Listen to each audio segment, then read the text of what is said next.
at least in my view, is not a kind of neatly defined field with regulated terms of entry.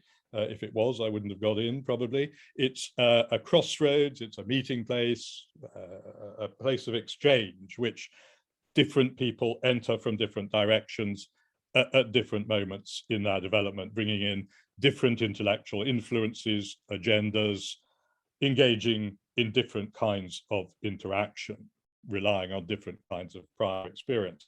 So some of us here, for example, just to give a few possibilities, may have come into public history as a kind of academic outreach, looking to bring our historical scholarship to new audiences through film, through TV, through exhibitions, blogs, podcasts, and so on. Some of us may have come into it through more of a kind of history and policy routes, trying to bring historical expertise to bear in public policy debates. Some will have come out of a kind of more radical, probably sort of social history commitment to history from below, recovering the histories of the marginalized or the excluded, possibly through things like oral history or through various forms of community interaction, co-production, and so on. Some may have come through heritage studies or through practical experience of doing history in museum or heritage settings. Others, finally, and I'm including myself in this category, have come in through the development of academic interests in memory, commemoration, the uses of past, things like that. And of course, these are only just a few of what will, I'm sure, turn out to be numerous more possible trajectories, possible ways in. So that's all I really want to say about the generalities. I'm now going to go sort of autobiographical for the next few minutes. None of us, probably, I guess, was born as a public historian. Certainly, if I look back at my own development over almost 4 decades, I can see the discarded skins of a whole succession of earlier academic identities lying along the way. When I started out, I saw myself as a French historian, specializing in the history of political mentalities and polemical traditions. Later, I saw myself as a cultural historian in the spirit of the then so-called new cultural history.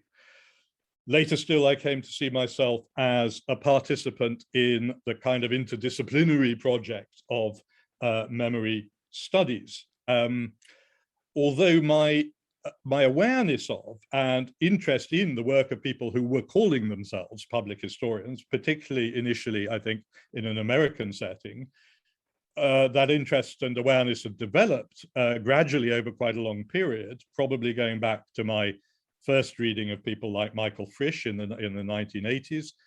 It's only really in the last 15 years or so that I've started using the term public history to describe at least one part of what I see myself as being and doing. But then again, if I kind of think about it again, perhaps I'm not really quite so like a snake. Perhaps those aren't just kind of discarded identities moldering on the road behind me, which I've left behind in some kind of magical linear progression.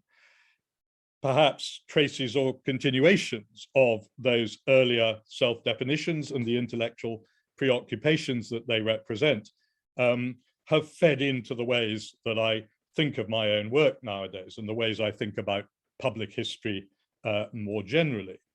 So studying 19th century French political mentalities during the earlier part of my career taught me to think about the workings of tradition and about the political uses of the past. And those are both concerns that are still important to me nowadays. Reconfiguring those interests in terms of the new cultural history's interests in discourse and in the cultural construction of meaning led me in new disciplinary directions, but also alerted me to the sheer diversity of cultural fields across which historical meanings and relationships to the past are constructed. Reconfiguring those interests again within the frameworks of memory studies brought in some further interdisciplinary interests, and trying to write a general book on history and memory forced me to, which took me 6 years of my life, forced me to reinterrogate the kind of cultural work that is done in modern societies by conventional constructions and definitions, both of history and of memory. And that also led me to want to rethink for myself the relationships between academic and other forms of historical knowledge. So there's a kind of a whole set of overlapping experiences, if you like, that have fed, in other words, sometimes obliquely, sometimes elliptically, into what I might nowadays see as my public historical thought and practice. And if time permitted, which it doesn't, I could pin some of that down with footnotes. I could talk about specific books I read, conversations I had, projects I was involved with that helped me make those various transitions. But it's really the kind of the fluidity and the multi-layering of this formative experience that I'm trying to talk about. Just to sort of move into the final phase of what I want to say, of course, the way we function as historians isn't only shaped by intellectual influences, it's also shaped by the institutional and organizational climate in which we find ourselves. In my case, the later stages of my development, by which I mean the last 30 years, I guess, as a public historian, have had a quite a specific academic setting, the University of York, and particularly its history department. And I hope that just saying something very briefly about that will encourage others again to talk about their own institutional experiences. Now, from my point of view, there's a kind of broad matrix here of a department that has for a long time been very responsive to people like me wanting to put on courses on things like history and memory, commemoration, difficult histories, all of which, of course, have a public historical dimension to them, even when that hasn't been formally articulated. But there's also a history of more specific institutional moves, if you like, into the public history field. And again, it's the diversity of influences and interests that have come together here that I want finally to emphasize. So, as you can see here, in 1996 to 99, my colleague Simon Ditchfield led the HERC-funded Heritage Studies as Applied History project, which pioneered the study of heritage within undergraduate history curricula, and which also had a role in shifting historians a bit away from the rigid kind of history versus heritage binarism that had operated before. And then in 2006, the university launched this thing, the Institute for the Public Understanding of the Past, or IPUP. And the naming of that is quite interesting because it was very much based on the then current model of the public understanding of science. So a kind of missionary conception, if you like, of academics going out to educate the public. But in practice, pretty quickly, IPUP evolved in other directions. So its first major project, on which Laura Jane Smith was the PI and I was the sort of number two, was much more to do with working with museums, analyzing museum representations of the past, surveying visitor responses, analyzing experiences of community consultation, than it was to do kind of missionary outreach, really. Kind of shorthand very quickly for the development of IPUP since then can be got by just looking at the profiles of its successive directors who brought in interests in history and the media, Helen Weinstein, local history, archives, digital history, Sarah Rees-Jones, museums and commemoration, me, and now with Victoria Hoyle, archivism, co-production, participatory research, communities of lived experience. And of course, other colleagues have also had an important role. And I'm thinking perhaps particularly of, for example, Hannah Gregg's work arising out of her experience as a historical advisor on film and TV. So it's kind of through working closely with all of those colleagues that I've developed my own sort of understanding of myself as someone involved in public history. And to bring that back finally to the sort of main topic of today's discussions, the thing that I think has really pulled all of those strands together has been the experience of developing and delivering taught programs, especially partly at undergraduate level, but especially our MA in Public History, which was launched 10 years ago. At the time, I think only the second such program in the country after Royal Holloway's, although obviously now, as we can see looking around the room, as it were, there's a highly fruitful proliferation of others. So, okay, that's me. That's kind of where I've come from. So now over to Heather for something different. Okay, do you want to go back to the main screen, Jeff? Yeah, is that okay?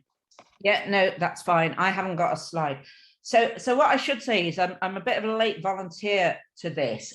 So I'm not talking about pedagogy so much. I do a tiny bit of public history teaching on our MA, and I also used to run the Manchester Centre for Public History and Heritage, which is now, the director is now Catherine Fletcher, who's going to be talking later on today. So I come from a very different trajectory to public history. As Jeff said, I really shifted into it for the duration of a couple of funded projects. So I'm going to talk about those and what it sort of taught us in that time that we were doing the project. So I want to say, as a sort of caveat, I'm not a public history intellectual in any shape or form. I'm not quite sure what a public history intellectual is necessarily, but I'm not one of them. So I'm very much a historian of British social history, particularly the history of crime and youth justice. And for the projects I'm talking about, I worked with Professor Helen Johnson, who is a historical criminologist over at the University of Hull. So originally we got funding from the AHRC Research Networking Grant, which was a project called Our Criminal Past that ran in 2013 to 14. And that was really about 3 events that we ran, which were bringing together different people from museums, from archives, different types of academics, from history, from law, from English, and so on, to talk about crime history. And we had 3 themes: digital crime history, which obviously was a big growth thing then and continues to be, particularly with projects like the Old Bailey that's been going on for, a couple of decades now. Museums and the presentation of crime history and education. And we had presentations from academics, from archivists, from curators, from educationalists. And those went very well. And a key question that came out of it that we thought a lot about was this concern, particularly from curators, from museum colleagues, about edutainment. So they spoke about the tensions between museums, commercial demands and imperatives, and the tension with the educational aims. So they asked us questions about how they could shift the public desire away from the need for entertainment. And obviously, as you can imagine, or as you know, in the case of crime history, this usually means very sensational presentations, often quite gory presentations, what we might call a sort of London dungeons aesthetic. And so this really made us think about developing some events which worked much more directly on crime history with the public, to try to find out what they wanted to know about crime history, what they knew about crime history, what their sort of expectations were from the public presentation of crime history. So we put together a follow-on funding application. This was with the AHRC, and this was specifically follow-on funding for impact and engagement, which was called Our Criminal Ancestors, and that ran from 17 to 18.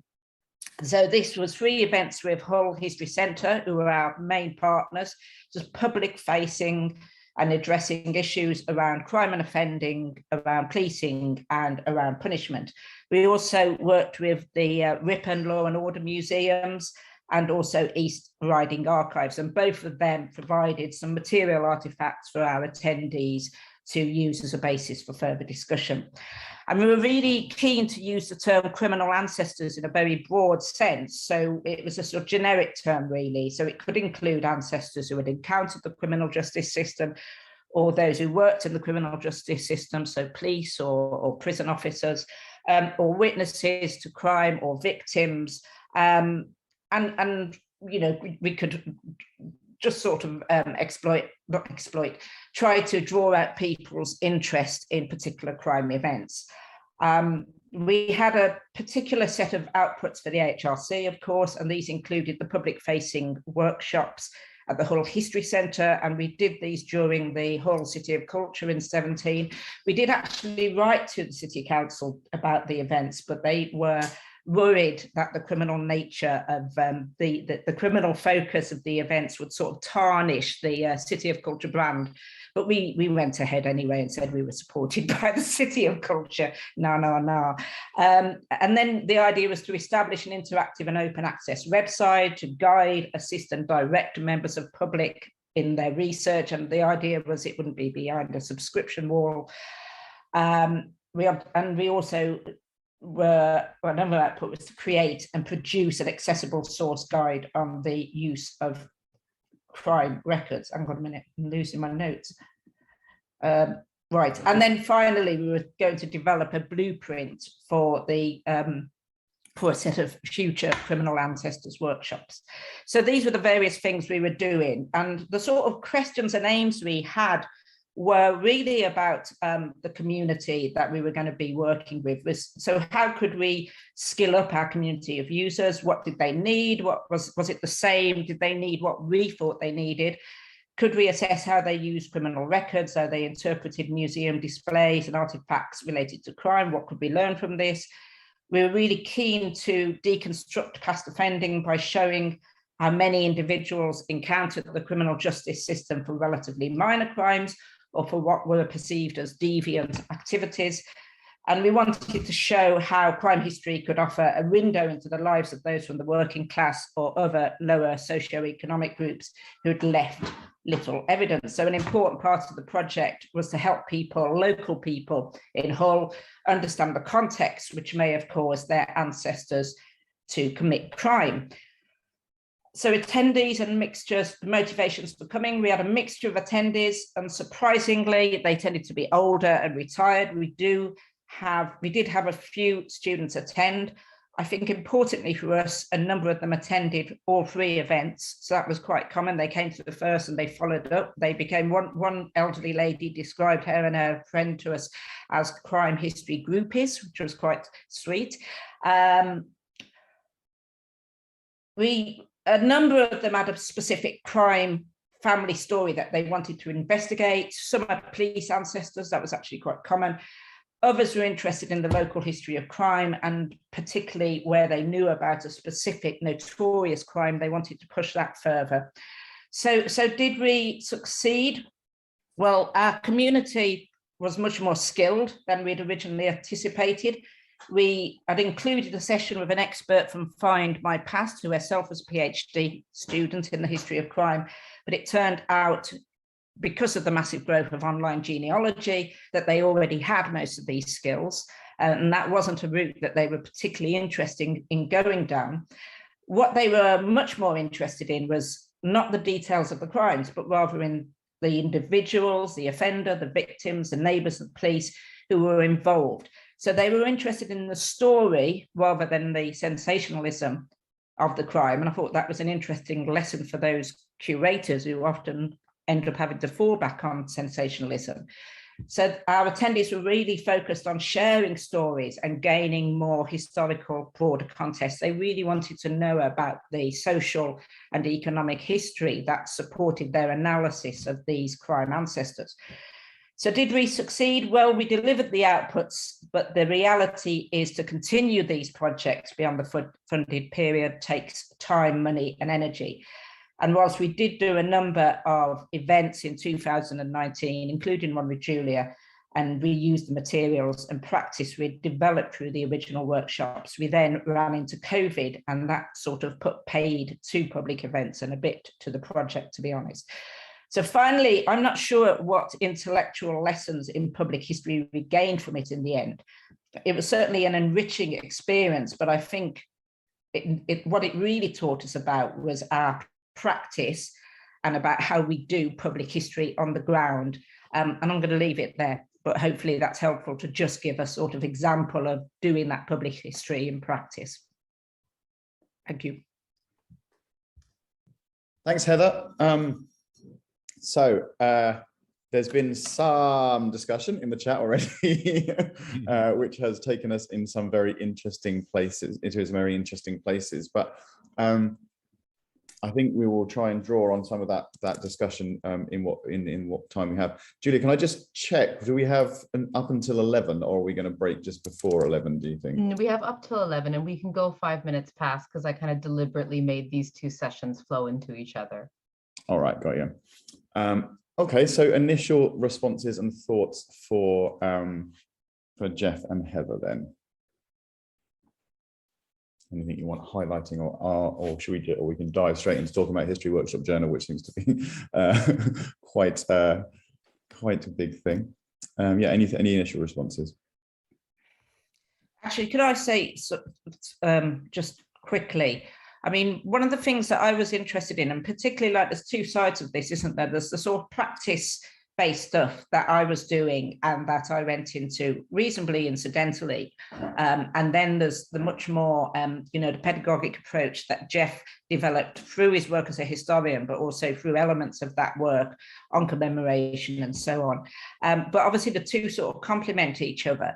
But I guess with the work I did, and I don't really, as I've already said, I don't see myself as a public historian, but I wonder how much of that work I would have done if it hadn't been driven by impact. And I think that's the big thing, particularly given yesterday, and the various results. And I wonder if that's one of the things, if there had been no impact. I mean, I used to like to say to colleagues, at my old place, we should be doing practice. Public history should be part of our everyday practices as historians. We should always be thinking about this. We shouldn't necessarily just be doing it like, here's our bit of impact, here's our bit of public history. We should always think about how we communicate this to the public. But impact definitely has driven it. So would we still do it if it hadn't been for the impact agenda? Obviously, some people would, because there's that debate and the pedagogy going back, several decades now. But would people like me be doing it if it wasn't for impact? And I can't honestly, I'm not sure. So I think, yeah, that's something I'd like us to have a bit of a think about. Is impact, how much of the pedagogy has came out of impact? Was it there anyway, but has public history grown purely because of impact? Well, so I think there's a really interesting discussion to be had about the kind of, the institutional funding structures that you both talked about, I think are really useful to bear in mind when we talk about the development of PH in which no one calls it, the development of public history in the UK particularly, and the sort of weirdness of it. I think you're absolutely right, Heather, that you have what, if we look at in the chat, there's kind of seeming consensus that this draws out of kind of post-war left-wing history, oral history, local history, heritage studies, museum studies, all of which are incredibly thoughtful and relatively radical forms of thinking about the past. And then in the last 10 years, there's been this kind of institutional push to thinking about non-HEI audience, and there's been the impact aspect of it as well. So you get this kind of left-wing thing, it's kind of hitting this neoliberal, whatever we want to call impact. I'll be polite. Some people did well yesterday, I guess. But you know what I mean? There's this very strange kind of and unique situation in the UK where you have this happening, which colleagues in the room who aren't from the UK you won't recognize. I talk to my colleagues in Europe or the US about impact, and they're like, what are you talking about? What is this word you are using? Which is now becoming so increasingly important. And I don't think it's just within history as well. I mean, I'm in an English department, and we're doing things which I would call public history activities. Hi Jessica, how are you? Hi Jerome, I'm good. This is a really interesting discussion, and just when we were talking about impact, I guess another thing to throw in the neoliberal melting pot here is the employability agenda that hit universities as well, particularly after the expansion of student numbers. The sort of getting rid of the quotas, the mass expansion that we saw across the sector, and this idea that public history or heritage could somehow fulfill this remit of employability, which is a really problematic discourse. I think this idea that employability, for a start, puts the onus on the individual, right? So this idea that you make yourself employable, and there's a sort of ignoring the larger structures in society, which here I've always felt uncomfortable about. And I know that in discussions with other people, we've also felt uncomfortable with this idea that as people who are teaching public history, we're being seen to be careers advisors in some sort of way, or that there are all these jobs out there in the museum sector and in public history that can somehow do due diligence to the kinds of metrics that universities are looking for in terms of graduate salaries, graduate employment figures. So I'd also throw that into the mix alongside impact as well. Absolutely. Thank you, Jessica. Everyone's been really polite and putting their hands up, but I'm actually going to ask Jeff just briefly. So if you've got, given that you did run the MA in York, whether that kind of pressure that Jessica's talking about was something you recognise or can speak to. Well, yeah, no, I think it definitely is. I mean, I think you know, one thing that being involved with a program of that kind, and of course increasingly most of us are in one way or another, does is it kind of, on the one hand, it focuses you kind of intellectually on these questions about, you know, how do we define this field, what are the important things for students to read, and that kind of thing. So the sort of intellectual side, but also it does, yeah, what trajectories are we expecting students on the program to go down? Are they going to be academics? Are they going to move into museums or the media, or are they going to go off and do something totally different, or are they simply going to be unemployed? You know, I think those things are important for us to think about. That they also do shape the ways in which we shape the field.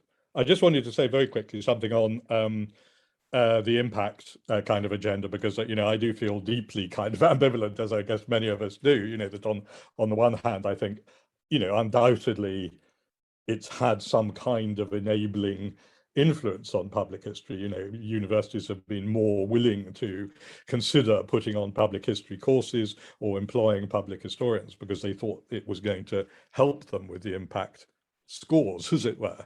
But I really feel it also had quite a straitjacketing and sort of constraining effect on public historical practice. Certain kinds, it's imposed certain timescales, certain criteria of evaluation, which are not necessarily those that we would have developed for ourselves. So I think that's my main thought on that. I mean, I could talk about it at considerable length, as I'm sure we all could this week particularly, but yeah, but absolutely, I think timescale is really important, and that's interesting, isn't it? But impact is constrains our blue skies in terms of public history. Hi, Kath. Your hand's up next, I think. How are you? I'm fine, thank you. Good to see you. Been a long time. Just as a sort of following on from what Jeff and Jessica were saying, I'm in a very different institutional context, I think, than Bristol or York, the University of Derby. And we set up our MA Public History in 2016, largely because our institution is largely an applied institution. And a lot of the messaging around the university was that we're not a university of the past, we're a history of the present, we're a university of the present and future. And we as a history department had to sort of realign ourselves basically so that we fitted into that institutional narrative. Having done that, got really interested in public history, and I think it's actually been really successful.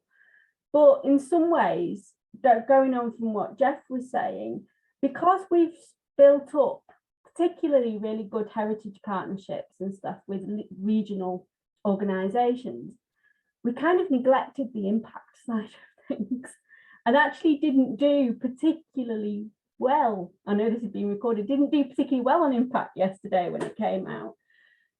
But I think we've actually been more successful than ever in actually engaging with our local communities and so I think it's really interesting. Sorry, I'm rambling a little bit, but I think it's really interesting, this sort of these pressures coming from all different sides and how they shape, you know, exactly how we go about doing it. And I think it can be, we have very shared experiences in terms of employability and so forth, but also thinking about how that works slightly differently in different institutional contexts is, I think, really interesting. That's really useful, Kath. Thank you. Yeah, I think impact I talk to my community partners and people outside of the UK, outside the HE, and sort of talk about this, and they don't understand it at all.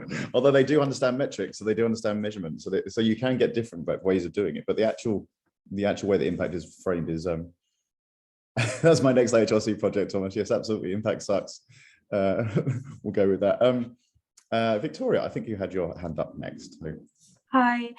Yes, I a couple of things that I wanted to pick up on. I should frame it by saying that my own intellectual trajectory into public history comes via practice, in that I was originally a medievalist, heading into a medieval history PhD, took a year out, worked as an archives assistant, and ended up working in archival practice for 12 years before coming back to do my PhD in really, well, within a history department, but very much with an orientation towards critical archival studies.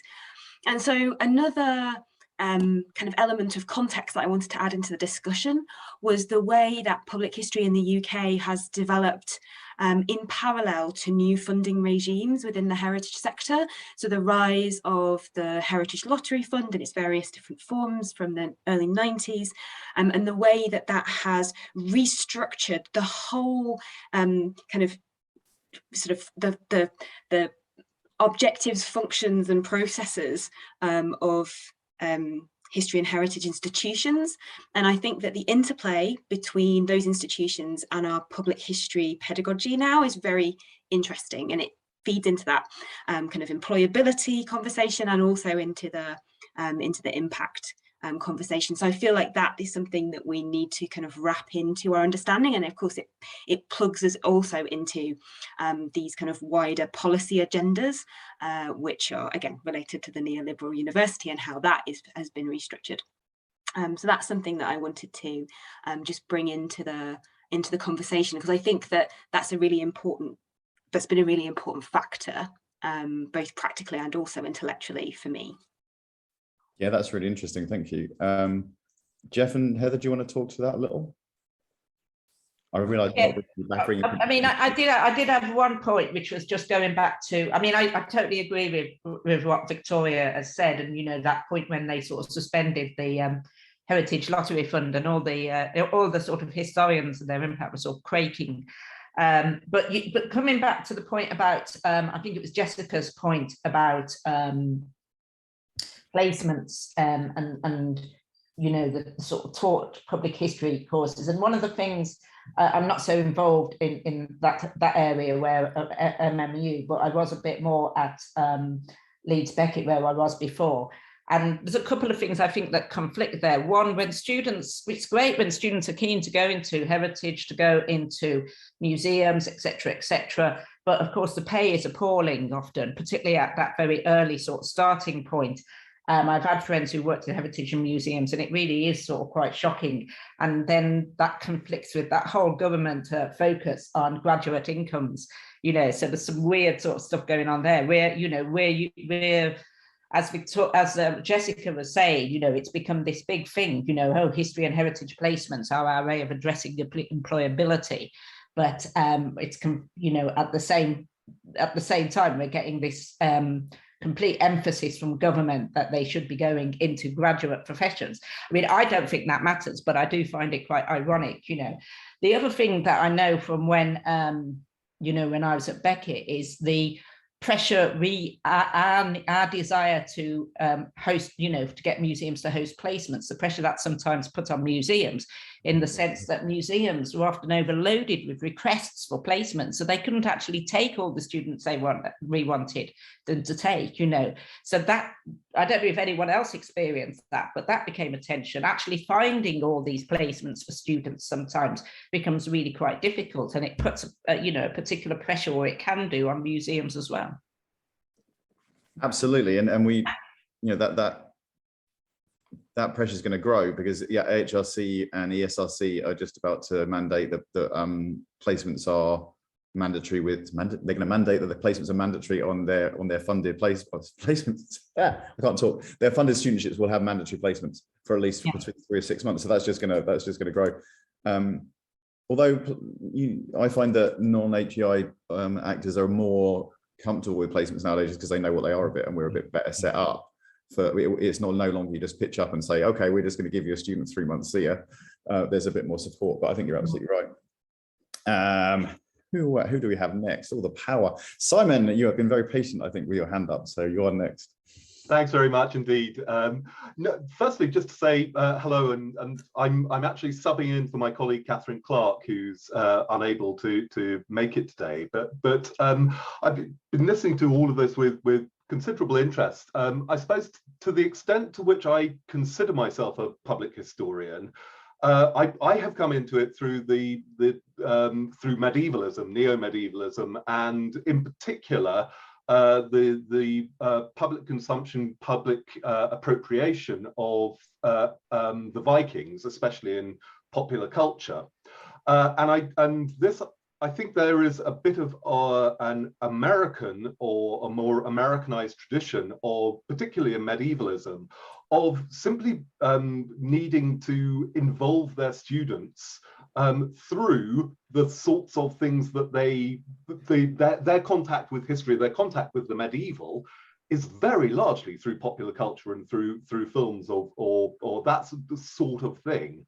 And I think it creates an interesting contrast with, I suppose, my, in a sense, more Americanized background as a public historian does create a contrast with the sorts of ideas that have so far been being talked about. That in a sense, because the medieval is not constantly present in the environment in the way that it is in Europe, that there is a need to sort of take it in a slightly different direction and approach it through that sort of popular culture direction. Absolutely. Sorry, I'm just getting confused by the chat and everything. Yeah, absolutely. I think you're completely right. And we haven't really talked about the kind of distinction of UK public history with other cultures. I guess Thomas and I will talk about that a little bit now. But yeah, absolutely. That kind of popular cultural, that global popular cultural kind of aspect is really important, I think. Catherine, you look very high tech. No, my speakers on my Mac have given up, so I have to use the headphones. Otherwise, I can't hear anybody, which isn't ideal. So yeah, I just wanted to pick up Heather's point about museum placements, because I've also come across that issue of museums and heritage organisations actually sort of saying, well, as a staff time, we want a staff time charge for this if we are going to host people coming in, because it costs us resources, and having to try and have that discussion about, you know, can we get the students to do something for you that will give you a reasonable equal value back. But it's a very difficult trade-off. And I think, you know, just as we are being told, well, if you do consultancy or anything like that, then you need to be charging out your time, and that becomes a rule in the institution that you ought to do that as far as possible. So, you know, that's also the case with museum staff, and it creates a lot of challenges in managing those partnerships when everybody is very, very stuffed for, you know, time and money and so on. And so that was one point. I just sort of wanted to echo that observation. I think a lot of people are nodding at that. I mean, the other thing I think that's really interesting about kind of employability and what we're saying about what public history is a route into is that it's very, like, for quite a lot of people, I mean, some people here will have come from kind of practical backgrounds, but quite a lot of people who are academics teaching public history, doing public history, have actually come through a very quite traditional sort of academic study routes. I mean, certainly I have done that. You know, I'm not, there was no sort of specialist public history qualification involved in what I did. And it's quite commonly the case. And I think one of the things we don't really talk about enough with employability and certain, you know, particularly certain kind of tracks into types of public history work, like the broadcasting, like the writing side, the publishing world, is that the kind of existing biases within those industries towards who gets hired. I don't know if people saw the stuff about the Wolfson History Prize that was going around on social media the other day, but, you know, it's big prize for public face, you know, history books for scholarly type, but with aimed at a broader audience. And I mean, I think, you know, the number of winners who'd been to Oxbridge, the judges who were at Oxbridge, the winners, there were more winners who were members of the Athenaeum Club than from, you know, universities outside Oxbridge or something like that. It was fairly shocking. And I think one of the tricky things with talking about public history in terms of employability is that, you know, sometimes we don't talk about that side of how the actual public history world operates in terms of who gets to do what types of things within it. And that's also part of the picture that's perhaps worth trying to sort of draw out a bit in as we kind of go through these discussions. Now, I mean, in some ways that's because that bit of public history, you know, kind of TV history, publishing, etc., isn't as theorized, because, as you say, quite a lot of public historians come from history space, which merges into heritage, which merges into memory. So that's where the focus has oftentimes been, and that's where the theory is. Whereas actually working on pop culture or stuff like that has been much less kind of theorized. Jeff, hi. Hi. I think you're a participant, Jeff. I don't think you have to actually put your hand up. This is your session. Well, I know, but I like playing with the Everyone's been very polite. I like playing with the hands. I always forget to take them down afterwards, so that's the trouble. Yeah, I mean, I absolutely agree with almost everything that people have been saying about employability, about funding regimes, about issues to do with placements, about impact, and so on.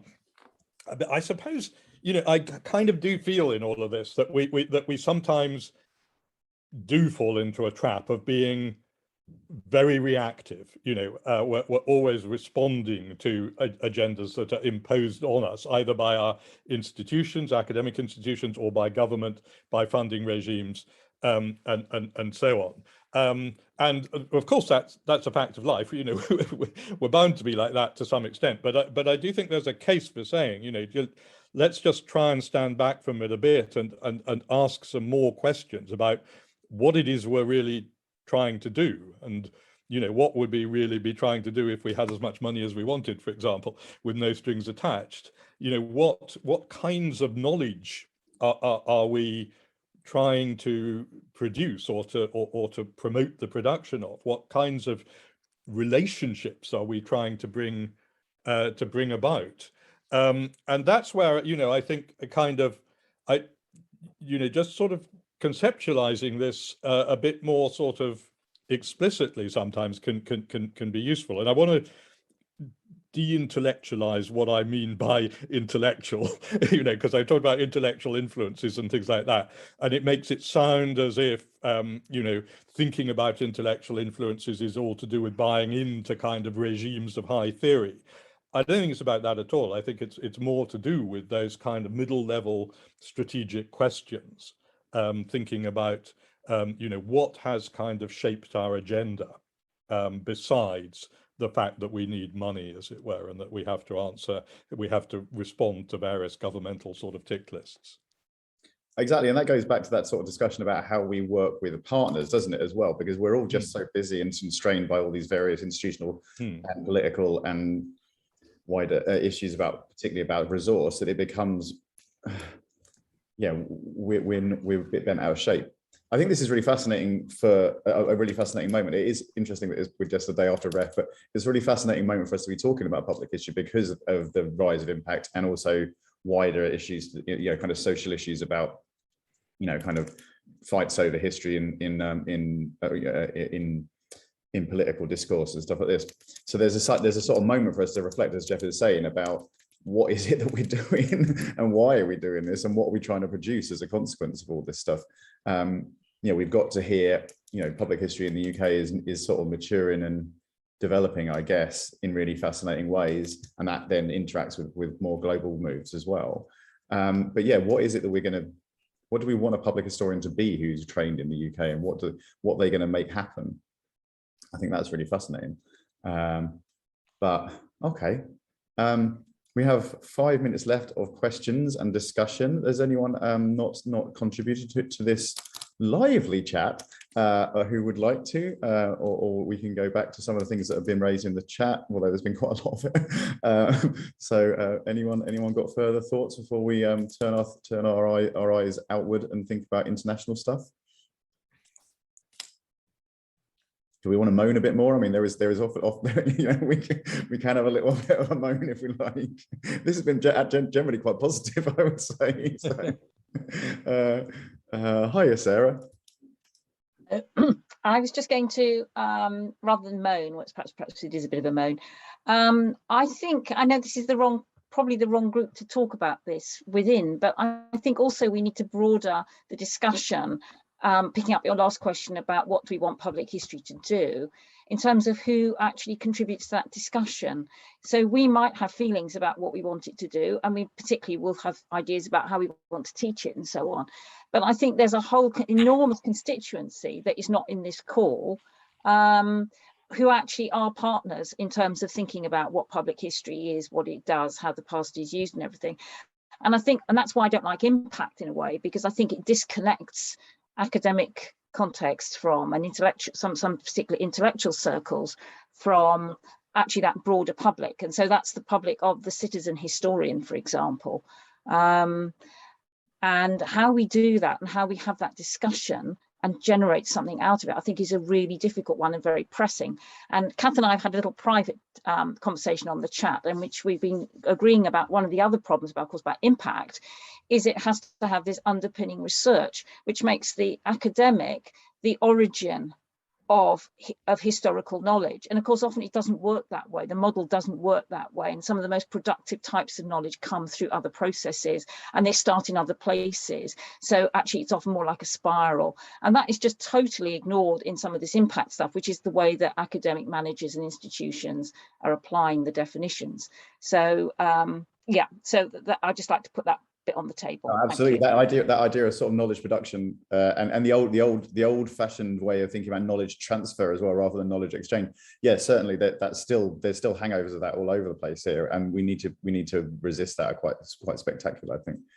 Heather, and then Julia. Yeah, I mean, very briefly, it was just to add to what Sarah was just saying about the constituency of people sort of shaping public history in universities, you know, beyond historians. And I don't know enough about everybody here, but I'm assuming that we mainly come from some sort of background as historians. But in MMU, you know, we have 3 archaeologists who are very key in the shaping of our public history provision, and who, you know, have partly, because we don't have an archaeology degree, have partly had to reinvent themselves in doing that sort of you know, archaeology come heritage, come public history trajectory, in terms of basically making sure they've got a job. But they're doing things like, you know, well-being in the community, and how working on heritage, how digging for heritage, how that can be something that's so practical and healthy for the community. So they're doing all sorts of things. What they're doing in practice. One of my colleagues, Ben Edwards, used Minecraft, you know, to invent to look at a particular historical site and to sort of deconstruct that. So they're using those experiences, but then bringing them to teaching. But I think maybe, you know, they have having input from people who from that very different disciplinary area might sort of shape this discussion in different ways. Yeah, and I think that goes back to the kind of context of where of how these departments have been or groups have been formed, isn't it? And yeah, absolutely.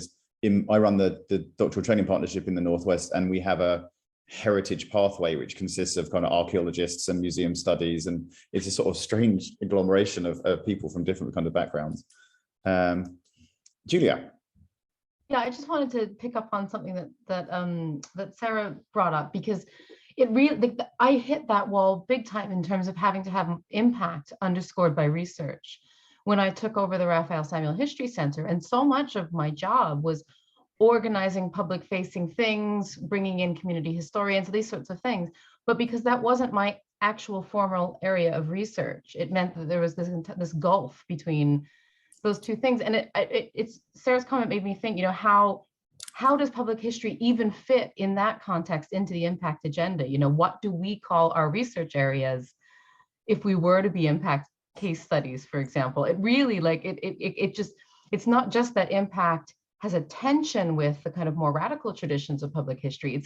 I'm failing to see how the way that impact is structured within universities can even square with what public historians do and how they define themselves as researchers. It's almost like they just don't even talk to each other at all.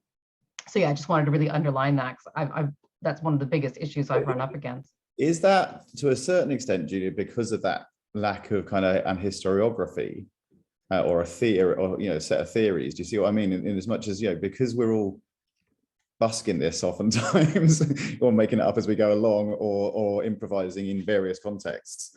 That's unfair. I don't mean that in any way to be glib, but it's oftentimes relatively organically grown, as we've heard and stuff. So that means that there is this kind of absence to a certain extent.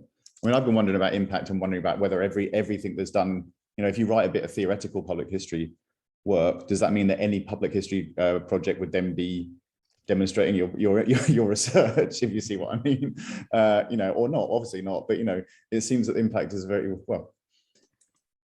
I'm interested in. Oh, sorry, I'm now going to take over because I'm chairing. I'm interested in the whole this discussion about impact and the role of the public historian, and also kind of that kind of gatekeeper moment as well, because I think that is something we haven't really addressed in our thinking as a group in the UK at all, and that it's obviously so important right now. Where are we? Excuse me. Sorry, Victoria, you're up. Yeah, I wanted to pick up on what on Sarah's point about the constituency of people in this room, but more broadly how we understand and acknowledge expertise still in public history. And I think this is challenging within academic spaces for a number of reasons, about who gets to speak and who gets to have any sort of influence over the design of our pedagogy or of our research. And I think for me, one of the most important kind of underlying values of my practice as a public historian is co-production, and particularly the co-production of historical knowledge, and how research should be impact. Like the process of doing research must be having an impact even as it is occurring, that there should be a sort of a synthesis between the two, and that's where my focus in working particularly with communities of lived experience has come from. But I think it's a real challenge for us, at York, where we have, as Jeff was pointing out, this interestingly named Institute for the Public Understanding of the Past, which sounds like a very kind of a didactic kind of model of public history. How do we transform that into something where there can be a kind of a more an open and equitable forum in which different ways of knowing about the past can be expressed? How do we bring that into our undergraduate teaching, our MA teaching, and also into our research? And I think that's an area where sort of history as a discipline can sometimes resist us because of a tradition of kind of the individual scholar, and the way that our work, our publications are judged based on those metrics rather than metrics of kind of collaboration and co-production. Can you have you got any examples of how you've developed kind of collaboration and co-production? That would be really interesting to hear. Yeah, sure. So during my PhD, I did participatory action research was my methodology. And so I worked with a local group who are kind of grassroots activist historians based on Facebook, and we produced historical knowledge collectively around early 20th century slum clearances and poverty in order to make local policy interventions around housing insecurity and affordable housing development. So that was basically bringing together people's lived experience within the group of housing insecurity and homelessness, kind of operationalizing that through historical research, so that they were using their own experience to develop kind of an emotional connection with the past, using archives to build up kind of a knowledge base and expertise, which they could then use to leverage conversation and discussion with local decision makers who might not otherwise be open to having conversations with them. And within that, I think the university acted as kind of an amplifying force. So it gave them a kind of a basis of authority that enabled those conversations to happen. And then a more recent project that I worked on was with, it was a co-produced project with the Care Leavers Association, working with adults who were in care as children to explore histories of social care post-1945, and then using that again to sort of think about how the experiences of young children and people in care today might be changed through better record keeping and archival practices. So I think, I mean, both of those projects were really about action, about the impact of the research having direct meaning to the constituencies of people who were involved in it, and also kind of lining up the subject of the historical endeavour, sort of the historical inquiry, with its intended audiences. I guess I don't know if that was a very good description of those projects. Oh, they were awesome. Thank you. They sound fabulous, and I think, yeah, that model of co-production collaboration and how it can fit in. There's been some mention in the chat about how this works, particularly with funding, is where we have to kind of solve that now, or not solve it. We have to at least have good practice. Hi, Catherine.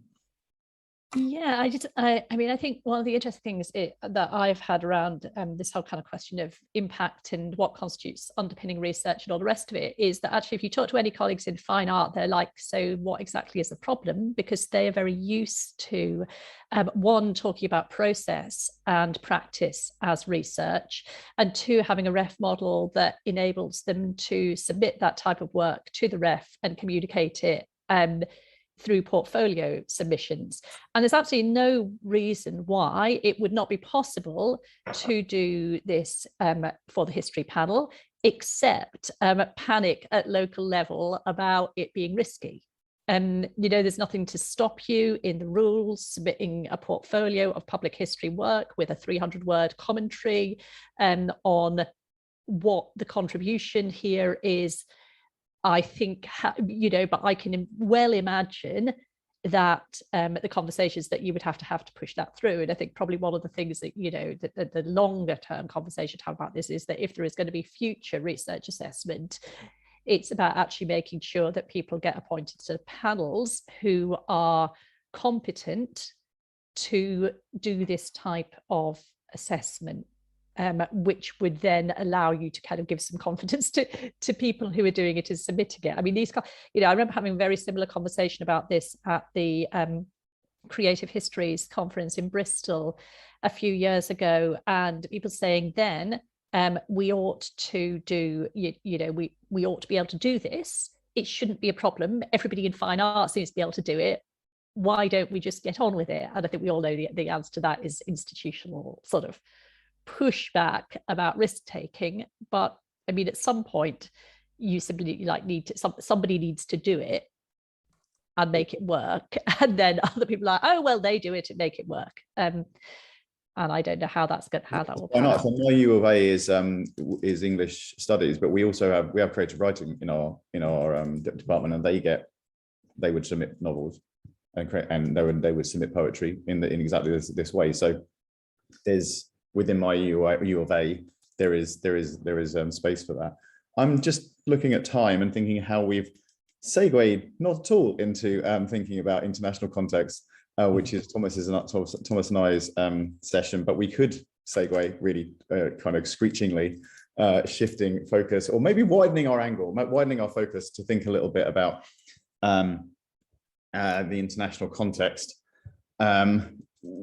There are several questions that Julia kind of suggested for us, for Thomas and I to kind of address, but I think we've actually talked about quite a lot of them already, in as much as we talked about the distinctiveness of UK public history, and to a certain extent, the dynamics of the regions. Maybe we haven't talked about that. So we could just jump in and talk about the international and national context. Thomas and I, is that all right, Julia? Does that make sense? Yeah, I was just about to say, I think we can flow quite naturally into that now. And I think it's not a screeching segue. What I'm going to say is that what I think Thomas and I are going to discuss, I hope we are anyway, is we'll flesh out some of what we've been talking about, to be honest, because it will give it will put it into kind of some kind of what's the word I'm looking for, relief, in the good way. Shall we give everyone a couple of minutes to kind of just go and get a cup of tea? That's what I was just about to say. Short comfort break, and we'll reconvene. Yeah. Yeah. About 12 or 13 minutes past. There you go.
I'm waiting for more people to fill out the poll, because that's a sign that everybody's come back. Well, I'm just going to start talking in a minute. I'm just going to talk to the void because I'm narcissistic. Yeah, I hope everyone's done the poll. I think it's a really interesting and important question to be discussed. Obviously, most of us have critiqued the idea of public history as a phrase. I've written some various things about this recently, actually, about what Mark said about the kind of coterminal nature of it as a phrase. But we need to think about something else. So where is Thomas? There is Thomas. Hello, Thomas. Thomas and I have been brought in, asked, deputized to talk about the international context. So as Jessica, I think, beautifully put it, we emerge from the neoliberal melting pot that is the UK and think a little bit about wider context, although we may actually find ourselves in other neoliberal melting pots, I'm sure. Globalization being as it is. So what Thomas and I decided to do was we would essentially sort of talk a little bit around the idea of international context and sort of frame this more as a kind of discussion between us and then opening it up to wider discussion, if that makes sense. Does that seem okay? Right then, well, Thomas, do you want to introduce yourself? Because I don't know, I presume everyone knows you, but you know, you should anyway. And talk to us and say your first piece. Sure, and I'm gonna start by sharing two links in the chat. The first is about, both are about the International Federation for Public History, and we use the term public history in the name.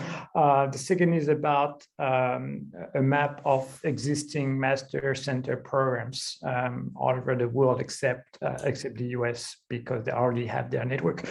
So I'm Thomas Covin. I'm now in Luxembourg, but I've been practicing public history in North America. That's basically where I learned how to do public history. And I've also been part of the International Federation for Public History that tries to connect people who have similar questions, academics, non-academics, professionals on the public history, who can do history, why history, what public means in different contexts, these kind of things. That good enough, Jerome? Yeah, that's great. That's great. That's terrific. Yeah, and I'm Jerome de Groot, and I've already just been talking to you for quite a while. But I teach at the University of Manchester, and as I've mentioned in the chat, I'm not an historian, which is very important to me. But it's nice to critique you all, which is what I do. So yeah, Thomas, do you want to talk a little bit about what you see as the kind of international context for public history that would be useful for us? And then I'll add some. Sure. I mean, you have different dimensions. You have international as a way of thinking, which is very interesting in public history, because public history is usually born from local history, right? Community-based, and international brings a kind of dimension when you try to contextualize what's local. And for instance, that's very interesting to see what's specific and different in different contexts. You also have international development of public history, and here I think we can put the British examples, because I don't think there is one British public history, obviously, but you can put the British public histories into a bigger context. And I agree very much with what's been said about left and right in terms of public history. Raphael Samuel, to some extent, was much closer to social justice and public history in Argentina than he was from the applied history movement that started in the 70s, 60s, 70s in the UK with Michael Drake and applied historical economy. So you have different purposes of why you should do public history or not calling it public history. So it's a hard question to compare the British public history with others. I think one is, and that's been said, this focus on heritage, which is North Europe, Scandinavia, Anglo-Saxon countries, very different from, for example, what public history would be understood in France or in Spain. So there's a tradition in the UK that could explain some differences. The radical public history, Ravel Samuel, although he didn't, call it public history, but this radical history that also exists in the US, but that was not part of the rise of public history in the US. In the US, it was very much applied history. So you have that in very early, actually, in the UK, and kind of spread also in Germany and South Africa through the history workshop. I think another difference will be this co-production that some of you mentioned, and I think co-production is more established in humanities, social science, and public history in the UK than it is in other parts of Europe. One hypothesis for me would be how you conceive communities, right? And working with communities and communities as actors. In France, for example, you would never use communities as valid partners, and that would be disregarded as populist. That would be disregarded as something non-valid, even from scholars. But if you acknowledge communities as equal partner, I think you open the door to co-production, right? And also historians assisting communities and not only leading the projects. So some historians helping existing projects, community-driven, and community starting with a project, and sometimes asking or working with historians, which is, I think, something that I like very much, but is way less accepted in other parts of Europe. Impact, as you've mentioned, the grant system has a huge impact, and is quite different from other funding agencies in Europe and in North America. And you know more than that, more than me about this, but that would require, I think, a very specific discussion about grant system and public history work, comparing maybe the UK and other parts of Europe. Something that I haven't been too much discussed so far is public policy. This is something also quite specific to the UK. The history policy movement and the applied history and public policy, applied history in the 1920s in the UK, that you see less in other part of Europe. I was in Belgium yesterday talking about applied history, and you have very few examples of applied history as you have in the UK. And Alex Green she knows way more than I do about that. But that's something that we see much less in other European countries. So that's some appetizers about what could be some differences and similarities. Thanks, Thomas. That's really useful food for thought. I'm going to say a few things, then we'll chat, right?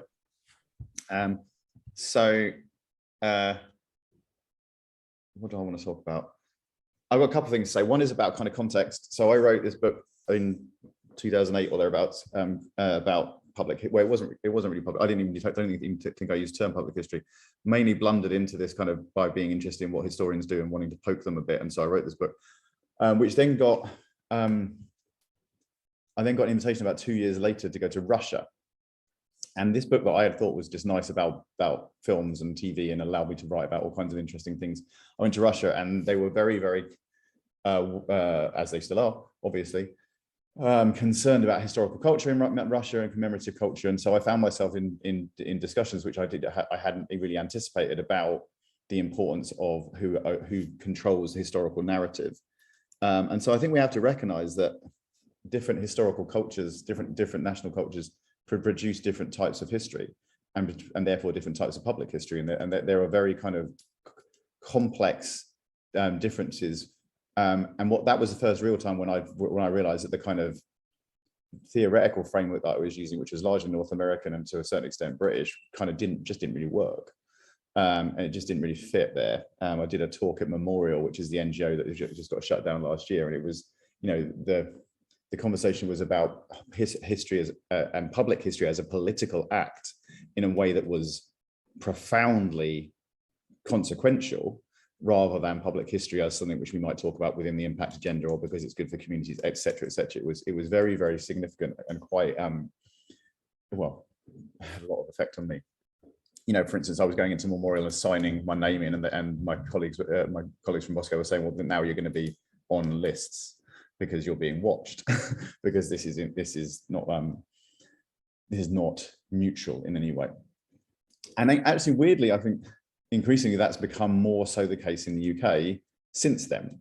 I feel like, you know, I was maybe a little innocent when I wrote that stuff back then, because, you know, what we've seen in the last 10 years or so has been actually an increase in a kind of pretty toxic debate about history in British culture and commemoration. So maybe that's, I mean, obviously not to the extent that they are in Russia. So that's what I wanted to say first. The other thing two things I want to say. One is about just the increased visibility of public history models from around the world, and how that should be impacting on the way in which we think about British public history. I think we have been very influenced by North American example, but I think it feels like we need to talk much more to our colleagues around the world. There's really, really impressive work going on in South America, particularly in Colombia and in Chile. But again, in Colombia, much more about restorative justice than about, and as Thomas said about in Argentina as well, you know, much more politically explicit, I think, and maybe that's something we would wish to kind of draw upon. You know, we're a bit implicit about our politics, and maybe we would be better to be less so. But certainly that's where that's drawing from around the world, and particularly, and this is my third point, we need to recognize the kind of movements within Indigenous, Native, and global majority communities to rethink and challenge just our very fundamental ideas about what history might be and what public might be. You know, in Depeche Chakrabarty's words, we need to provincialize Europe, and I think that decolonizing impetus really should be something that we comprehend and learn and understand within public history. Mark put something in the chat about the challenging the phrasing. We've all talked about challenging the phrasing, but certainly the assumptions that are in that phrase, sorry, public history, are settler, colonial, European, white, cis, middle class, all the things. And I think that may not be the effect, and that may not be what happens in practice, but we do need, I think, to kind of radically reappraise what that means and how we understand it. And so we need to draw, I think, upon the work that's being done elsewhere with Indigenous and Native peoples particularly. So that's what I want to say. There you go. So I think so Thomas, what do you want to do? Do you want to just you and I bat some things around, or do you want to open this to people? How democratic are we going to be? Should we just talk, or should we allow other people to chat? I think we should open the floor, but there's one point I'd like to discuss is why are we even talking about international, and what's the point of having this international discussion if you focus on the UK? I do think it's important, but why? I think first is our students are very often way more international than we are. I don't know about your program, but I was in Belfast last month, and more than half of the students are not Northern Irish or British. So you sometimes you face students and partners, because they are partners in your project, that are asking for and calling for more international discussion, and they come with their own understanding of public history. If you're not equipped with that, then you're in trouble. And in Dublin, it's like two-thirds are not from Europe, which also raises questions about why doing public history in Dublin if you're from Boston. So I think there is something about why public history is attractive for international students. And I think the skills, interdisciplinary and transferable skills, are part of it, right? Learning how to do public history in Belfast can be super useful for a Colombian for many reasons. And I think this is where we can also help questioning ourselves. Why do we think public history is this, and questioning our normality? If you compare with Italians, they have way more professionals from the field in the association than academics.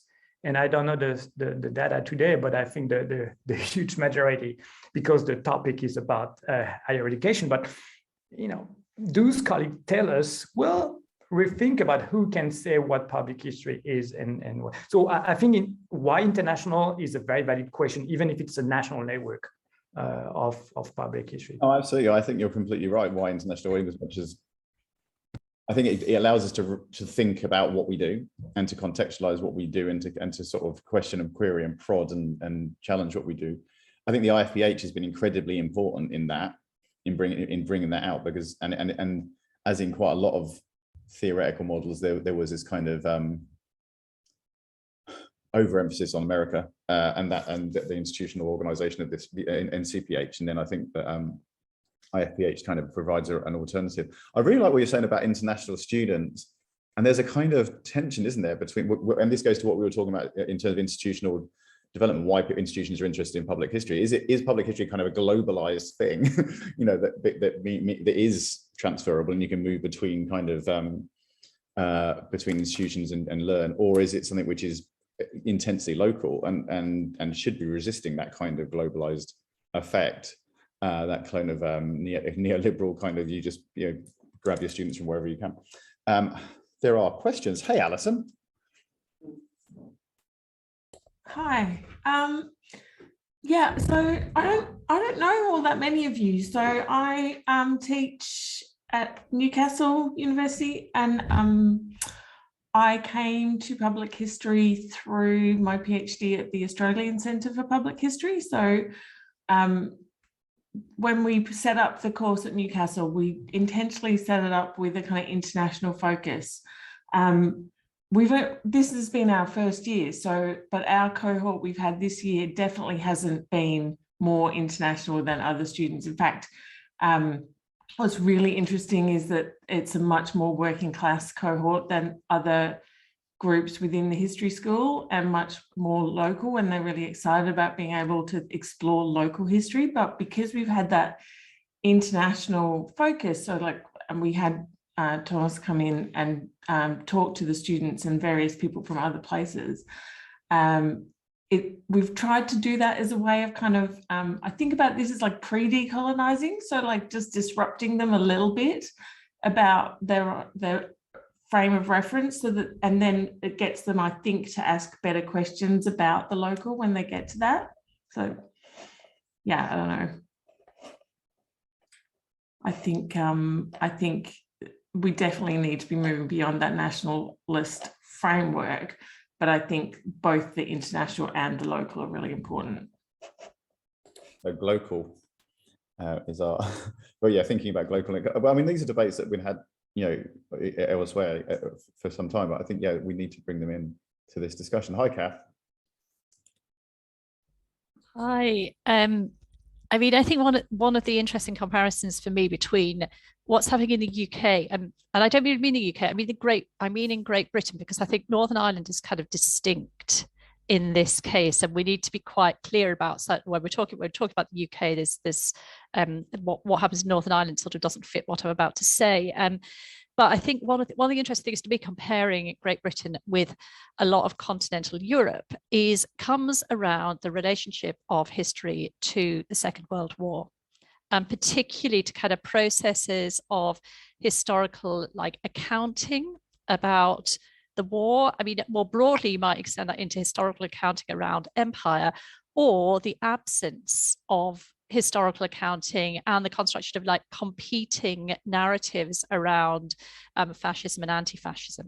I mean, you see this quite a lot in Italian, what I would call Italian public history, but actually isn't the type of professionalized Italian public history that I think Thomas is talking about there. It's more the community history projects. It's the history that is done by communities in the villages with their local kind of street naming and anti-fascist monument and kind of ceremony and community historical practice. And I think one of the interesting things about the way this sort of trajectory of public history in Britain at the moment is that we're now getting this quite toxic sort of public debate about histories of empire. And I think that sort of feels like it's quite a change. But I think that actually sort of if you you know, comparing the way that historical narratives of nations have been challenged over the last sort of 70 years in Europe, maybe actually that's not, that there's a sort of place where we can see that fitting into a type of historical debate about the nation and its past that we're not kind of, that might be quite useful to do in a sort of, in a more comparative way. I mean, that's not to say that public history, histories in Britain have never been contested, because I think there have been lots of sort of contest around class. I think in Scotland, particularly, to a lesser extent in Wales, I think there'd be sort of historical narratives that sort of question, you know, present alternatives to a dominant sort of national British 2 World Wars and 1 World Cup type conservative story of the great British nation. But yeah, I think thinking about how what we're talking about in terms of international characteristics of public history maps on to different ways that nations have dealt with their own history post Second World War might be quite an interesting way to sort of problematize and think through some of this. Yeah, and I mean that you might wonder whether that also kind of comes into clarity with response to empire in the UK as well. Actually, it's not just the war, but also a kind of forgetfulness about the intentional forgetting of the empire. Victoria, hello. Hello again. This is all very interesting, and I was really interested in what Catherine was just saying now, because I think my point is sort of related, although not quite as specific to the Second World War. But I wonder whether, to what extent our attempts to internationalise public history in the UK are limited by the particular kind of values of public history that arise out of the historical context and logics of the last 30 years. And so I'm thinking particularly about, for example, the rise of public value theory, around the politicization of discourse around community and how that's impacted on what we see as being the purpose of public history, you know, particularly perhaps the way that community heritage and local history have been mobilized for kind of political purposes, you know, especially under New Labour in the 2000s, you know, designed to solve all kinds of social problems, from sort of extremism, poverty, social and like housing insecurity, all of these kinds of things. And I wonder to what extent that is specific to the UK, and to what extent we've internalized some of those assumptions about the value and purpose of doing public history, and how that then translates internationally. And I feel like some of that needs to be unpacked when we want to look at decolonization, when we want to look at different ways of knowing and forms of knowledge. There is like this, there's this groundwork of assumptions and values that are rising out of our particular political historical context, that, you know, we may not necessarily be articulating on a day-to-day basis. I hope that makes some kind of sense. No, absolutely. That self-consciousness about what we are doing and why we are doing it and how we've got here. I think definitely that seems to be speaking to everything we've been discussing today, to be honest. And that's a really good clarification about it. Does anyone? I mean, one of the things we have been talking about particularly is European and North American. Does anyone have experience of non-Anglophone or non-Western versions of what we're talking about particularly? They might want to contribute. Well, Jerome, I told you that we should mention Japan as a joke, but I think that's a good transition, because there is a Japanese association for public history, and they do it's a very academic and top down, and the main understanding of public history is a very historiographical discussion on history and why to do history and this kind of thing. But the very term public, as you know, David, Jerome, and we've been talking with David Dean about that, is not translatable into Japanese. But it raised the question about what public means in different contexts, right? And non-Western approaches. Because when I presented public history, or my approach, a Japanese colleague attacked me as being imperialistic because I was providing this very Western-centered definition of public into their discussion. And well, it's not the question that I expected, but and I would disagree, because you also have this South African definition of public history and so on. But there is something about the West and the conception of universities, right? And in terms of power, in terms of structure, that to some non-Western colleagues seem very awkward and sometimes very painful and arrogant. I'm French, so I'm used to this criticism of being arrogant, but this Western definition of public history is something we should definitely discuss. Yeah, absolutely. I mean, a couple of things when I was in Japan, I just spoke, I had a simultaneous translator, and I spoke and he would then translate, and he took substantially longer to say what he was saying than I did.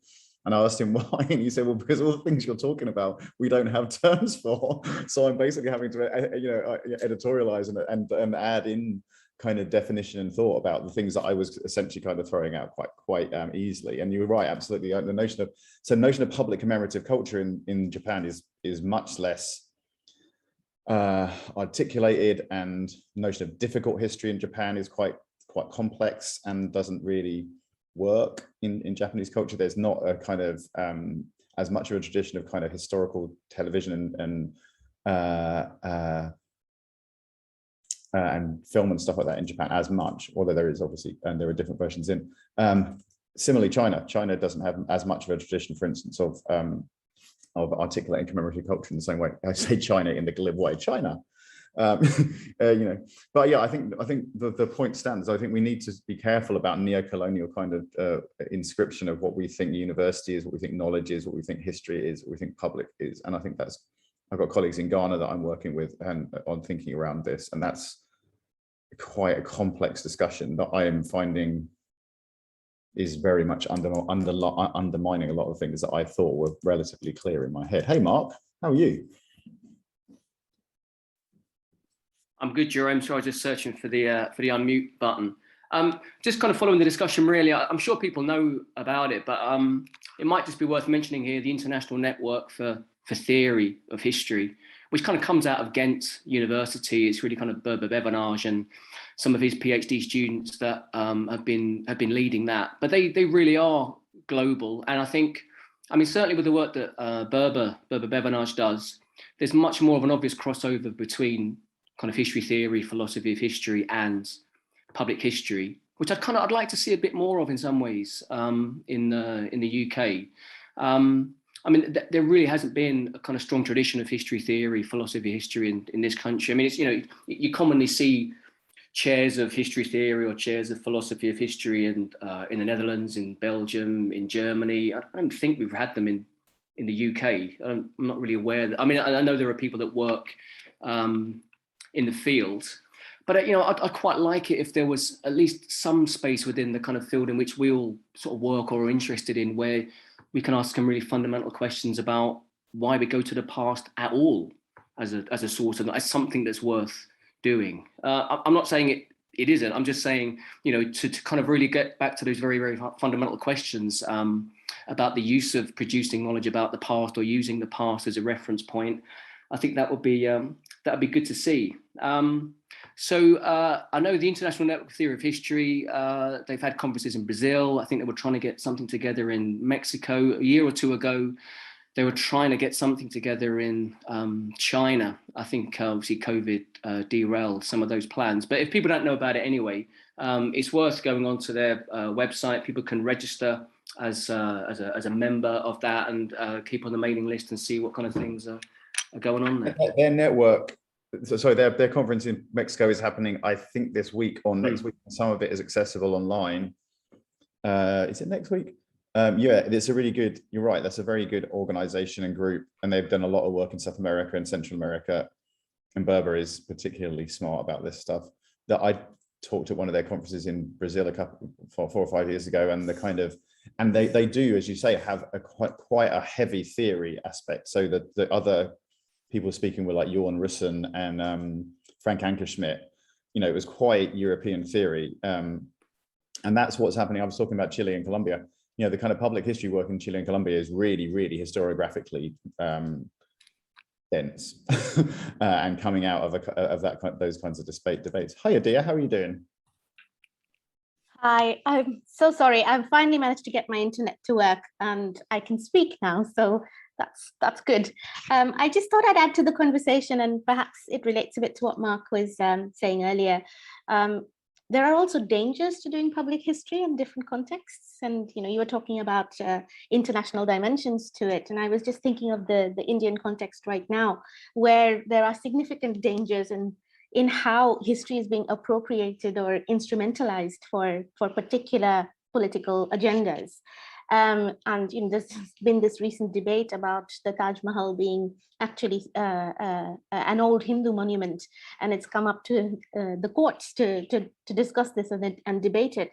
And certainly my own research into India's involvement in the Second World War, I see that being that sort of memory, if the nuance of that memory is not kind of translated to public audiences in accessible ways, then it just becomes a narrative of heroism and a narrative of a particular type of participation that actually encourages militarism and triumphalism in certain ways. So I just thought I'd flag up that there's also dangers in what we do, and there's the importance of getting it right and finding the balance and being able to translate the complexities of history to public audiences. Yeah, absolutely. And I mean, that's equally something that we were talking about Japan. That's equally what happens in Japan to a certain extent. There's a certain set of established narratives which are not really challenged, and they're quite militarily led, to be honest, particularly post-war. Hi, Thomas. You're co-whatever we are, so you don't have to put your hand up. I'm following Jeff's school, so I raised my hand.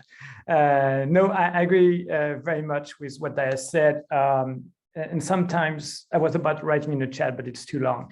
Bolsonaro in Brazil has used public history to, discredit professional historians, saying that you don't need to be a professional historian to interpret the past and blah, blah, blah, blah, blah.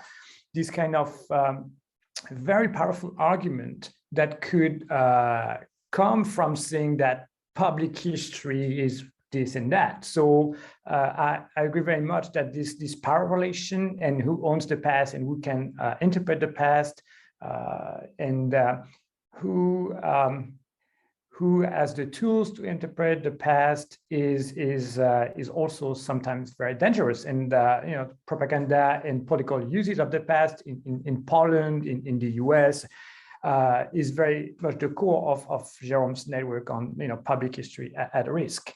When the very term public history can be very counterproductive, saying that, oh, my interpretation is as equal as yours.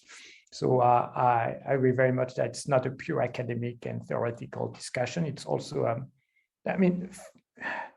conflict and fighting and activism has been recently part of many type of public discussion in South America, but also in other parts of the world. So that's the connection with the public history at risk network.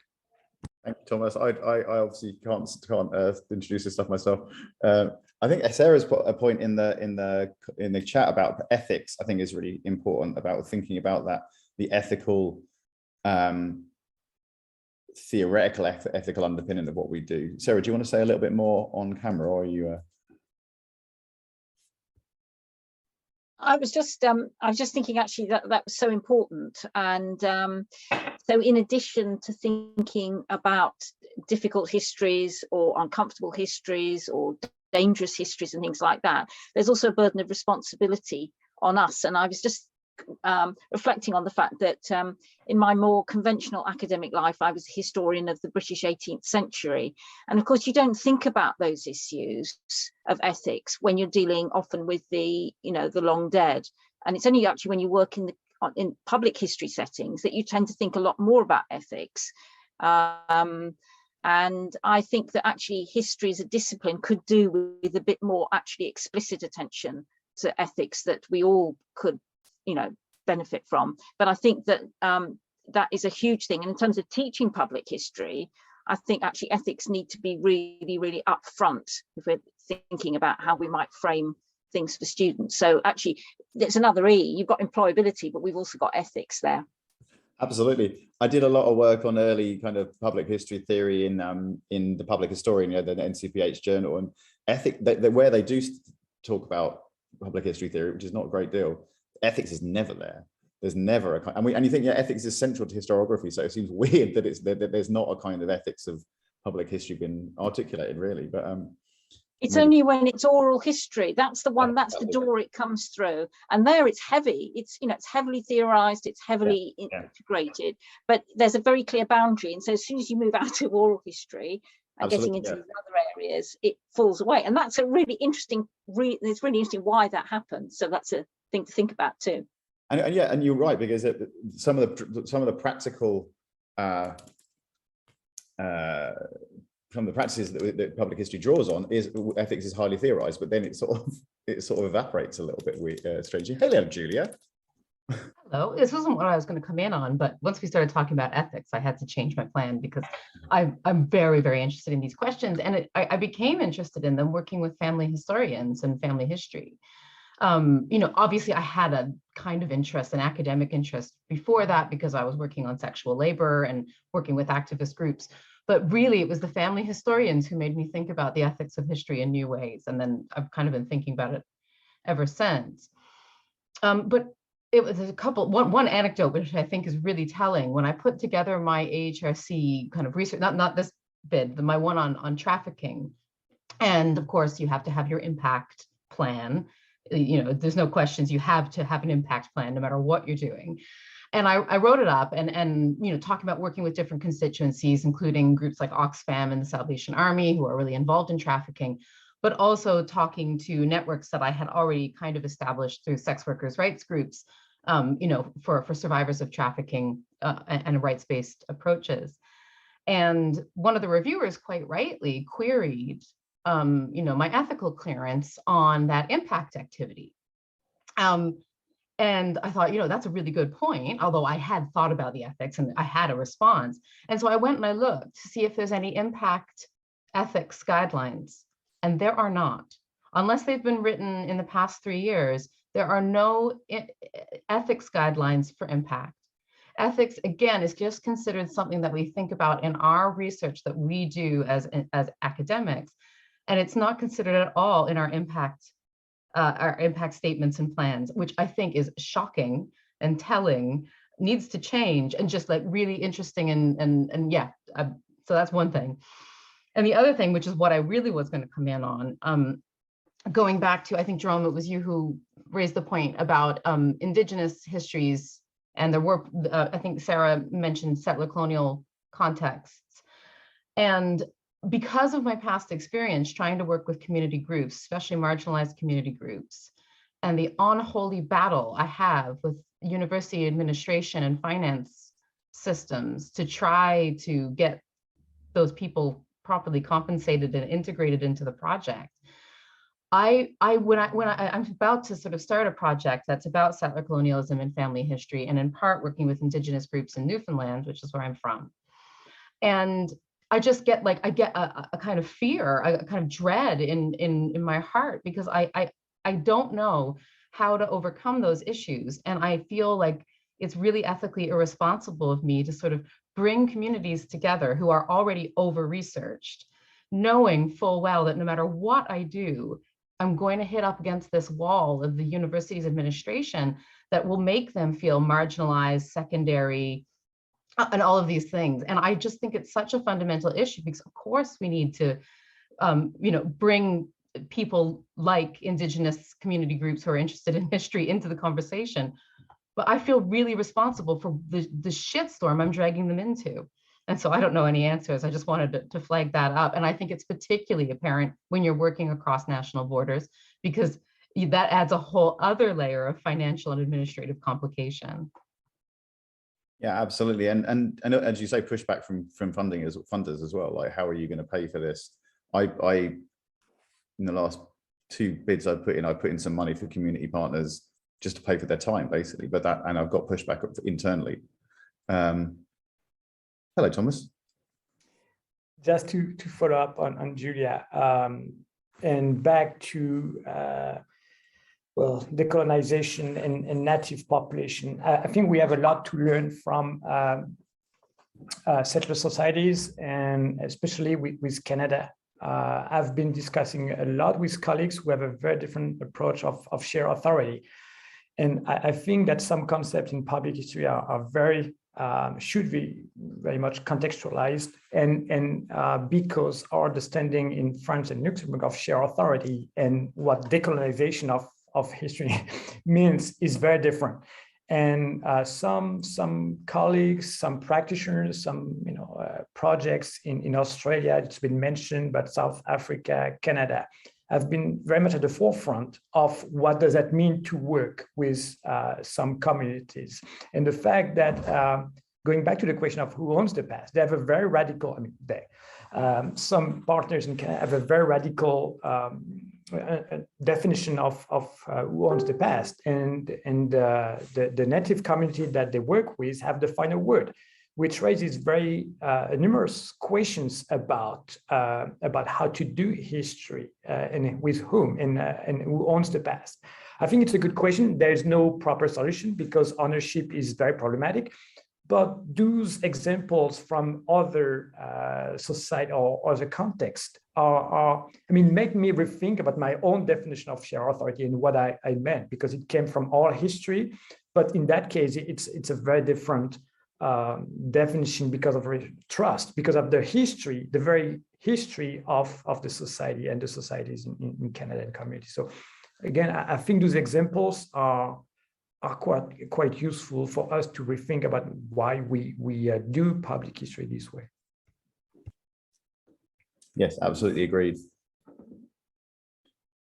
Okay, we're heading toward 12, which is when this session formally ends. Does anyone have any further last cherry on the top comments, chat things? There's more to come, of course. I can come in and just say a few closing words about what we'll do for the afternoon, if you like. So we're going to reconvene at 2. I've tried to follow good practice and give lots of breaks, so we're not just staring at a screen all day. Reconvene from 2 to 4 to look at pedagogy. So much the same way, we're going to have a few of us kick us off in the conversation, talk a little bit generally about it, and then I'm going to set up some breakout groups where we can just compare how we teach and the problems and possibilities and all of those things, and then come back and kind of have a report back session before taking another shorter break and then reconvening for a conversation about policies and institutional support, which I have a feeling will be lively. So lovely. I am recording, but I'm not going to be putting it on the internet. I'm recording with the idea of crafting some blogs, potentially by roping some of you in to help me for our forthcoming website. So don't worry about kind of frank comments kind of being blasted to the internet. It's just for note-taking purposes. Thank you very much to Jerome for chairing, to Jeff, Heather, Jerome, and Thomas for getting us started in the conversation. Sorry, we'll miss you this afternoon, Jerome. Hopefully see most of you at 2. And yeah, enjoy your long lunch break, which is probably not a break at all, knowing everybody in this room. Take care, everyone. See you soon. See ya. Thanks, Julia.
Hello again.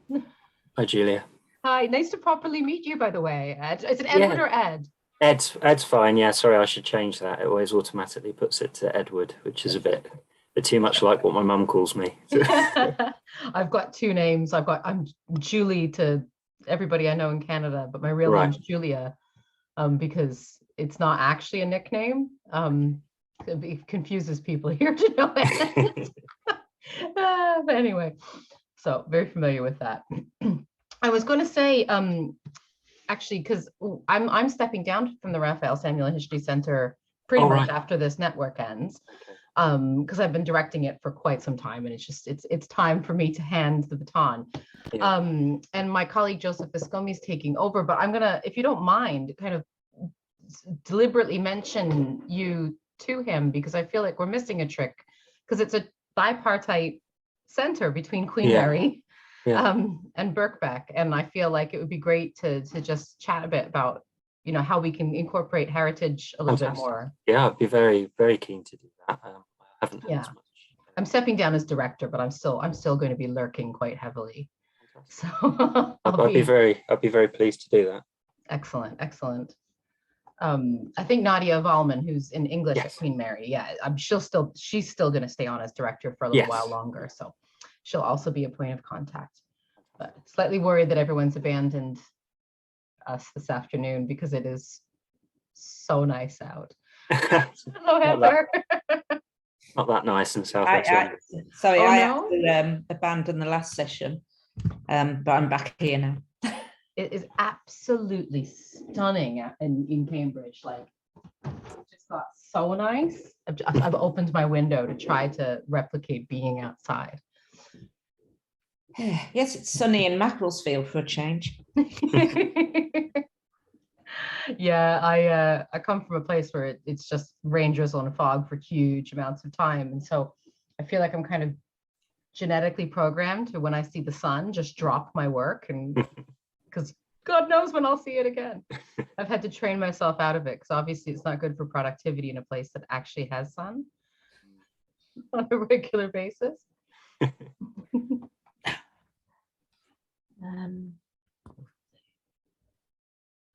Katie, I just read your comment about the Houses of Parliament. I've still got a key to get in the Houses of Parliament, but I cannot park on that university campus. It's crazy. It really is. It really exemplifies. Yeah. I mean, like, you know, part of what we'll talk about in the next workshop is exactly like, that's what the nitty gritty of what it means to partner, you know, as working for an for a HE institution, like just it's Kafkaesque. Universities just can't handle it. They don't have the infrastructure for sharing knowledge. They just can't handle it. They really don't. Like, they really don't. I mean, and like, what a thing to say in this day and age, that universities don't have the infrastructure for sharing knowledge, but it's true.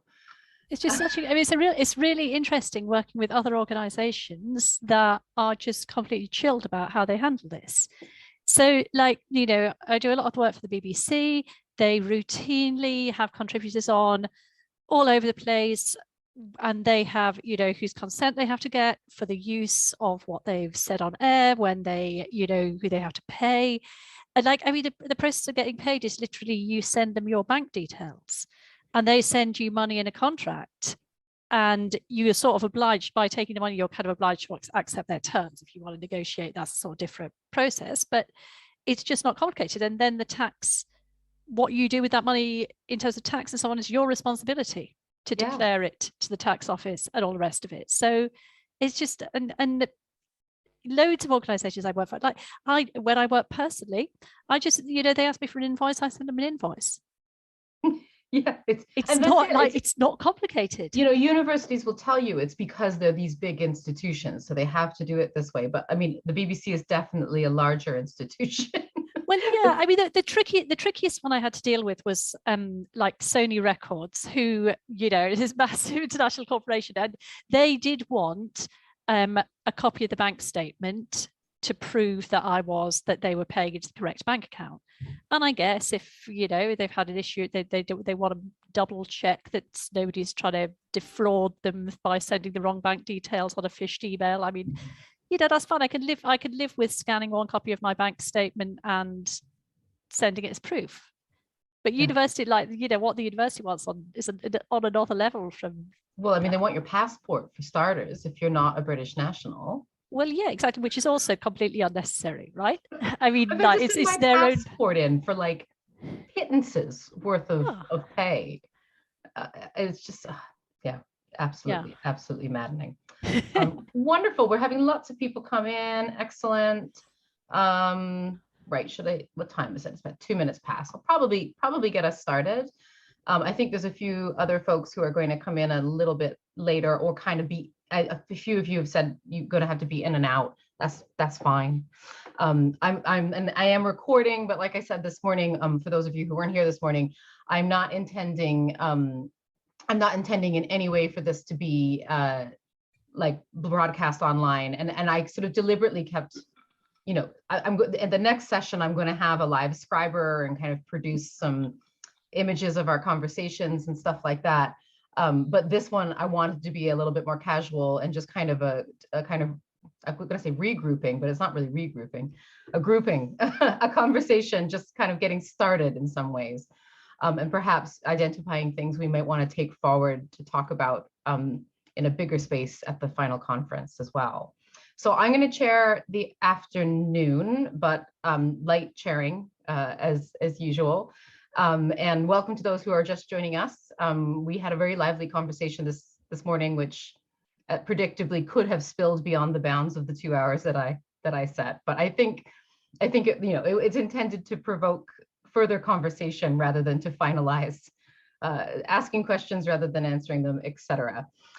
So for the next couple of hours, we're going to be talking about teaching. So that can be widely defined, but the kinds of things I had in mind to discuss were things like, how did we design our programs? Why did we design them that way?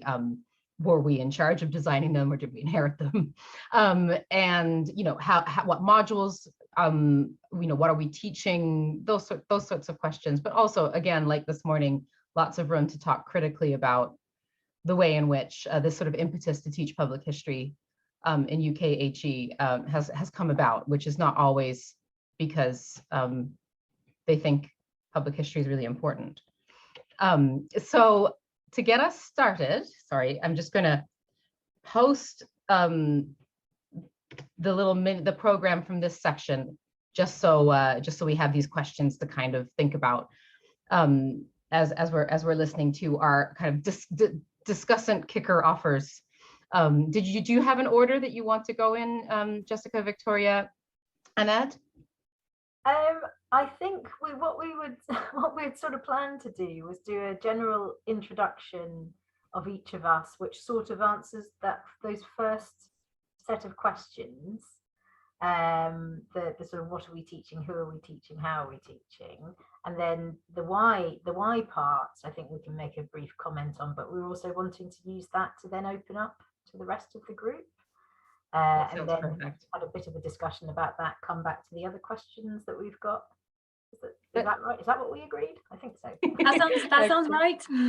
That sounds perfect. And so we'll do that for about an hour, and then we'll go into breakout rooms, and people can kind of grab a cup of tea and stuff as the breakout rooms start to form, where we'll just sort of discuss, compare programs, modules, and then report back, and we'll finish up around 4 before we take a break for our very last session. Shall I just let you self-introduce? Yeah. In the interest of time and informality. Okay, great. In which case, over to whichever one of you would like to get started. That was something we did discuss, did we? I'm happy to offer myself up to go first. Please do. Cool. Thanks very much indeed. Well, it's really lovely to be here, and I'm also very grateful to Victoria and Jessica who allowed me to join this as perhaps a slight interloper, which I hope that I don't come across as. But so I'm Ed Legon, and I'm co-program director of the MA Heritage Management, which is a collaboration between Queen Mary and Historic Royal Palaces, who you may know as the organisation which looks after the Tower of London, Hampton Court Palace, Kensington Palace, Kew Palace, Banqueting House, which is on Whitehall, and Hillsborough Castle in Northern Ireland as well. If okay with you, you both, Jessica and Victoria, I'll just sort of carry on with my full spiel, or should we go around? Is that right? Okay, cool. So, I mean, I'm slightly unusual really, because I'm a historian by training. My PhD was in the memory studies area, hugely influenced by Jeff Cubitt's work, I should say. And then I worked for Historic Royal Palaces for a bit, and then became program director of this master's program. And I'm really a sort of historian by training, and have ended up in the business school at Queen Mary. The program is a 50-50 split between the two organisations, and at Queen Mary the students are introduced to the history and theory of heritage and choose from elective modules across the business school. So the students get a flavour of HR, brand, marketing, project management, risk management, and leadership as well. So in that respect, it's probably quite different from some of the other similar programmes, I suppose. And then at HRP, the students work on placements across the organisation and also have masterclasses which are run by professionals from HRP. So the course is grounded in heritage theory and practice, and we might wish to talk a little bit later on about that relationship. I know that Jessica and Victoria are interested in that too. So there is also, of course, a specific emphasis in this case on management. So not just curatorial, interpretive and public engagement work, although they are still important, but operations, marketing, PR, finance and other functions as well. With this, I want to focus though on what I've designed and continue to offer at Queen Mary in the form of 3 modules: Heritage History Theory and Practice, the Leadership Seminar, so-called, and the dissertation as well. So Heritage History Theory and Practice is really influenced by my own interest in, I suppose, what we might call the politics of heritage. So I very much foreground power relations of class, gender and race, amongst others, and how far these help us to answer the question of whose heritage is it now and in the past. And this entails an exploration of European and colonial histories, and also prehistories, I should say, of heritage and museums, as well as the roots of the preservation movement in the 19th century, exercises in nation building.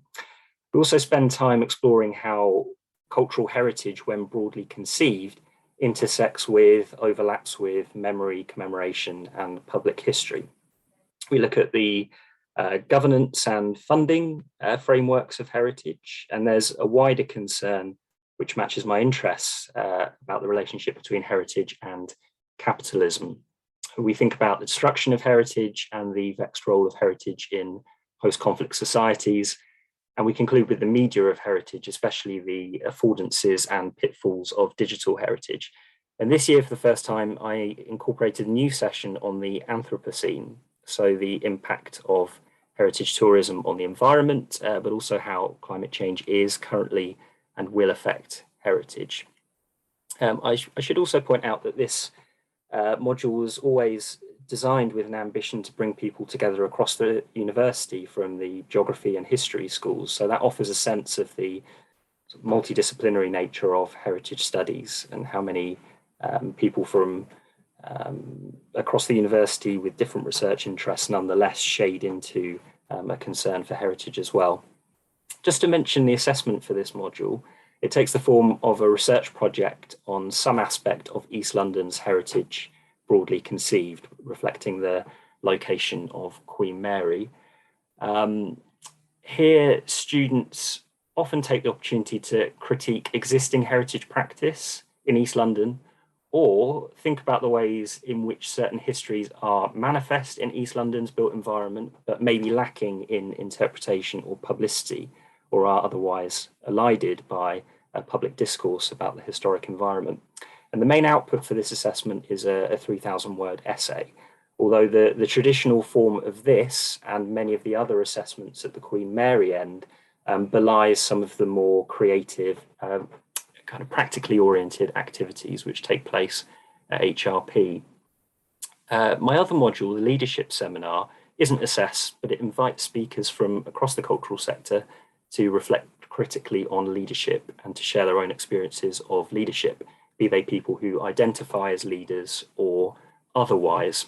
And this module encourages the students to draw on some of those themes around the politics of heritage on the other core module. So these aspects of the degree are really intended to provide the students with a conceptual and theoretical grounding to then engage with the practical elements of the programme at HRP. And this, in principle, should all come together in the dissertation element of the programme, in which the students write theoretical or practice-based dissertations about heritage management. Before I pass over, I just want to perhaps give a few reflections on pedagogy, which have come out of my 3.5 years experience being programme director on this MA. Firstly, it is usually the case that our students have undertaken history undergraduate degrees, and they are super passionate about history. And so it can take a little bit of time to distinguish their existing knowledge and understanding from that which concerns a theoretical engagement with heritage in the present. Although it's worth mentioning that we do take time to historicise heritage as well, which may kind of muddy the waters a bit. It's also the case, of course, that what an organisation like HRP does is very much grounded in a concern for historical research. So again, it's about encouraging the students to think instead about which histories are being researched by organisations like HRP and why. So here, students often find themselves engaged in social sciences methodologies more than they do in the historical methods with which they are perhaps familiar. A second reflection is that since the MA started in 2018, students are increasingly equipped with experience of the politics of heritage, both via its now regular treatment in the media and its incorporation within kind of wider culture wars, but also from undergraduate degrees, which are increasingly offering public history and heritage modules. And I think Jessica and Victoria may speak a little bit to that later on. Thirdly, the MA provides a broad conceptualization of heritage to incorporate a whole range of memory practices. And I go as far as describing heritage, or at least provoking the idea that heritage and indeed public history are subsets of social and cultural memory more broadly. Now, this can sometimes come into tension with the extent to which the students' real world experiences, as it were, are often of a much more tangible heritage. So I suppose a question emerges here of the value of this broader conception, which I seek to bring to the students. And very finally and briefly, and indeed relatedly, is the relationship between theory and practice. Evidently, while heritage practice is an ever-changing environment, it is sometimes, in my experience, challenging to align the criticality of critical heritage studies with what the students feel are the obstacles, perhaps the realities which heritage organisations face, particularly within the current economic and political climate. So here, I suppose an important aspect of my pedagogy, which I'm continuing to develop, is to reflect on the politics of possibility within heritage and how we might counter some of the apparent realities which are faced in the sector. So that's it from me. Thank you. Thank you so much, Ed. You're not in the least an interloper. That was a great start. I'll pass over to whoever raises their hand first. To Jessica, there we go. Okay, I'll go next. So hello everyone, my name is Jessica Moody. I'm a senior lecturer in public history at the University of Bristol. And before that, I was a lecturer in modern history and heritage at the University of Portsmouth. And before that, I had a position at the University of York as a research associate with IPUP, and that's also where I did my PhD, which was with Jeff Cubitt. And so I emerged from my PhD context in more of a memory studies place. My PhD was about the public memory of transatlantic enslavement in the city of Liverpool over 200 years. But before that, I did also work for museums. I worked for National Museums Liverpool for 2 years. And before that, I did an MA in Cultural Heritage Management, again at the University of York. So I do feel like I am someone that sort of emerged from archaeology and heritage, and I guess particularly that kind of Laura Jane Smith style of critical heritage studies, and then sort of shuffled over into history and memory, and had to grapple with those kinds of disciplinary differences, which, you know, partly is about moving from using Harvard to Chicago sort of citation systems, but it's also about different sort of frameworks and different placing of focus of how much you value things like context and historicizing versus the presentism, which is often there in a lot of critical heritage studies, as well as, I guess, more of the drawing, as Ed touched on, the sort of social sciences methodologies, which is much more prevalent in heritage studies, I think. So I wanted to talk a bit about my current role. So I have taught public history topics since just after my PhD, really, at York and at Portsmouth, but I really wanted to talk about what we were doing at Bristol, because I suppose in comparison to Ed and Victoria, we don't have a dedicated MA in public history or heritage. And if I'm honest, I don't think there's any appetite for it either. I think there is a feeling that themed MAs are expensive, complicated to run, and that staff are very rarely given the appropriate amount of workloading to run them. So it's good that they're honest about that, I suppose, but a bit sad for those of us who are interested in developing those sorts of things. But I think what we do have is a sort of threading of a public history pathway throughout the undergraduate and postgraduate degrees in history. So we do have a core second year unit for all of our history students. They all have to take it, called History in Public, which for that, the assessment is that they pitch a public history project. So we have a series of project briefs that we've designed ourselves, but sometimes in collaboration with external partners, and the students pitch a project to that, and they design a presentation pitch for it alongside a critical reflective essay, drawing in scholarship, and so forth. And we also have, and the thing that I introduced to Bristol for the first time Bristol's had this, is a practice-based dissertation as an alternative to the standard 10,000 word thesis. I suppose that's the thing that's on my mind the most at the moment, because I'm just marking them. So I'm thinking about all the sort of issues that there are with running something like this. And I would say that it wasn't easy to set this up. I'd sort of set up something similar at Portsmouth, but the language of the dissertation as it stood was flexible enough to encompass this could be a 10,000 word dissertation, or it could be a major project of some sort. But the practical element of that wasn't assessed. Whereas at Bristol, we felt that was important to have that. So for the practice-based dissertation, students will undertake a public-facing practical output and carry it out alongside a shorter 5,000 word critical reflective report. And we chose, I spent about 2 years maybe developing this before actually running it. And I think we settled on the language of a practice-based dissertation rather than a public history dissertation, to try and tie it into this idea of research by practice or research by doing, in a way that's much more familiar in some of the other subjects like theatre or film or performance-based kind of music and those sorts of subjects. So we wanted to really tie it into the idea that it was still research, it was still a research project, it's just that the research was happening by doing. And that unit tends to be quite a small self-selecting group of students. You know, it's not for everyone by any means, and a lot of our students tend to be quite nervous of new things. So we've had kind of 14, 13 students for the last 2 years that it's run. And no two projects are the same. It's very varied. At the minute, we've got it kind of open season, what they want to do. And the first year it ran, of course, was 2020. So it was just online projects, which in some ways was quite a good start. So I'd be happy to discuss that in a bit more detail. And some of the things that we were talking about this morning kind of, I feel, come into this as well, in terms of institutional barriers, in ways that the actual way that it's run, particularly around ethics and some of the more nuts and bolts functional ways that our assessments are run, it makes it a little bit challenging.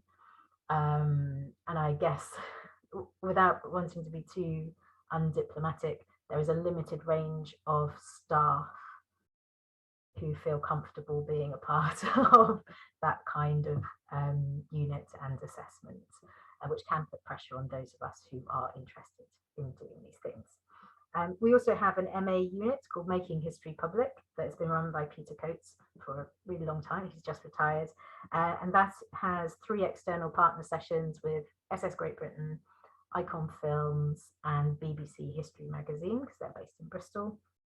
And for that, students create a public history proposal. So they can either propose a public history project for the SS Great Britain, or they can devise a film treatment for Icon Films, so they can pitch a history documentary basically. And then the other assessment for it is a bit more traditional. It's either an essay or a public history review in the style of the reviews that you might see in the Public Historian Journal, so they can sort of focus it down.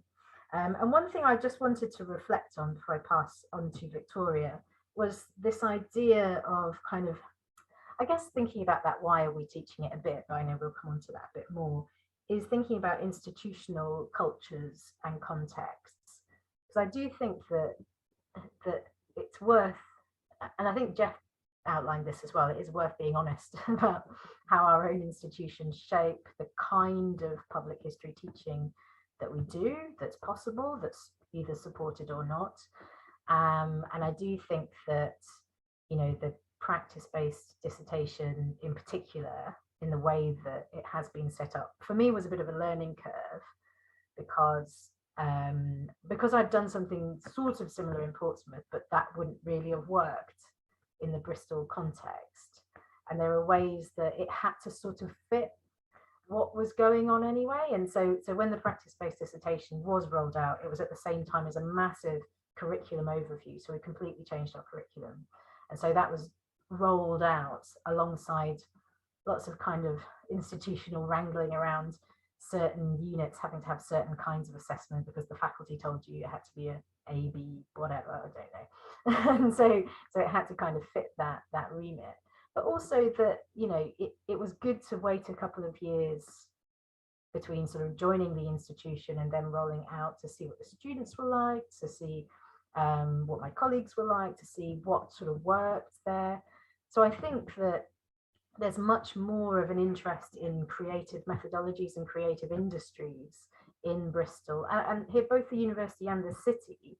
Because I guess the other dimension to this is that the public history teaching that we do, I do think, is inflected by place, and that there is a lot of the teaching around the purpose of public history in Bristol that can't not talk about, you know, pulling down statues of slave traders and throwing them in the Avon, or about kind of environmental issues. So we have a, you know, decent showing of environmental public history as well here. And so I do think that, you know, if I'm honest, I absorb that kind of context in what I think works in terms of teaching in that sort of both institutional and city place-based kind of teaching.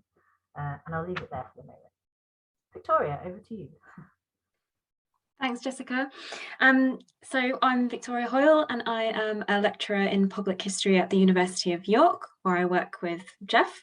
And this morning, Jeff gave an overview of sort of the context of public history at the university. So I don't want to rehash that too much, but briefly, before I start to talk about public history at York, just a little bit about me.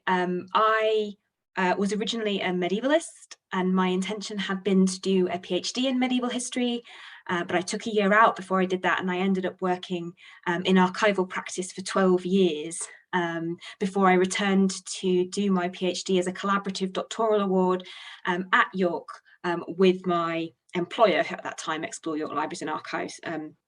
And so that was part of a much larger CDA project, which was based in the Department of Archaeology. So similarly to Ed and Jessica, I often find myself sort of straddling heritage studies, critical heritage studies, and public history. And I returned to York, to the history department, after a 2-year stint at UCL in the Department of Information Studies, where I was teaching archival science, basically. So it's been a bit of a unusual journey back into public history academia. Now at York, I am the director of the Institute for the Public Understanding of the Past, a role that I took on from Jeff, and also the convener of the Masters in Public History, which has been running since 2012. We have a relatively large cohort, so this year we have 24 students on the Public History programme. I also teach undergraduate public history, and I want to talk a little bit both about the master's programme and then also about the undergraduate modules that we offer. The master's programme, I think it's fair to say, is relatively traditional in terms of sort of format and also assessment. So we have 2 core modules, one that students take in the autumn term and one that students take in the spring term. The autumn term is sort of concepts and theories, and the spring term is much focused on methodologies and practices. That spring term module is taught almost exclusively by practitioners.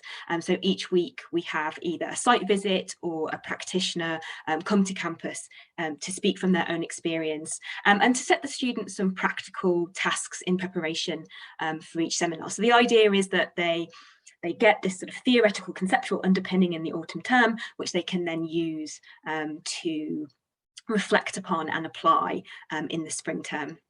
The vast majority of our public history students also in the spring term take a 10-week public history placement. This is a 4-credit module where students spend, I think it's supposed to be up to 15 hours per week working with a host organisation on some public history project, and each of those projects are generally bespoke with one student working with one organisation. And at the end of it, they write a 4,000-word critical reflection on their experience of that placement. That placement is not only available, however, to public history students, but is also an option for all our MA history students. So any student within the department can opt to take it, and this year we have 37 students on placement. This has meant that we've had to rapidly expand the number of placement opportunities that we're able to offer. So even though we are based in a sort of a self-proclaimed heritage city, we are having to increasingly move beyond the boundaries of York to the wider region, and then also now nationally. We had 2 students this year on placement, one in Wessex with the Wessex Museums Trust and one in Dorset. So they were quite far from their university base. The public history placement, I think it would be fair to say, is now seen as being one of the key kind of unique selling points of doing an MA in history at the University of York, and is often something that gets talked about a lot at open days. And I think that reflects the emphasis that is placed on public history as an expertise within the department. That's reflected also at undergraduate teaching. Unlike Jessica, we don't have currently a core module for undergraduate students, but it is possible through 2nd and 3rd year for undergraduates to track almost an entirely public history course if they wanted to. So we have a module called Histories in Public, which is very much a kind of introductory survey module to the various genres of public history and some sort of introduction to the sort of theoretical and conceptual basis of public history. We then have a couple of modules later on in the 2nd year. Jeff has a module called Difficult Pasts. I have a module called Uses and Abuses of the Past. And then in 3rd year, they can do a year-long special subject on commemoration, also Jeff's module. So many of our students who come onto the MA course, probably now around 50%, are our own students, and we see quite a good rate of conversion from our undergraduate modules through to the MA. We also have now increasingly a lot of students doing undergraduate dissertations on public history, but unlike Jessica, we don't have, the Bristol model, we don't currently have a practice-based dissertation. It is a 10,000-word thesis. So that's something that I'm I'm really interested in the possibilities of that model, and not just for the undergraduate students, but also for the MA students who currently write a 20,000 word dissertation. But again, then their option is to do that as a sort of a straightforward thesis. We are approaching a major redesign of our programmes, because York is moving to a semesterised system in 2023. So the year after next, we'll be moving from a 3-term to a 2-semester system. And this is an opportunity, as we see it, to, well, as we're forced to see it, to rethink the design not only of the masters but also of the undergraduate programme. And one of the most significant changes that we're making at undergraduate level is we will be introducing a compulsory core public history project module. So this won't replace any of the public history options, they will remain, but now all history students will have to take a project. So that will be in collaboration with partner institutions in the city. Students will have a public history project brief. They'll need to produce some form of public history output, which they then critically reflect upon in small groups. So we're currently piloting this at the moment. We're flagging up all kinds of challenges, logistical challenges, resource challenges, student learning challenges. What we've discovered very rapidly is that students need a lot of assistance and help with the purely functional part of a public history project, so time management, teamwork, communication, and that kind of thing. So that's going to be a big shift for us, and at the same time we're thinking about how we can adapt the MA programme to better reflect the changes in public history pedagogy that we've seen over the last 10 years, since the York MA was instituted in 2012. And one of the things that I'm particularly interested in, so the sort of the key things I'm thinking about, is how we integrate practice. So finding that balance between theory and practice. I would say that we are quite strong in the sort of theoretical and conceptual basis. We have quite a sort of an established intellectual approach to public history, but that in comparison with some other programs, the focus of our practical element is in the placement. Also thinking about how to include kind of an ever increasing range of interdisciplinary literatures and activities within what is a finite period of time. How do we diversify and internationalize our curriculum, particularly in response to a diversifying student base? Our students, we're seeing increased application from students from outside of the UK. I think we've always had kind of an established recruitment from North America, but that is changing again, and we're seeing more students looking to come to York to do public history from elsewhere in the world, and also from just within our home students, more demand for a global public history. And I'm designing a new MA module for next year called Decolonising Public History, to try and pick up some of that, but not necessarily wanting to silo everything just into an option module. And I think all of these things, all of these sort of key issues that we're grappling with, lead me back to sort of fundamental questions about what it is that we're teaching in public history. So are we teaching a set of skills and practices? Are we teaching methodologies and approaches? Are we teaching an orientation to the production of historical knowledge, which is often, I think, where I'm coming from as a public historian? Are we prioritising principles and concepts?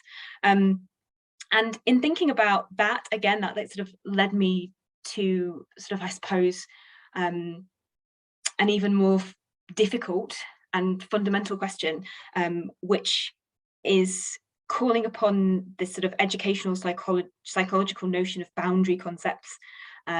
So what are the concepts with cohesive power that underpin public history? What is it that our students need to understand to operate in this field or in cognate fields?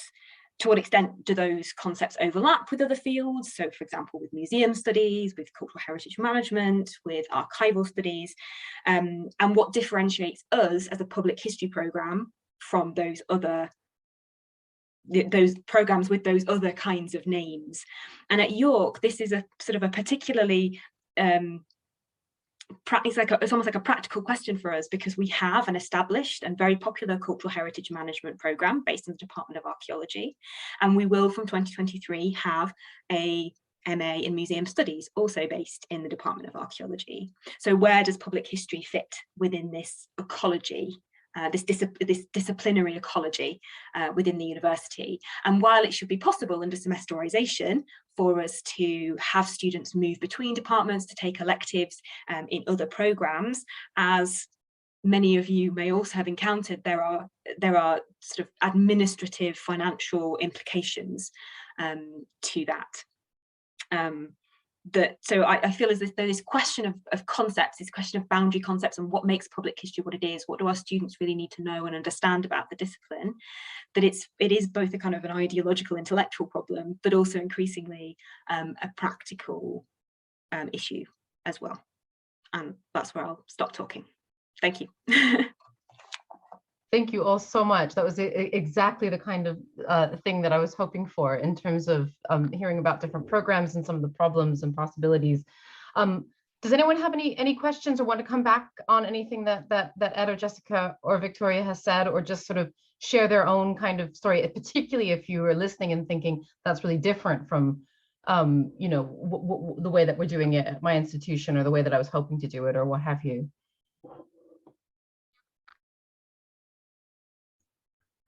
I mean, whilst people are gathering their thoughts, perhaps, one of the other questions we talked about in our meeting before this workshop was about what the broader impact of introducing public history teaching has had on the rest of the degree, or the rest of what is on offer at institutions. And I think that's quite an interesting area. And I've certainly seen a real increase in students who are doing more or less traditional historical dissertations, then wanting to include some sort of public history element, you know, chapter 3 or whatever. So I think that it does have a sort of impact on what students are doing in other areas as well, which is quite interesting. And some of which is really good, I think, and some of which can be a bit confused too. I mean, one of the issues that we have with the practice-based dissertation, and maybe this happens in other areas as well, it might not be specific, but is sometimes I'm sort of saying, yeah, where's the history? Where's the history in your history, practice-based history dissertation? Because I kind of get a bit, you know, this idea that I guess we talk about public history being about the present, and so they sort of maybe take that and run with it a bit too much. But I'd be interested to know if anyone else feels that the introduction of these kinds of courses and topics has had that kind of knock-on effect. But I see Catherine has her hand up. Yeah, sorry, Catherine, go on. Yeah, no, I mean, just on that point specifically, and I'll make the point I was going to say. I mean, I think I have absolutely had that students become obsessed with the form as opposed to the content, and that then makes it quite difficult to work out how to assess practical projects, because if they become all about, we put all our time and effort into making the exhibition structured in a really interesting way, or the podcast beautifully produced, but actually then the content is quite superficial in terms of the you know, it's historical approach, and not what you would normally expect at master's level in terms of nuance or creativity or engagement with the sources or original thinking. How do you marry that? And I think it is quite a challenge when, you know, we're all asking students to do two different things at once, you know, in terms of putting the emphasis on form and content. And I think it's quite a challenge to work out what we regard as, you know, what do they need to do to satisfy the requirements? What justifies a distinction in that type? You know, we are obliged, whether we like it or not, to grade people. So how do we work with that? And this kind of like leads me on to the point I was going to make originally, which is about who is teaching the skills. Because I think this is a real challenge. I mean, I was lucky when in my first public history post, which was at Sheffield, I was lucky in that there was a kind of creative digital team at the time who were basically there to do kind of extracurricular video tutorials. So when I wanted to give students the option of doing something on video, I basically handed over the skills workshops to somebody else. and those people were available. But I think one of the challenges of this is that in a lot of institutions, I'm not convinced we are getting those kind of resources necessarily to deliver on the full range of types of public history that students might like to do. So I think a lot of us here probably have one bit of public history where we would feel quite expert, quite confident about teaching that bit of public history. And then there are other people, but, if it comes to art, I've never went to an archive. I don't know, what the archive principles are. Hopefully I could find an archivist who might come in and do a session on that, or support a student through a work placement, then enabling them to write a dissertation or do a dissertation through practice on it. But I think this question of how these programs are really being delivered to incorporate something that's not just playing around is a real one. Or if it is just playing around, is that enough? Because sometimes I think, saying, this is about experimenting, we're not trying to make you professional sound editors or podcast producers. It's about having a go and thinking through the implications. But I think there is a little bit of a tension there about to what extent these are training courses to get people up to professional public history standard in X versus have a go so you can better understand how this medium works. That sounds so very familiar with my experience too, Catherine, and Thomas is agreeing in the chat as well. Barbara, do you want to come in? Yeah, thank you. It's really fascinating to listen to the discussions. Actually, I'm learning a huge amount, and obviously I come at things from quite a different point of view, being a practitioner first, and I was just really struck by how you were saying that sometimes the historical content becomes weaker in these kind of shared approaches, and I think that kind of indicates just how much thinking there is to do about these places where things come together, because being part of either receiving that material or working with their students, and I think there's a whole nother issue to raise about. I've no idea how there's capacity in the sector to support the number of work experience and placements that are being talked about, because it takes a huge amount of time and with very variable, extremely variable experiences. But the point I wanted to make is that from our point of view, it's really rare, I think, that the material that a student produces is actually usable for us in terms of output. It's and it's made us really think a lot about in the groups I've worked in about what a student can do, which is useful for them, useful for their, personally, useful for their degree and studies, and useful for us. And so it's often not a public output that we want from them. I mean, asking someone to produce an exhibition, for example, is really complicated when you're running on several years of programming, or it's got to fit in with something else, or all those things. So we definitely try and look for ways for people to contribute, which may discuss those things and may think about those things, but where it's not predicated on them actually producing those things. Thank you so much, Barbara. I was thinking the same thing in terms of the capacity on the other side to accommodate so many. Oh, sorry, Victoria, do you want to come in on that? Yes, I was just going to say this is something that we have been grappling with regards to the undergraduate project module, which we're looking to introduce, because we're talking about 200 plus students will be taking that module every single year, and so we've been thinking about how we create a scenario with our host organizations, which requires almost no with our partner organizations, which requires almost no commitment on their part, and also no commitment to use or reuse the material, that it's sort of establishing kind of a hypothetical scenario which the students then produce work towards. That's not the case with our MA students. Our hope for the MA students is they will produce something usable, although I absolutely agree that that is not always the case. Sometimes is, but not always. But I think it is really, really difficult when we're making increasing demands on organizations that are already saturated and under-resourced. So increasingly I feel that we're having to kind of create artificial circumstances whereby students can have an approximation to kind of a public history work experience, rather than something which is of mutual benefit, 100% of the time. I can definitely understand that workaround. Perhaps something to actually, I'll make a specific note of this issue, because I think it's absolutely something to put in the foreground in our second workshop, because it's definitely going to be one of the big question marks. Who's next? Oh, I guess you appear in order. I think it's Sarah next. Thanks. Let me just start my video as well and lower my hand. Hi, thanks. One of the things really struck me when everyone was speaking, I'm a senior lecturer in Swansea. I took over a program that Kath designed, and we're developing it further, of course, as everyone always does.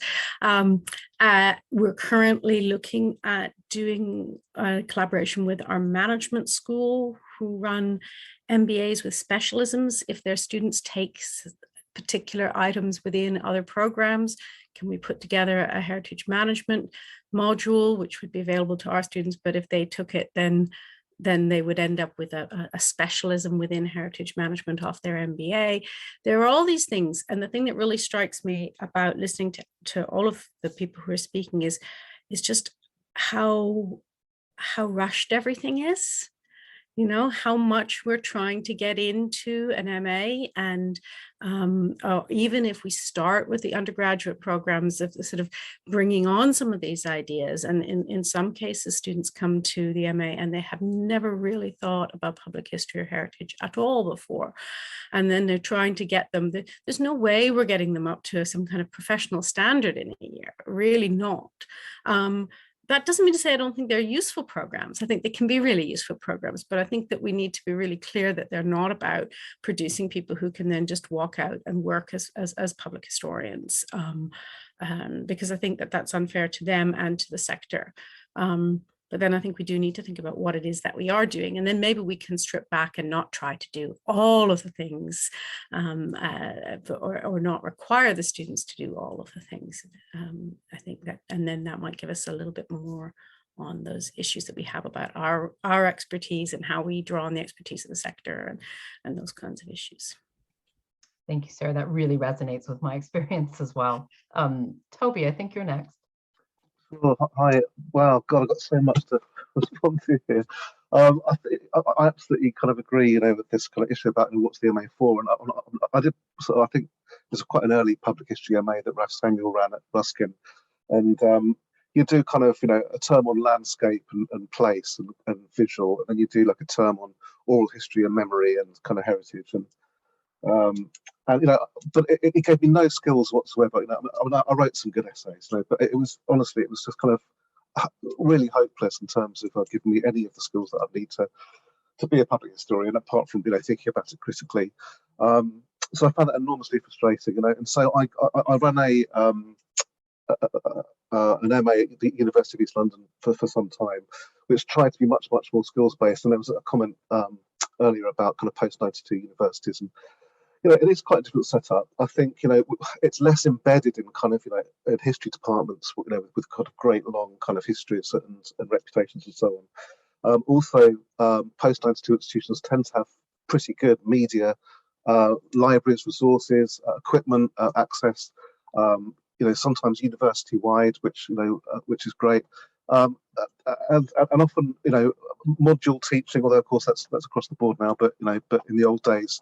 It was all pioneered really by the polys and really encouraging kind of cross-disciplinary working. And so I think in many respects we're kind of way ahead, were way ahead, although I'm sure it's maybe a bit different now. So what we had on our MA was a core program where everyone had to produce an online heritage website, and it was a place-based kind of project, which I gave them.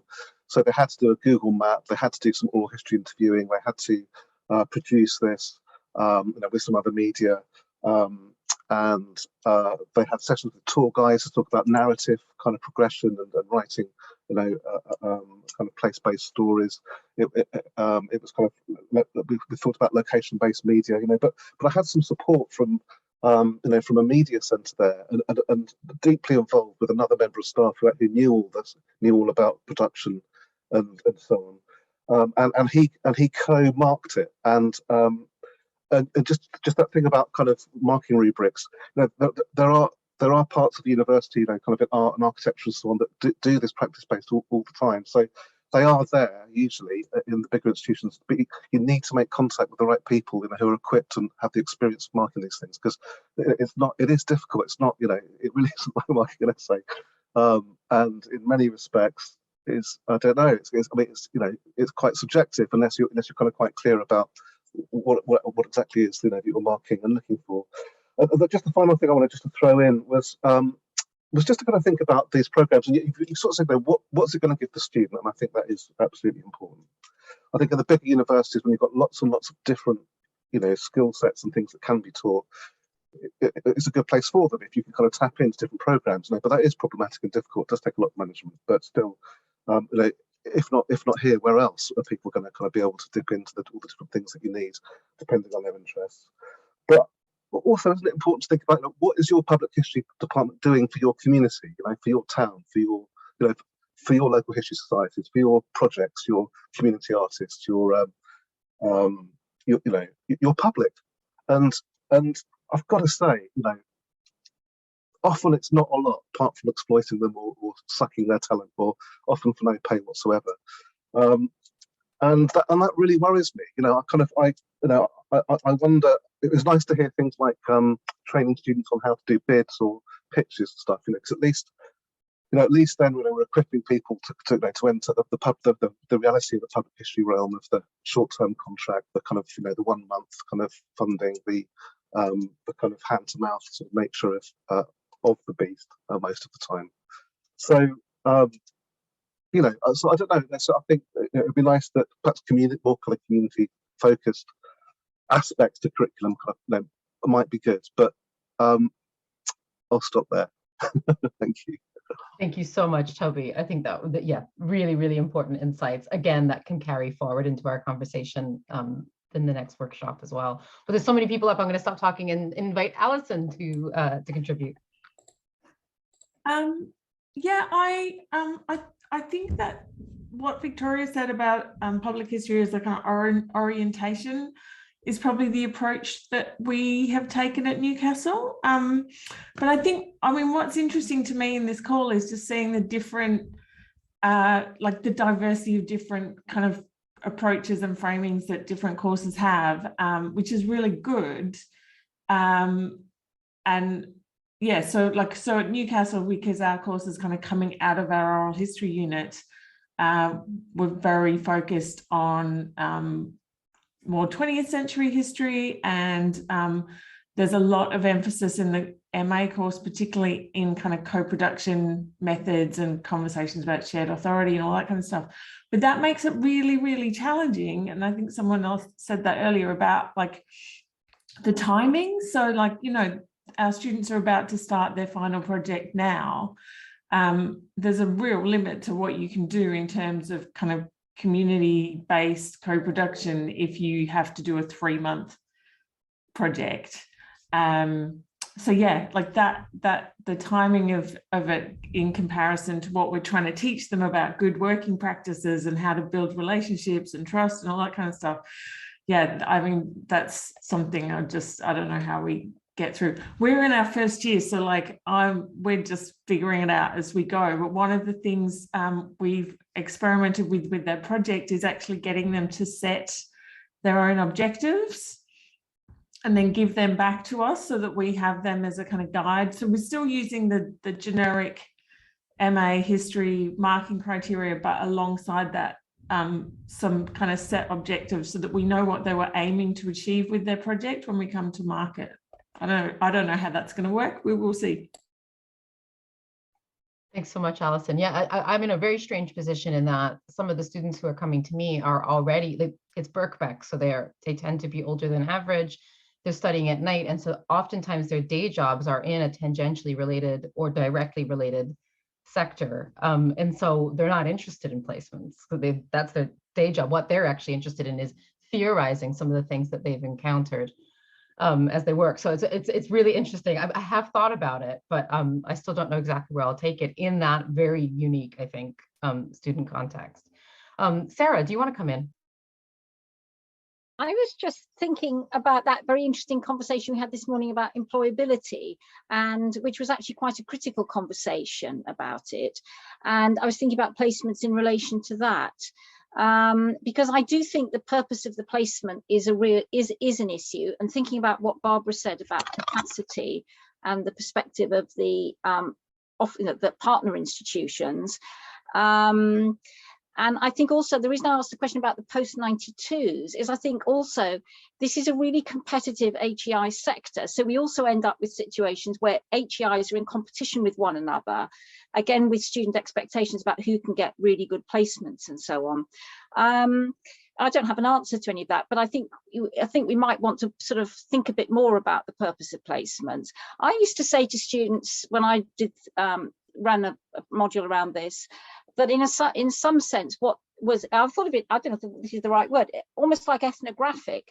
They're going in, they're actually going in, they're observing, they're seeing how this world works. They're reading about, theories about owning the past or whatever, shared authority, but actually what does it look like in practice? Can they spot it in action and so on? So I sort of tried to shift the purpose of the placement somewhat to them actually having an insight into what was going on rather than them doing something that was going to eventuate in some tangible sort of real world outcome. So that's probably a bit of a cop-out, but on the other hand, I felt that was more honest in a way. The other thing I did find productive though, in terms of placements, and which was more reciprocal than some of these uneven relationships, was actually teaming up with local groups who had heritage lottery funding projects, because they were all desperate for students to go and do something with them, because that was part of their application. It was part of how they pitched themselves in terms of audience and outreach. And so often that helped negotiate some of those tricky relationships where you often end up with students who don't turn up on time, who don't write very coherent pieces that people find disappointing when they receive them and so forth. But in the end, for some students, I just did an in-house project because it was too difficult to manage the relationship. So yeah, there's just some thoughts. Thank you, Sarah. And I actually think thinking about that kind of ethnography kind of rapporteur role might be useful for my students, actually. So that was really practically useful. Edward.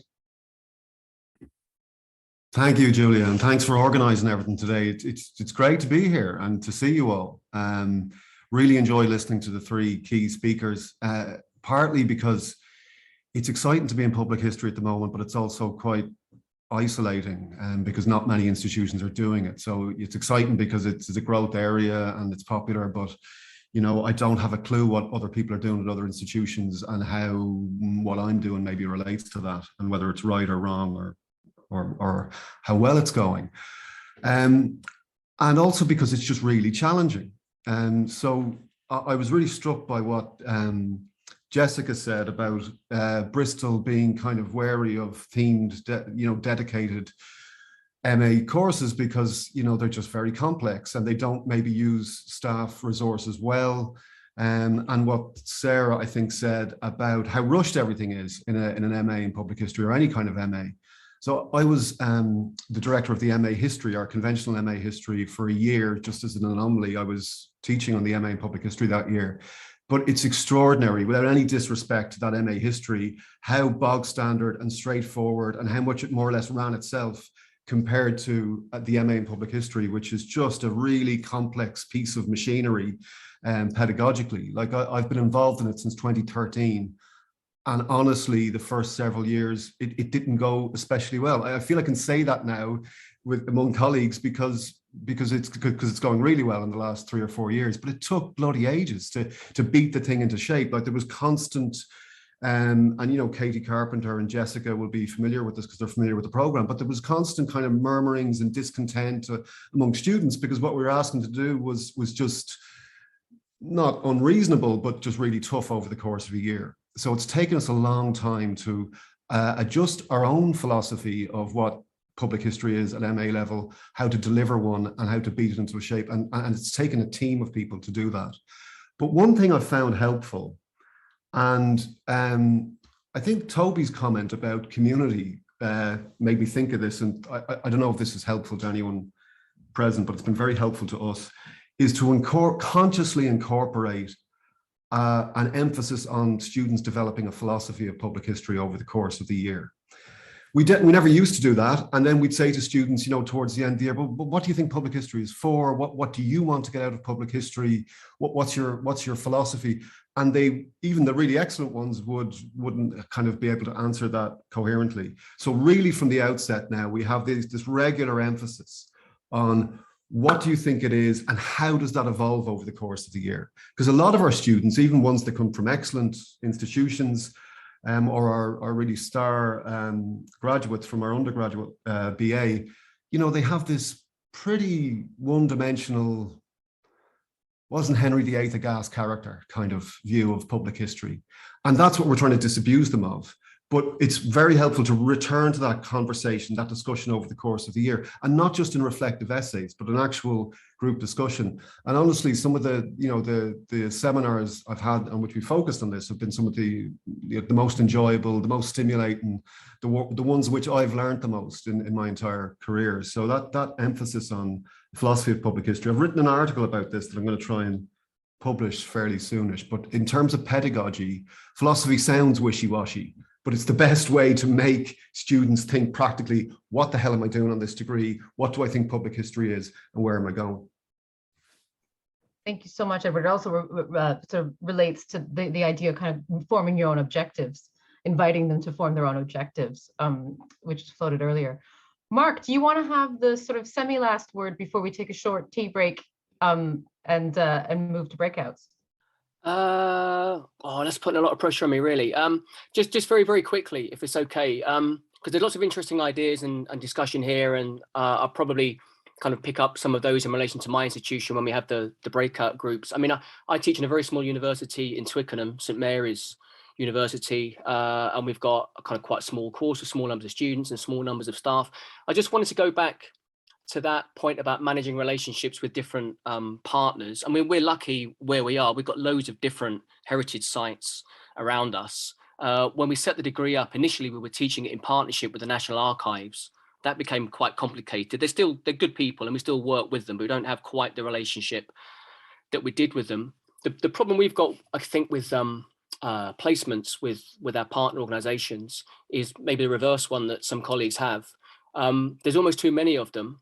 And we have contact with them, and they want us to send students, you know, maybe one a year to do a placement there. And very often we just haven't got students who want to go to that particular place. And it's quite hard to maintain a kind of relationship with people when you don't have the kind of annual movement of students towards them.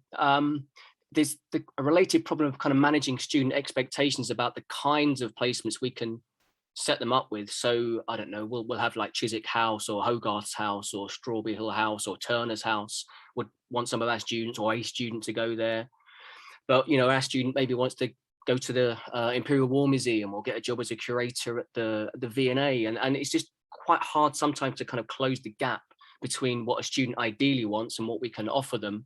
We've started to experiment a bit with an idea that we took from Derby University, which is having an alternative as a kind of consultancy as part of the placement. So if they can't actually do an on-site placement that's ideal for them, what they could do maybe is produce some kind of consultancy report on one or two particular heritage organizations or sites, which can be from anywhere. We had a student a couple of years ago, obviously it was during COVID and lockdown, and she was from Ecuador, and she did a comparison between a kind of grassroots local museum in Ecuador and a state history museum in Ecuador. And she got in touch with the people there, and, you know, she made a whole series of recommendations about how they could learn from each other.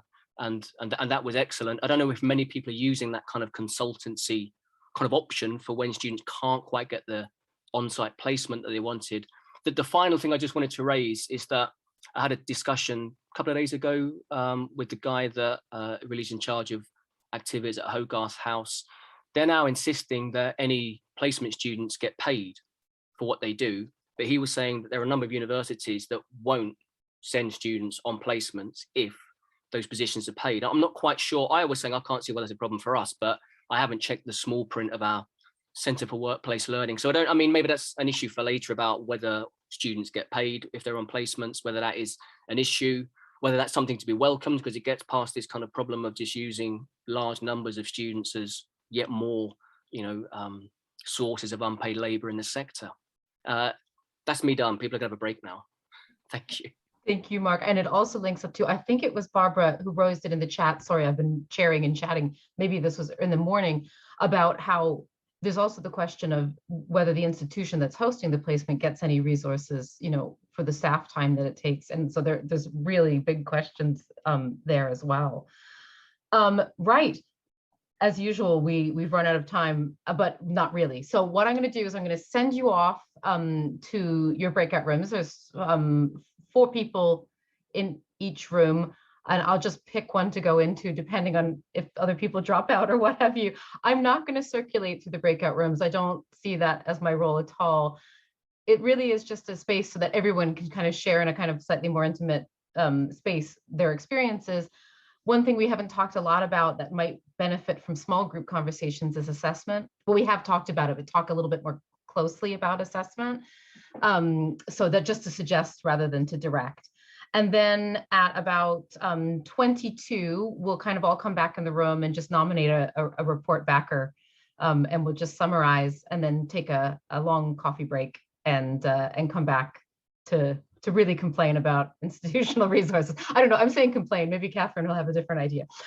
Right, so I'll send you to your rooms, but do take your time to toddle into them if you want to get a cup of tea or a comfort break or what have you. And we'll see you back here approximately 20 to 4. All right, you're going to be whisked now.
Hi, Toby. Sorry, I whisked everybody to a breakout room, but I've got to put you in one. 1 second.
sorry, everyone. I don't know exactly what happened. I didn't set the time for the breakout rooms. I was just going to manually stop them. Zoom just decided that we only got that many minutes. And then I was sort of desperately trying to stop it, but I just can't figure out how to stop it. Anyway, so we got cut off a little bit too early, but we are such a small group that I think we can probably kind of rally and start a group conversation again for the next 25 minutes before we depart. We probably need that long just to report back, really. But yeah, sorry, the technology just took on a mind of its own. That has never actually happened to me before in terms of the breakout rooms thing. Sorry.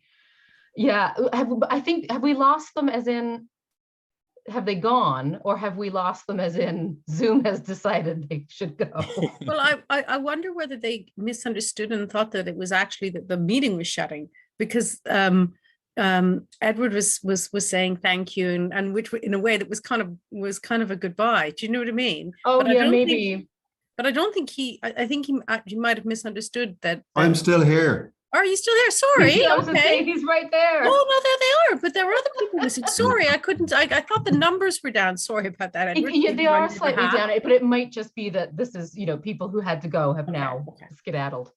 They took this moment to escape. So shall we just go around and nominate one person from the group to sort of give us a sense of where your conversation went, and then that's probably all we're going to end up really being able to do. But perhaps we can kind of take it forward collectively a little bit. Who was in group one? I've now lost who I put in what group. I can't remember what the number was. Oh yeah, of course. Sorry, I was the one who could see that, and now Zoom is just wiped clean. I have a feeling we were group one, but I'm not quite sure. Would you like, would whoever was in Jeff's group like to go? For instance, Jeff. Shall we go? Do you want? Shall I just sort of? I can't remember everything, but I know. Well, firstly, we weren't quite sure what we were supposed to be discussing, so we sort of started at any rate with sort of assessment issues and worked out from there. And we had some discussion, I think, about the issues of assessing things like placements and how to move beyond kind of traditional essay type assessment to ones which either incorporate more of the placement work or perhaps are more flexible. And Sarah had some interesting ideas based on what they've done with kind of portfolios and sort of logs of placements as feeding into the part of the assessment. A little bit we talked about practice-based dissertations as well, but not very much. And then I think we moved on to a set of issues around students giving negative comments, and both how far that is encouraged and how far students take advantage of the opportunity. So there was a bit, Ed had some stuff about perhaps students on their MA who maybe feel a bit inhibited sometimes about being critical of an organization that they're working with. And we talked a little bit about how far with placement students we kind of encourage them to be critical if they want to be, but also how we kind of help them to make that criticism constructive rather than just negative. And that led into a bit of stuff about student expectations, obviously, from the placements themselves. We talked a bit about kind of theory and practice and how to sort of handle the relationship between the two so that it's not a kind of stark kind of opposition that you do theory in the classroom and you do practice out there somewhere else, and sort of the two don't kind of come together. And then moving on from the kind of employability issue, we talked a little bit about actually, in a sense, thinking beyond employability in terms of what jobs people can get and that kind of thing, to thinking about how to kind of describe and sell and promote the virtues of our courses beyond the employability agenda. And Sarah again had, I thought, a lot of interesting ideas about, the value of thinking historically in public, generally in life as you go on. And a really nice phrase I thought about, an awareness of the world skill that we can claim to be helping students to develop. Not quite sure whether this is going to catch on with the REF, an awareness of the world criterion to go alongside the impact agenda. Don't know, but anyway, we quite liked thinking about that. I think that's what I can remember. Ed and Sarah, did you have other things? No, I think that was a brilliant summary. Thanks very much, Jeff. Excellent, thank you, Jeff. I'm just looking at the people who I wasn't in a room with. Who was in Alison's room? Oh, yeah, that was us, wasn't it? Yes. Did you nominate a rapporteur? Did somebody want to volunteer? I don't mind trying, and then maybe other people can jump in as well. I mean, we spent a little time at the beginning just chatting about our various experiences. I mean, I'd obviously talked at length about that already, but other people and where they were coming from in terms of this workshop. And then I think we segued into quite a detailed conversation about placements, their mechanics, ethics, and practicalities, and shared some alternative models as to how they might work, without the so at York, for example, we curate the placements on behalf of the students, whereas Mark was explaining that at St Mary's the students organise their own placements in conversation, and Alison was saying that placements are challenging because of overlap with other departments and other programmes that are offering placements and kind of saturating the market in the local area. And then we spent quite a lot of time on that, and then we moved on to what I think was quite an interesting conversation about where we begin in designing a public history programme or a public history offer where there hasn't been an established one before, which was just the case at Newcastle. And then Diane was explaining about the new role at City, isn't it? Yeah. And so we were discussing, what's first point of contact with public history? How do we begin to have this conversation about what it is, what its principles are, what the orientation to public history is, how it sits within history as a discipline? So that's where we'd got to sort of at the end. And I think where we'd ended was thinking about how we help students to make connections with things that they're already familiar with, perhaps with current debates or types of media or genres of public history that they've been consuming for a long time and may not have previously thought about within a kind of an academic framework. Is there anything that I've missed that anyone else would like to add? Thank you so much. And who was in the other group that hasn't spoken yet, but didn't have me in it? It's like a game of guess who. Jessica? Hello. Yeah, so this is me, Simon, Toby and Katie. And my brain has gone all late afternoon, so I think I may need help filling this in. But we also sort of shared our own backgrounds and where we teach at the moment, and Katie's going to move to Leeds, but she's currently at Bristol right now. And some are involved, like Simon, in establishing new MAs, and this term that I think we've mentioned in applied history or applied public history, I think it was here, and that maybe we haven't talked about so much, but developing that out of a MOOC, and then Toby and his involvement with Birkbeck, but also background from the Ruskin Public History MA, which is of course an institution. And one of the things that we did talk about, and this was something I raised, so I think this is probably why I remember it, is the distinction between where we're teaching in an optional kind of way, where there are students who are opting to take public history units, or choosing, of course, to undertake public history MA programs, versus where we are implementing, forcing upon them public history units as part of an undergraduate program, and what the sort of differences are in how we deliver that kind of teaching, how we frame it, what the reception is, of course. And I think, whilst I think this is maybe something that's changed over the years, because I think when Bristol first introduced the core history and public unit to second year history undergraduates, there was quite a lot of negative pushback from students, feeling like it wasn't relevant to them, that it wasn't part of what a degree program in history should offer, wanting to do, you know, more traditional things. But over the years, I think that's changed. And Simon made a really good point that actually, you know, in the current context of culture wars and all of the sort of big real life debates that there are, that has pushed sort of history more into the public in the real world, as it were, there's less of a sort of need maybe to justify why it's important. And I certainly found that whereas in the past I would have spent quite a long time trying to make, you know, drawing on contemporary context, trying to really make the argument that this is important and having to explain why they should be, or why it was worth kind of engaging with. I feel like we're several steps ahead, and actually there's less of that kind of justification that needs to happen.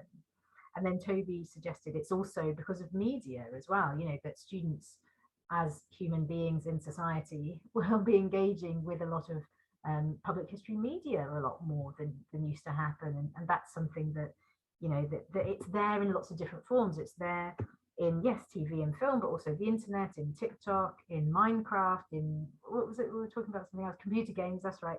In all these kind of different ways, there is, history is there, history is around, and there's much more of a sort of natural seam that you can kind of tap into.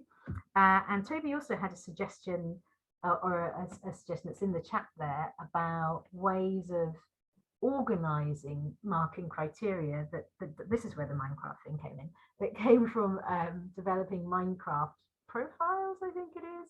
And so students could choose a particular profile, and then sort of how they're assessed based on those breakdowns there. And I think that came from Concordia University, I think he drew that from. Yeah, is there anything else that we'd add to that from our group? I think that's great. Thanks, Jessica. And last is our group. Does somebody want to, we also didn't nominate somebody to report back. Anyone? Or will I? I'll go, but I definitely have late afternoon and chairing Manning Tech Brain, so I might really forget something. We started probably the place where we're going to end up in the final session of the day, talking about like the reasons why the MAs, our respective MAs, were created, the kind of institutional contexts and the external pressures. And Sarah put it really well, I think, this sort of with this idea that heritage and to perhaps a slightly lesser extent, but a related extent, public history is going to kind of save history, or save the humanities more generally, as this kind of vocational skills based, graduate skills kind of thing. And we really feel that pressure, like, and even as we ourselves are really invested in the intellectual project, kind of constantly feeling that far less intellectual pressure from within the institution. We also had some really interesting conversation about our colleagues who aren't public historians, and the way in which we depend upon them and their expertise at times, and sometimes they don't want to be depended on in that way. And I think there's a whole other really interesting conversation to be had there that relates to the way that public history has begun to inflect higher education history more generally, I think. And then we talked a little bit about project-based as opposed to written-based dissertations, mostly drawing on Edward's experience from having done that at Royal Holloway. And he made a really interesting point about how it provides students with a kind of package that they do, a kind of package that they can take forward in interviews and in job placements and sort of into the field. And then we started talking a little bit about the creative industries, publishing and media, and how sometimes they kind of get left out of the conversation. When we talk about collaboration, we tend to fall into just assuming that it's GLAM sector or local history organizations that we're talking about, and that there's this sort of other aspect that seems a little bit less developed and less focused on. But then we got whisked away back into this room because I don't know how to work Zoom, apparently. I'm sure I've left something out, folks. Is there anything else you wanted to bring in? No? Okay, I guess maybe I did summarize it okay. So does anyone want to just sort of come back on anything that was raised in the breakout groups, or pick up on any comments, or even mention something new? Sarah?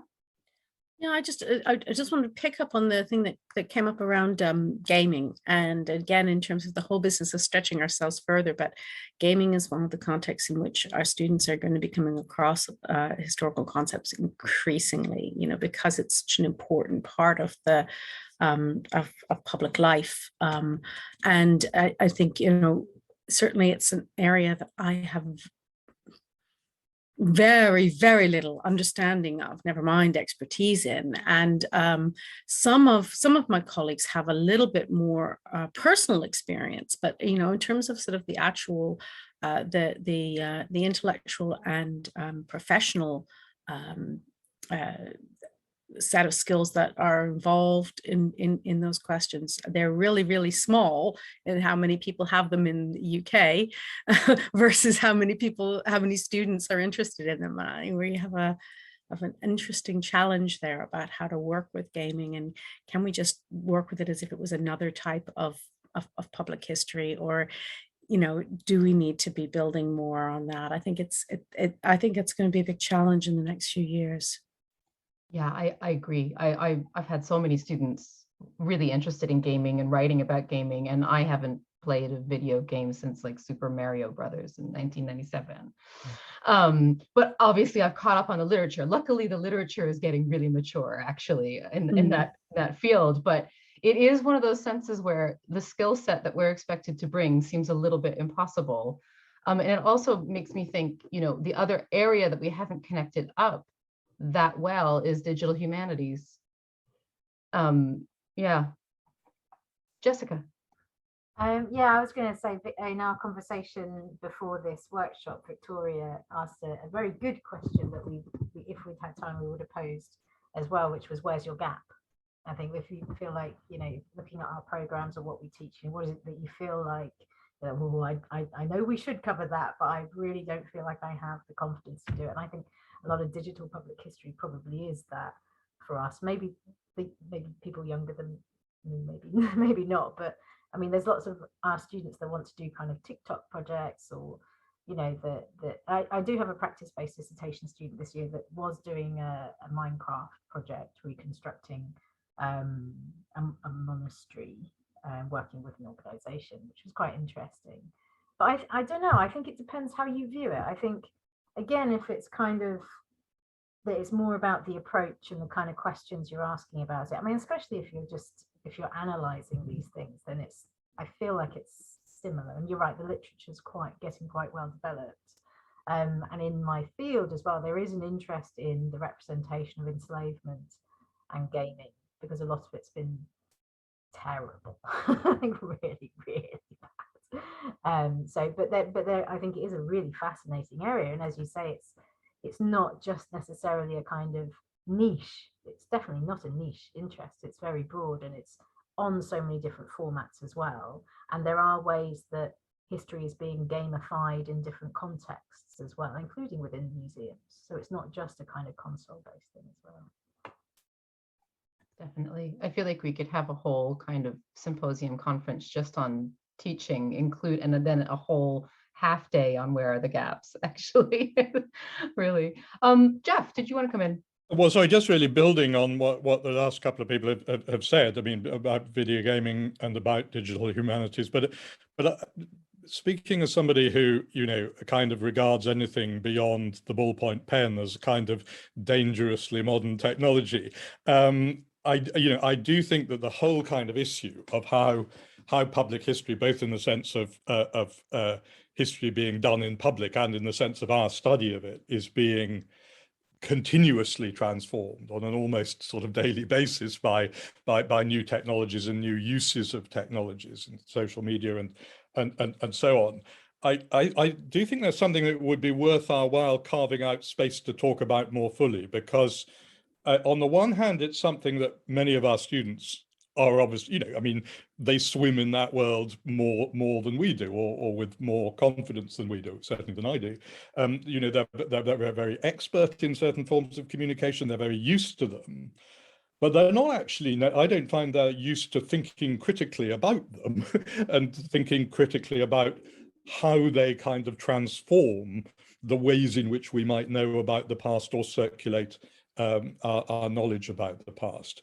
And precisely because things change so rapidly, it's actually quite, you know, probably now I don't teach about sort of history and film terribly different from the way I did 5 years ago, but actually you've got to kind of reinvent what you're doing much more rapidly in this world. So I think there are a whole set of issues there, both partly theoretical ones, but partly also just sheer practicalities, that it would be really good to have a bit more of, you know, one of the future workshops perhaps to explore further.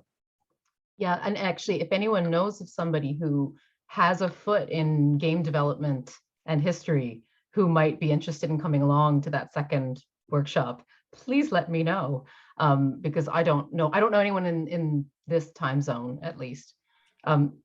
Victoria. I was just gonna say Holly Nielsen might be an interesting person for the gaming.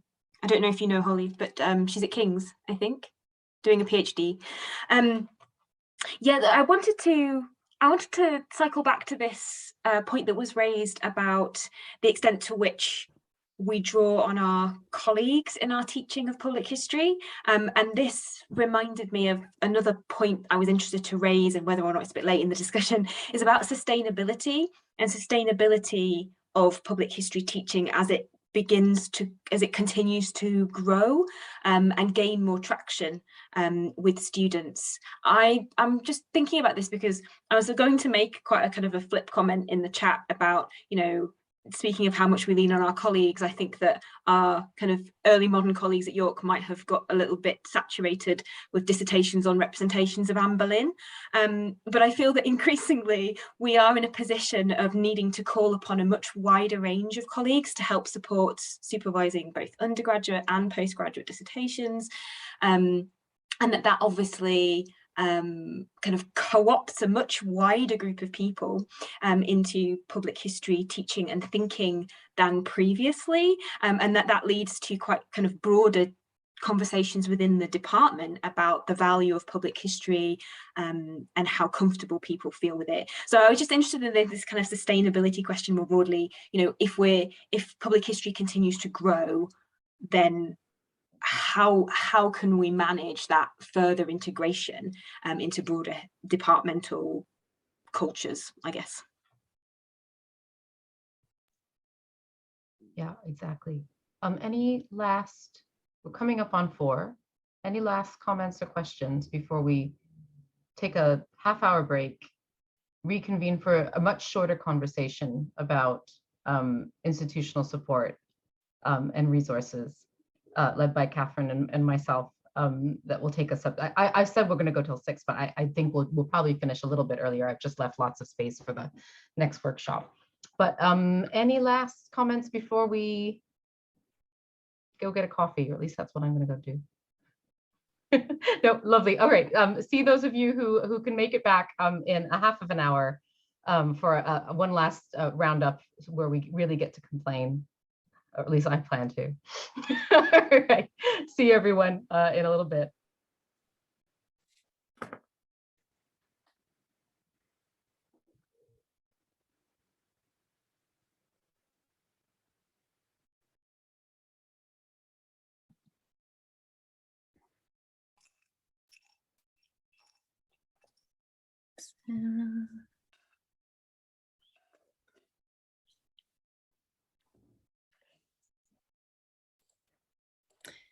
Catherine, do you have a preference for which one of us gets us started first? I really don't mind. Okay, I'll let you go first. Okay. If that's okay. Yes, that's absolutely fine. Yes, yeah. Excellent. Sure. Are we ready? Are we ready to kick Yeah, off? I think we'll start right on time, just because I have I'd like to finish up a little early. The weather is so very nice. Yeah. Those of you who are observant probably have noticed that my change in background, because I'm now hiding in my children's room because my children have colonized the downstairs and have brought 3 other children with them. So, anyway, but anyways, welcome back everyone. And this is our last conversation, which is in some ways going to round up, I think, a few things that we've hinted at already about institutional support and resources. Catherine has really kindly volunteered to kind of start the conversation, and then I'm going to just come in and say a few things. Oh, hang on, let add in. And then we'll just open it to the floor, and we'll just finish up by talking a little bit about the plan for the next workshop, and then enjoy a cold glass of white wine, or maybe I'm just speaking for myself, in the back garden. Okay, lovely. Over to you, Catherine.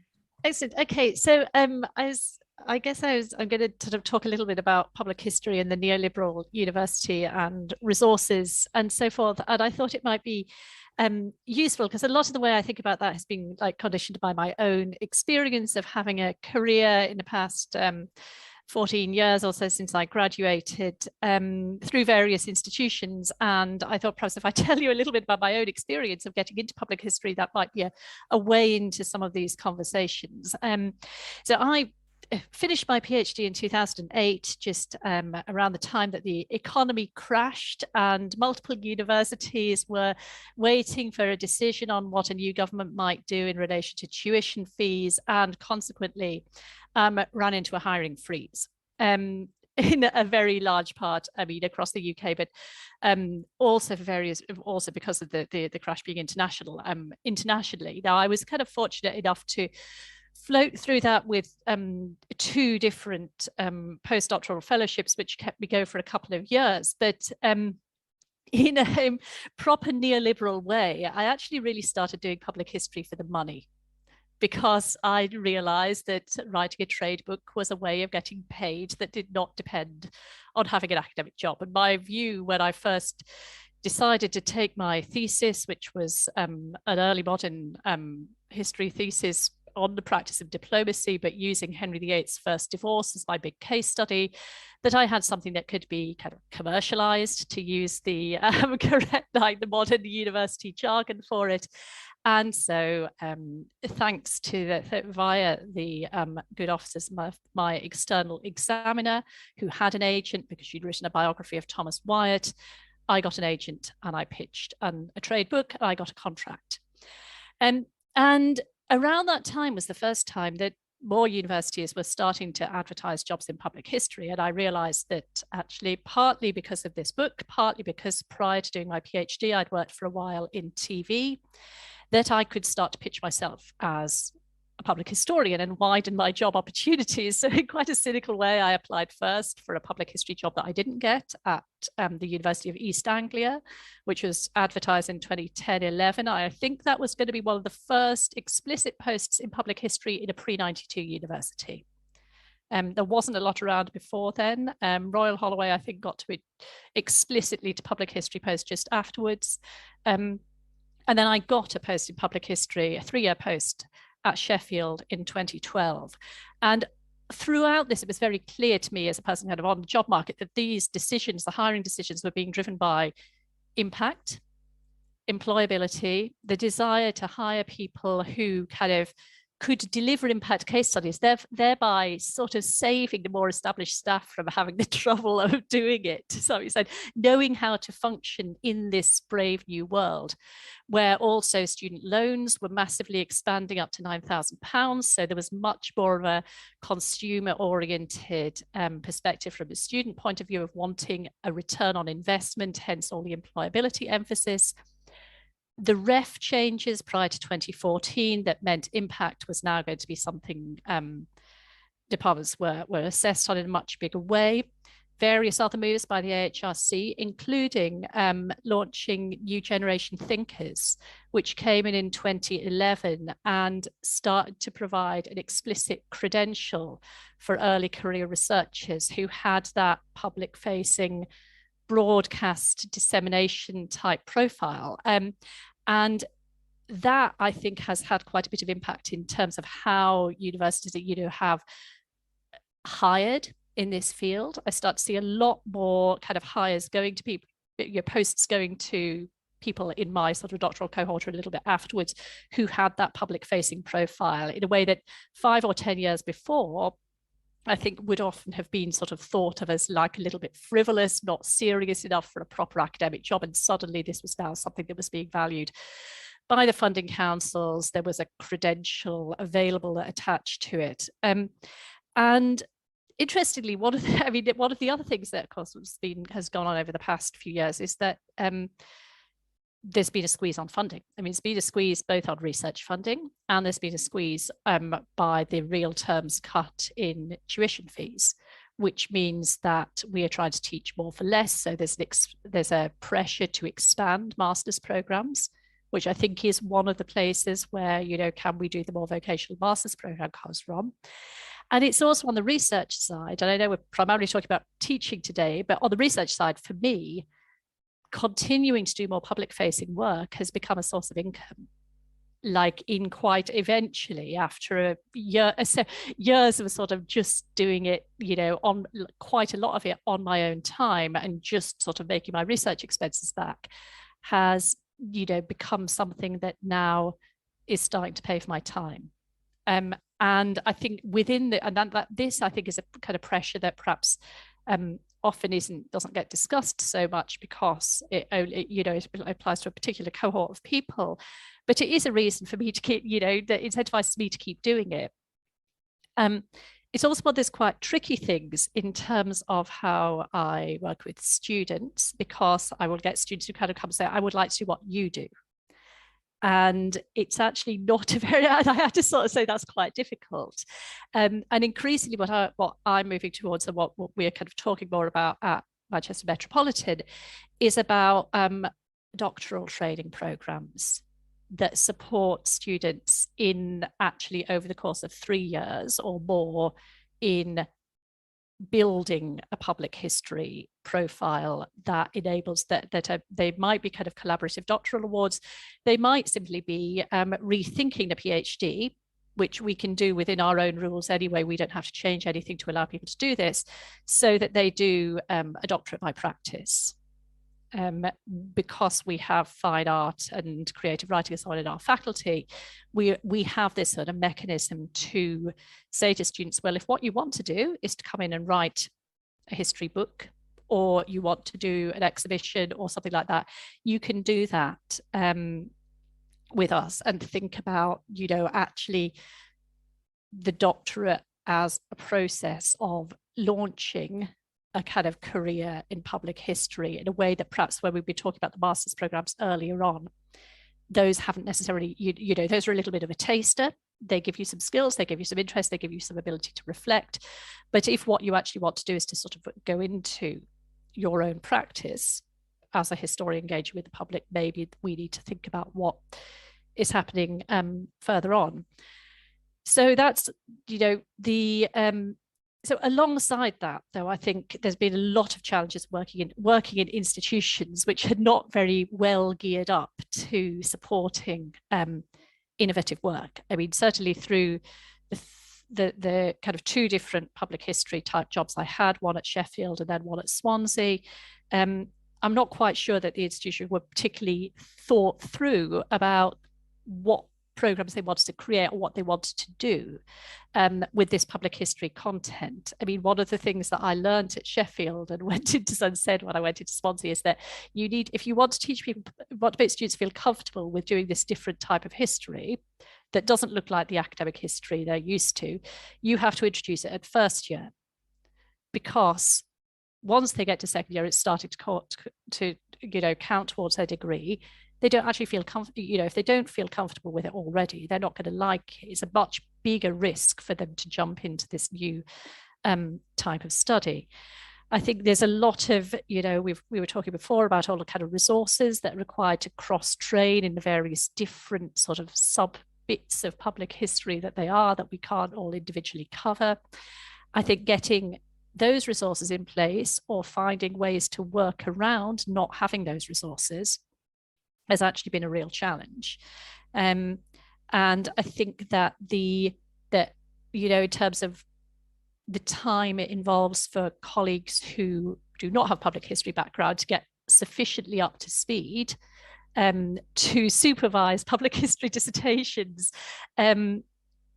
is something that is very, very rarely accounted for in workloads. So I think, there's a lot of staff time and effort involved in sort of, kind of turning this sort of ship of what the history MA is into a slightly different direction. And I think that goes beyond just the normal tweaks that you might make over time to any kind of undergraduate or postgraduate program.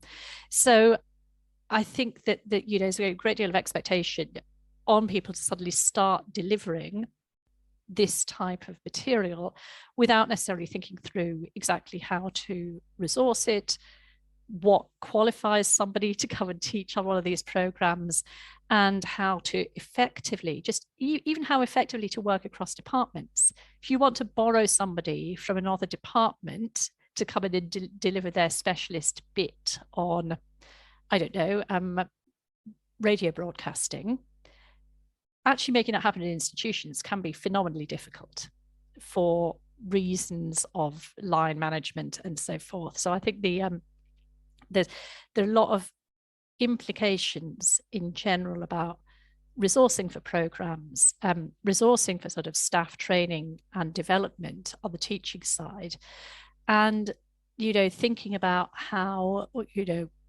given that public history is this very sort of capacious term, how we are meant to go ahead and teach it and who is doing that work and how it's resourced. So I will stop there, I think, for the moment and let Julia say her bit, and then we can have questions. Thank you, Catherine. And actually, I think what I'm going to come in on is related and quite distinct from what you were talking about. So it's going to complement really well in that I'm not going to focus so much on teaching as on my experience as a failed impact case study, but mostly my experience as co-director of the Raphael Samuel History Center. So thinking about public history centers and those sorts of things and how they're resourced and how they work within the context of the neoliberal university, which is of course related to teaching, but I think it also goes beyond it and says something about the broader kind of intellectual project and its support or lack of support. So the first thing to say is I'm coming from the perspective of Birkbeck, which is a unique context in sort of a student body way, fairly typical in other ways. But we definitely are one of those universities that is experiencing crisis as usual. We are financially strapped. We do not have a lot of resources. We are one of the universities on the other side of that divide where our recruitment is falling. And those sorts of things. And that context is really, I think, important and underlines some of the things I'm going to say about lack of institutional support. So sometimes when I'm talking about lack of institutional support or where things are more needed, I don't mean lack of will, it is lack of money. So there is a lot of kind of enthusiasm, but fewer pound notes. But to sort of go back to impact briefly, because I think a lot of us have come to public history via some kind of pressures for impact. When I got, I got an AHRC research grant with my co-investigator, Philippa Hetherington, in a year that I forget. I believe it was 2015, 2016. And this was right at the moment when the government was kind of really actively rebranding trafficking as modern slavery, and it was kind of all over the news. And so instantly I was identified as a potential impact case study. And so everybody, lovely people were calling me and emailing me and talking to me and briefing me and all of these things about, what I should do in terms of impact and public history to try to be a good impact case study. I already was cynical at that point because I knew the field. But it didn't take long to be extra cynical because I think there's one thing at the heart of impact that is, mentioned, but probably not discussed enough. And that's if you are taking a critical policy position that is diametrically opposed to government policy, you will not be heard. You will not be cited in a white paper. You will not be invited to be a consultant on a project, et cetera, et cetera. And this is particularly acute in the field of trafficking history and trafficking studies more generally. And it's a phenomenon where the people who are towing the government line are getting the money, including non-advertised millions worth of government grants to run projects within academia that are generally not seen as, they're not critical, they're not, but they're wonderful impact case studies. They're making lots of impact. And so I really am really radical and very cynical about all aspects of impact, but particularly that one.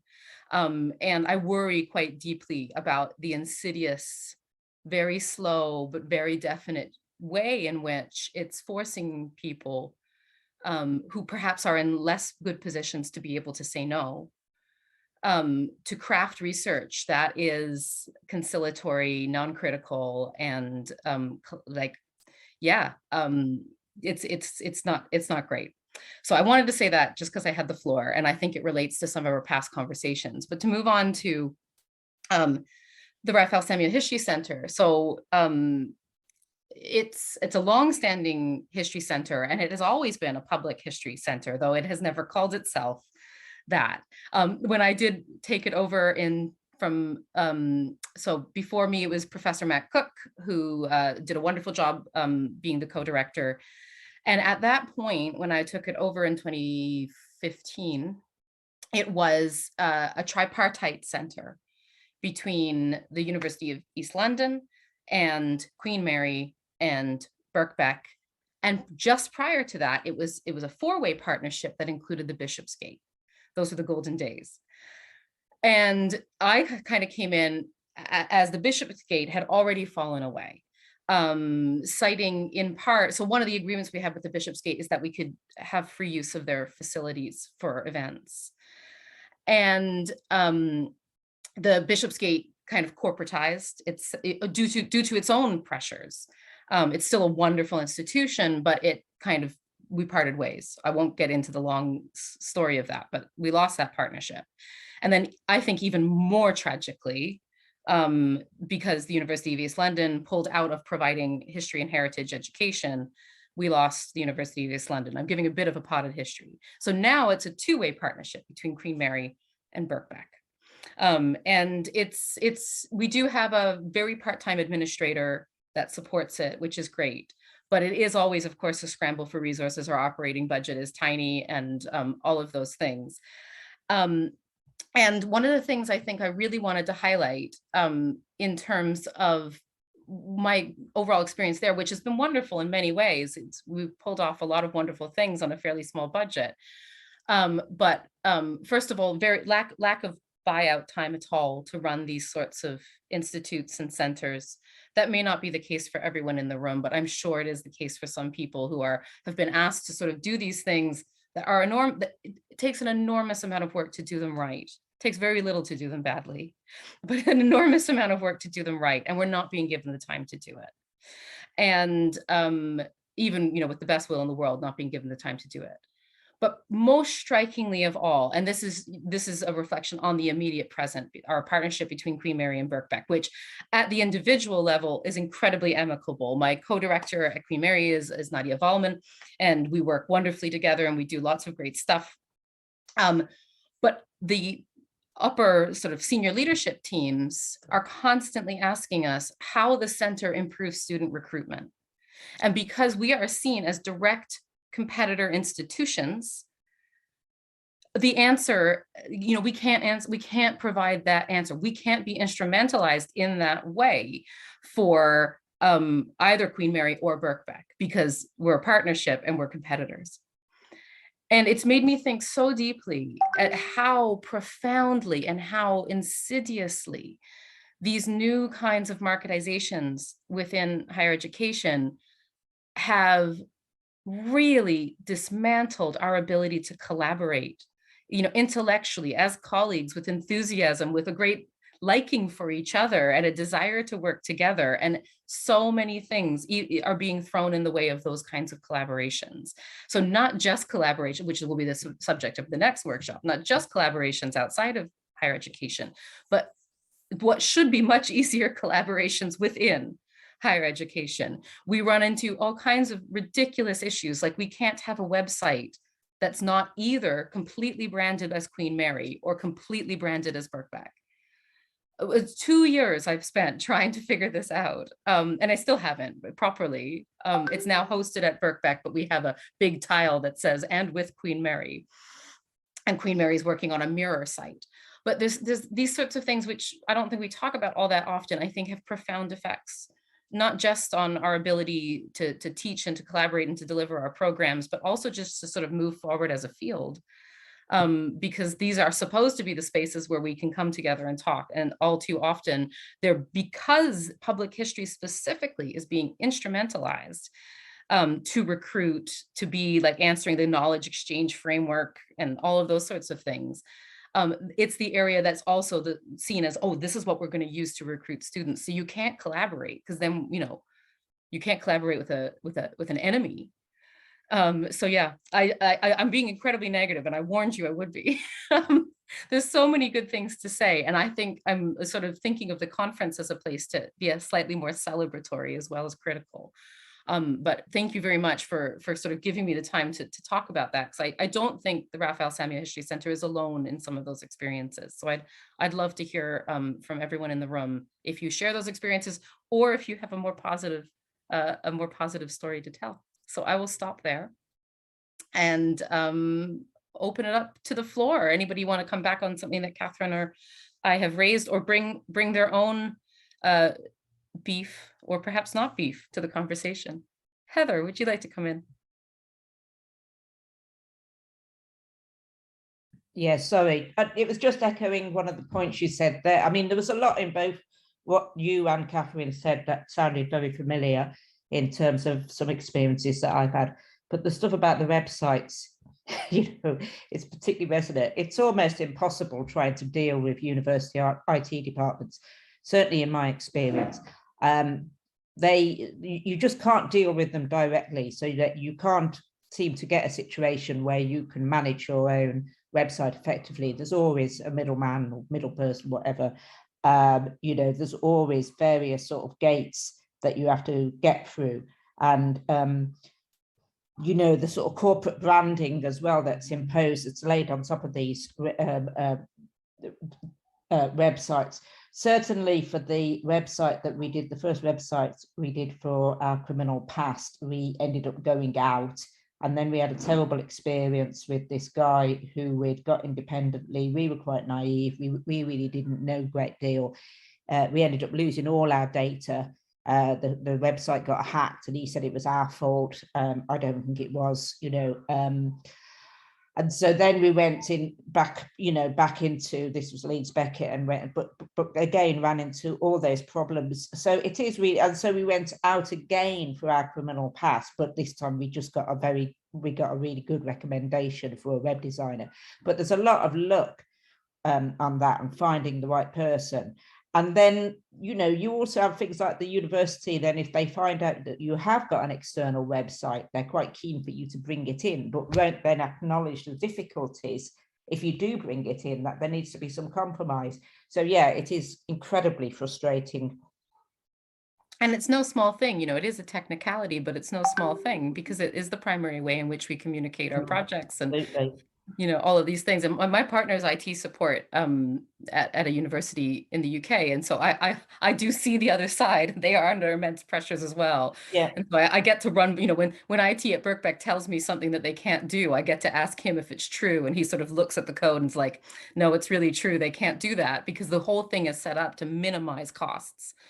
And so those corporate banners are hardwired into the code for the website, and you can't take them off without taking them off. It's just insane and very frustrating and not fit for purpose. I don't necessarily blame IT. You know, it's much more about the sort of managerialism around it as well, and the sort of hierarchies and the sort of things, you know, you just said there as well. Yeah. Sarah, do you want to come in? Thanks. Yes, I you know, with the website, we hired someone on a particular project about heritage more generally. She's not hired on a teaching contract. One of her main jobs for the last year has been to establish a website. And she's not coding anything, that's just about negotiating all of that. And it's taken her like all of a year, and we're still not launched. That kind of thing, it's astounding how much time it takes, and that resourcing front. But I also wanted to bring up this point about the relationship between student loans and employability. And that's my frustration at the way that is often framed in relation to like student desires. So because students have these loans, they therefore expect more. And I think there is that's something that's important to take into account. But I think it has a wider thing in relation to that kind of point that you were making about the way that government agendas end up getting brought into research agendas by the back door through the impact agenda, which sounds like it's a positive public facing thing, but actually then ties you to governmental policy. Similarly, the real concern in government policy is about the liability of unpaid student loans. So those of us who, it's not just about jobs, it's jobs which will make them breach the level of repayment. Right. So programs that give student jobs that are precarious, that are poorly paid. Does this sound familiar? These are not part of what the government wants. That's when we get called dead-end degrees. And they don't call us dead-end degrees because they're concerned about student well-being. They call us dead-end degrees because we leave them with a liability for unpaid student loans. And so we're being expected to fix that at that individual level with students by increasing their skill levels, while the sector that we feed them out into is not actually, who say they need them, right? But actually not providing careers that fit with government policy for actually getting those student loans repaid. That's one of my real frustrations, is that there's this personalization of what is actually a really structural economic issue. That's such a powerful point, Sarah. You're absolutely right. Toby, I think, Toby, you're next. Yes, I can't say how much I agree. I mean, part of the problem is certainly in the museum sector is that the starting wages are just so abysmally low, and as a result, it tends to attract people rich enough to do it, right? And so we've got a huge issue kind of with in the museum and heritage sector, with it being massively dominated, by middle class and upper class people, to put it bluntly, and it's so unethically diverse as well. And it's just, I was a journalist for Museums Journal back 25 years ago, and back then it was identified as a massive problem, and it's just exactly the same. It's invidious. Just a quick point I just want to make about websites, and I mean, one of them is just as historians, just these project websites, particularly ones that are bringing in lots of oral testimony or kind of primary source materials and so on. There's a real issue with the kind of the archiving of it and making sure that it can carry on. And I've done a lot of projects that involve kind of creating signs that go up in public spaces, and when the links die, it's just so upsetting. And despite the best intentions, I've got an old project where exactly that has happened, and I promised myself it would never ever happen. But in a similar sort of way, the University of East London, they didn't pay a bill, and so the server just sort of shut down, and the guy I was using hadn't backed up the material, and it just all gone. And I've got the stuff on a database, but it's going to cost probably £1,000 to get that translated and put into some sort of usable state that another website can pick it up. It's so hard. So I think you possibly can, if or just try and get the university to think about this project-based stuff and how they can locate it properly, where you have some control over the content of it. I mean, there were so many creative projects going on in other schools and things. Surely it can be done. I have seen some universities where they have like a separate kind of project area where the rules don't apply, kind of thing. It's for creative things and it can be linked to. And I've also seen it work with using museum or archive websites, so they host it. The nice thing about that is you get some sort of longevity.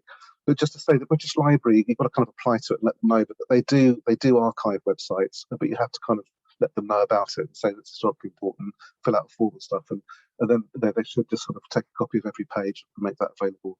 And then there's obviously the Wayback Machine, if you've come across that, so that we can find our websites, but it's quite difficult because often it only takes a snapshot of one level of the website, and it won't go back to kind of primary data or recordings or anything like that.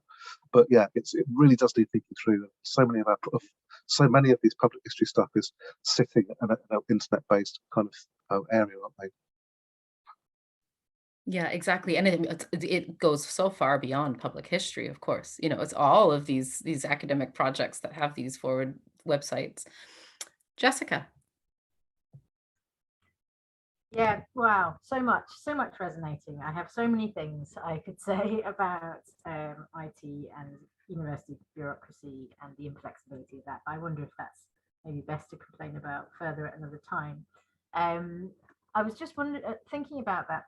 The point you made about impact, Julia, which I thought was a really powerfully put point, and I also share those concerns in the field that I work in as well, and I'm also off the record concerned about the ways that some of that's being co-opted. And this is sort of relates to that, but bringing it back to teaching. I wonder how far people are concerned about government agendas influencing the kind of teaching that we feel free or not to do. And I know that, you know, I'm sure lots of other institutions get this too, but we get quite regular, well, we did for a while, quite regular freedom of information requests to tell us when we're talking about decolonization. And I know some of my colleagues who work on gender history are also concerned about the sort of threats to what they're allowed to teach about trans history and so on. And I run a first year open unit, not public history, but a first year open unit called Decolonize the Future, which is about kind of decolonial theory and its application in different subject areas. And so far, we haven't got any pushback, or, you know, the Telegraph hasn't been hot on my heels. And maybe, thankfully, they're a little too caught up with what Oxbridge is doing to care about anyone else.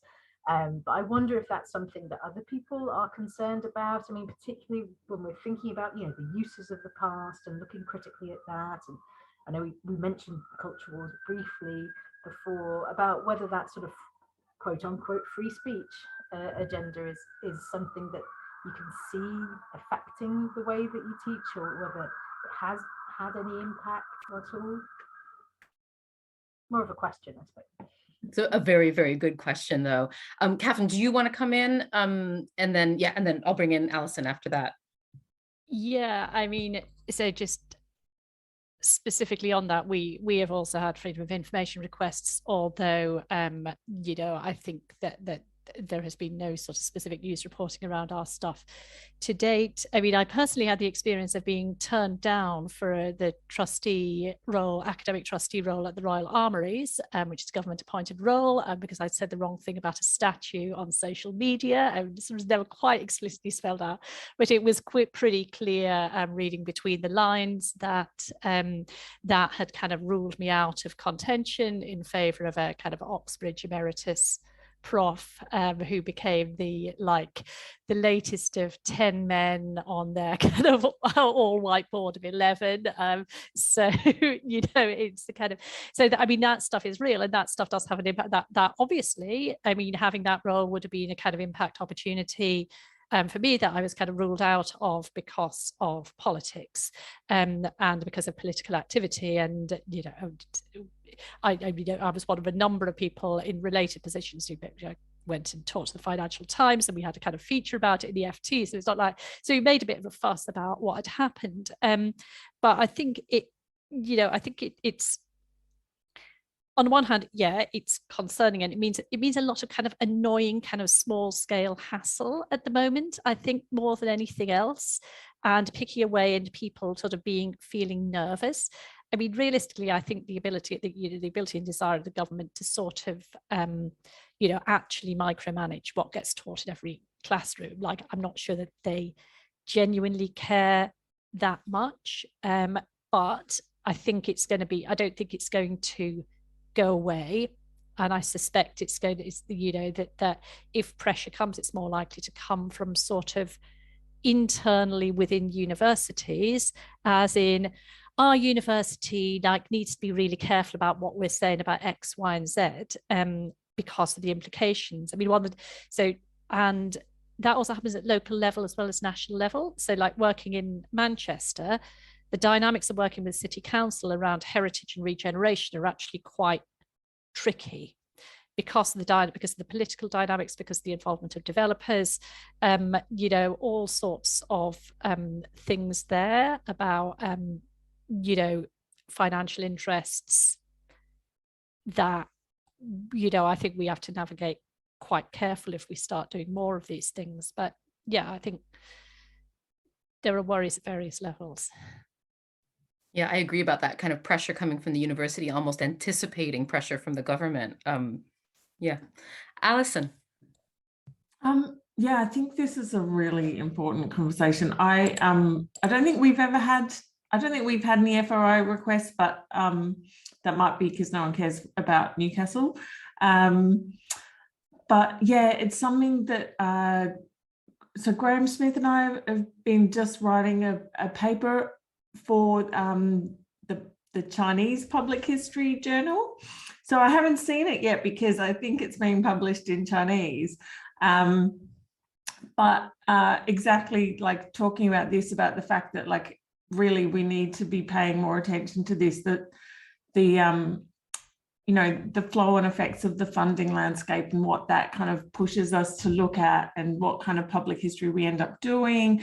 I haven't really thought about it as much in terms of the kinds of stuff we teach, but I think it definitely has an impact on the kinds of history that students are interested in looking at and the kind of critical frameworks they're bringing, that we have to spend much more time kind of deconstructing before we can even get started. So yeah, that's all my thoughts.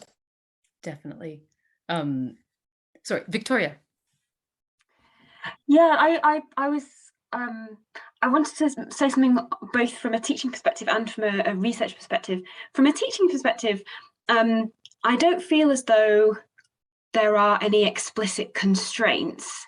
However, one related sort of concern that I have, or not concern, but something I think about, is the extent to which we are training students up in a critical practice of public history and then sending them out to work in a sector where they are going to encounter these kinds of restrictions. And the mismatch perhaps between the kind of the intellectual preparation that we do for that versus the reality of kind of day-to-day work. And sometimes I feel like students come into the MA with a very kind of positive, enthusiastic outlook, and we train them in cynicism. I mean, I don't think that's a bad thing at all. But by the time they get to their placements, I think they're almost kind of rubbing up against the limitations of practice. So that's one thing that I wonder about, is how we navigate that problem. But I feel more the restrictions around kind of government discourse, sort of dominant political discourse around certain sort of subjects, hot topics, culture war subjects, more in research, I think, than in teaching. And I personally feel not afraid, but unsure about doing some of the kinds of research that I would want to do for fear of becoming controversial or attracting kind of negative publicity for the university. And I'm thinking about this specifically in the context of a really minor grant, a research development grant that was awarded to a partnership between the University of York and the National Railway Museum about developing research on the connections between railways, slavery and colonialism. It was a £10,000 grant and ended up being read out on GB News by Nigel Farage and leading to a huge backlash. And so I feel like the constraint there more, I think, and to some extent I think that's like a personal constraint. So some of the kind of work that I would want to do, I think I would think twice about how my preparedness for doing that, and also the amount of support that would be available within the university. That's a really profoundly important point about the disconnect between how we're training our students and then what they're encountering, you know, in quite practical ways in terms of keeping their jobs or getting their jobs or operating within the sector. And I was going to raise that point for our students before they leave. I was at, I think it was the Social History Society conference some years back now, and there was a session on public history, you know, when the conversation really felt like it was exploding. And the general clarion call from the panel was, dear students, most, you know, doctoral students, postdocs, please get involved in public history, you know, put yourself out there, get on Twitter. Instagram and TikTok didn't exist or weren't as big then, you know, and that sort of thing. And I couldn't kind of believe that they were talking about this as though it was a neutral space. And, you know, I'm looking around and it's a room full of women, of people of color who are doing, you know, projects that are interesting in part because they're controversial, and sort of just telling them and go off, and then knowing that there's no institutional support should they or we encounter harassment and abuse online, which we you know, anybody who hasn't been living up under a rock knows that anybody who's been working on these colonial countryside projects, Corinne Fowler, for example, you know, are being subjected to very real harassment and abuse. And I also think twice about it because, you know, as brave as I want to be, I also know that I can't face those kinds of stress levels, especially with no backing from my institution. And then there's our duty of care to our students as well.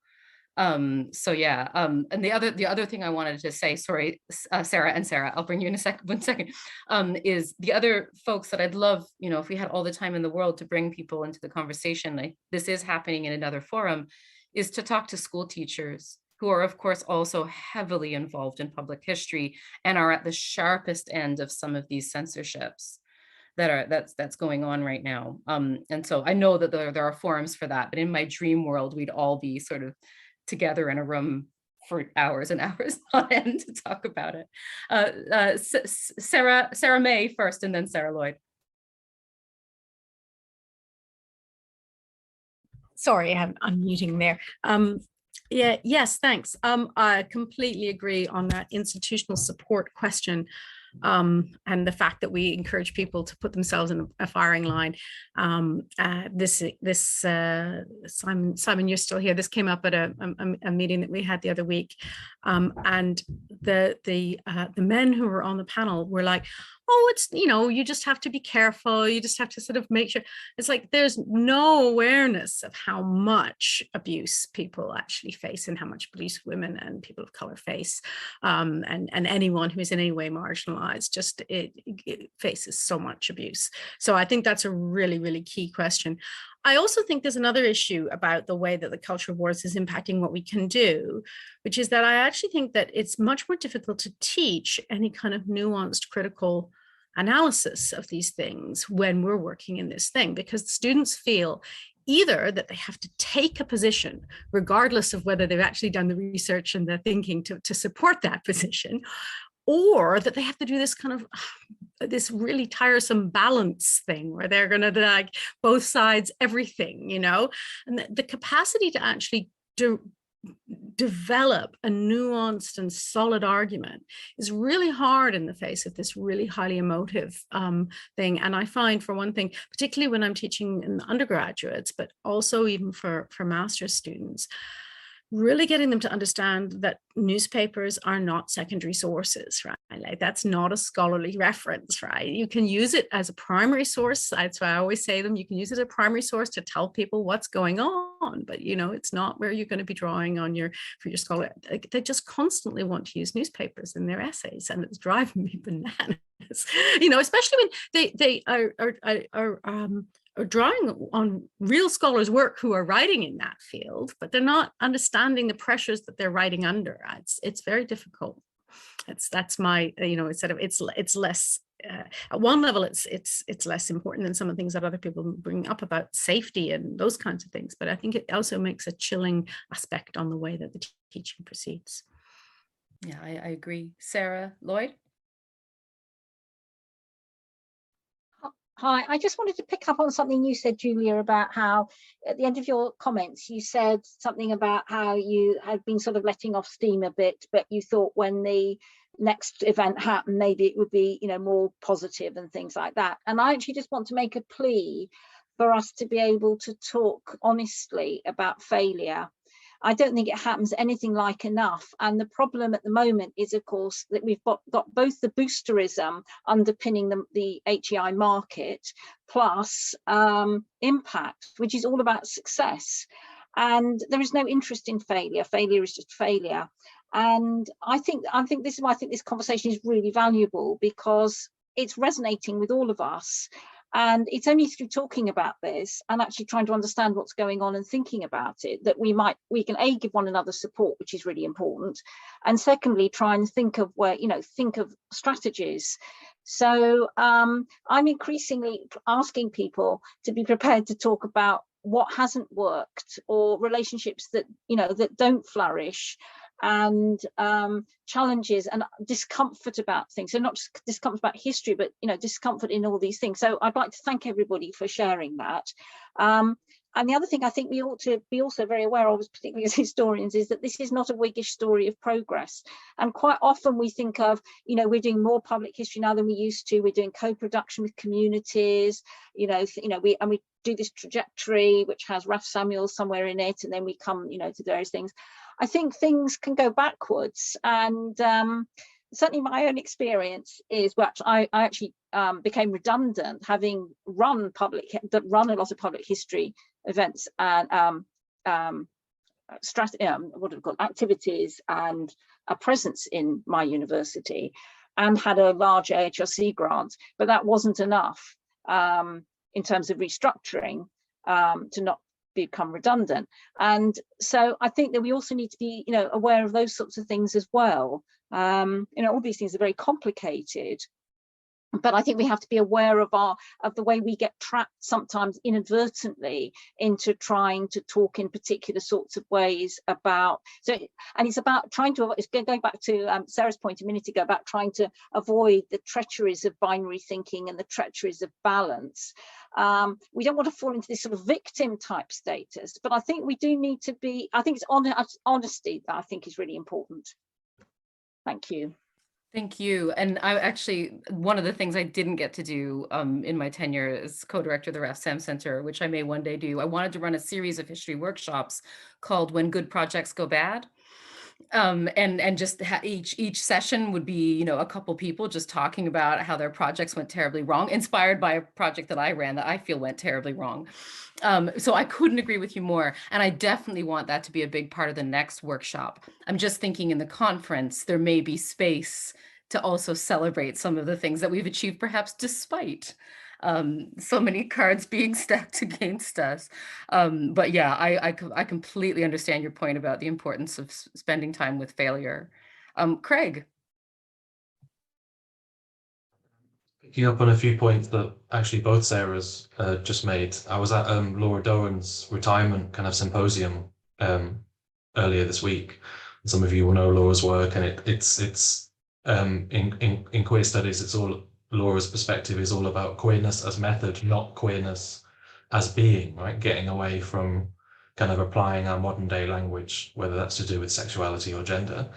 And there was a big discussion, and it was Matt Holbrook's point actually, about whether scholarship also is, in the face of this kind of backlash at the moment, in the face of these culture wars, whether scholarship itself, and not just our teaching, is losing some of its critical edge, because it is so important to defend people's existence. I'm thinking especially of trans people's existence, that some of that history writing, most especially teaching, I think, in terms of what we're offering our students, but also in terms of some of the scholarship, it's almost kind of, I don't know how to phrase it in a delicate way, but kind of a more social history, or even old-fashioned in terms of queer history, right? Approach, as opposed to problematizing those concepts and those identity categories. And I thought that was a really interesting point. But of course, it's easier for some groups. The political stakes are higher for some groups, some identities than for others. So it just really resonated with me what both Sarah said in terms of, you know, in the classroom, but I guess maybe also our scholarship as well. It's too early to judge that, but in this environment, it seems really difficult to do, let's say, critical, of course not to, it's broad brushstroke stuff, right? But to do critically or conceptually or advanced work, if it's seen as not actually defending people's right to exist and their historical existence as well. That really resonates with me, Craig, as because you know I teach in gender and sexuality studies, and I feel that very profoundly, and have the same concerns on both sides of the question. So I'll invite any last thoughts with the idea of finishing up a little bit earlier than 6, and I do want to talk a tiny bit about the next steps, the next workshop. But before I finish this session and gather any last pressing thoughts, I wanted to flag up Jerome's History at Risk Network again, because we've kind of wandered into some territory that I think, and correct me if I'm wrong, Jerome, who he's on a train, so he'll have to correct me in the chat. You know, that is definitely going to be one of the focuses of that History at Risk Network, which conveniently is going to start around when this network ends. So hopefully some of these conversations can carry over, because I think there's a profound need to keep talking about it. There haven't, you know, I've heard people talking about it a bit, but I think there's a real need for a big conversation. Any last thoughts on resources and institutional support?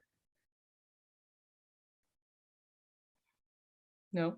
Well, I mean, I'm sure there's so many thoughts, but I feel like we have covered an immense amount of ground.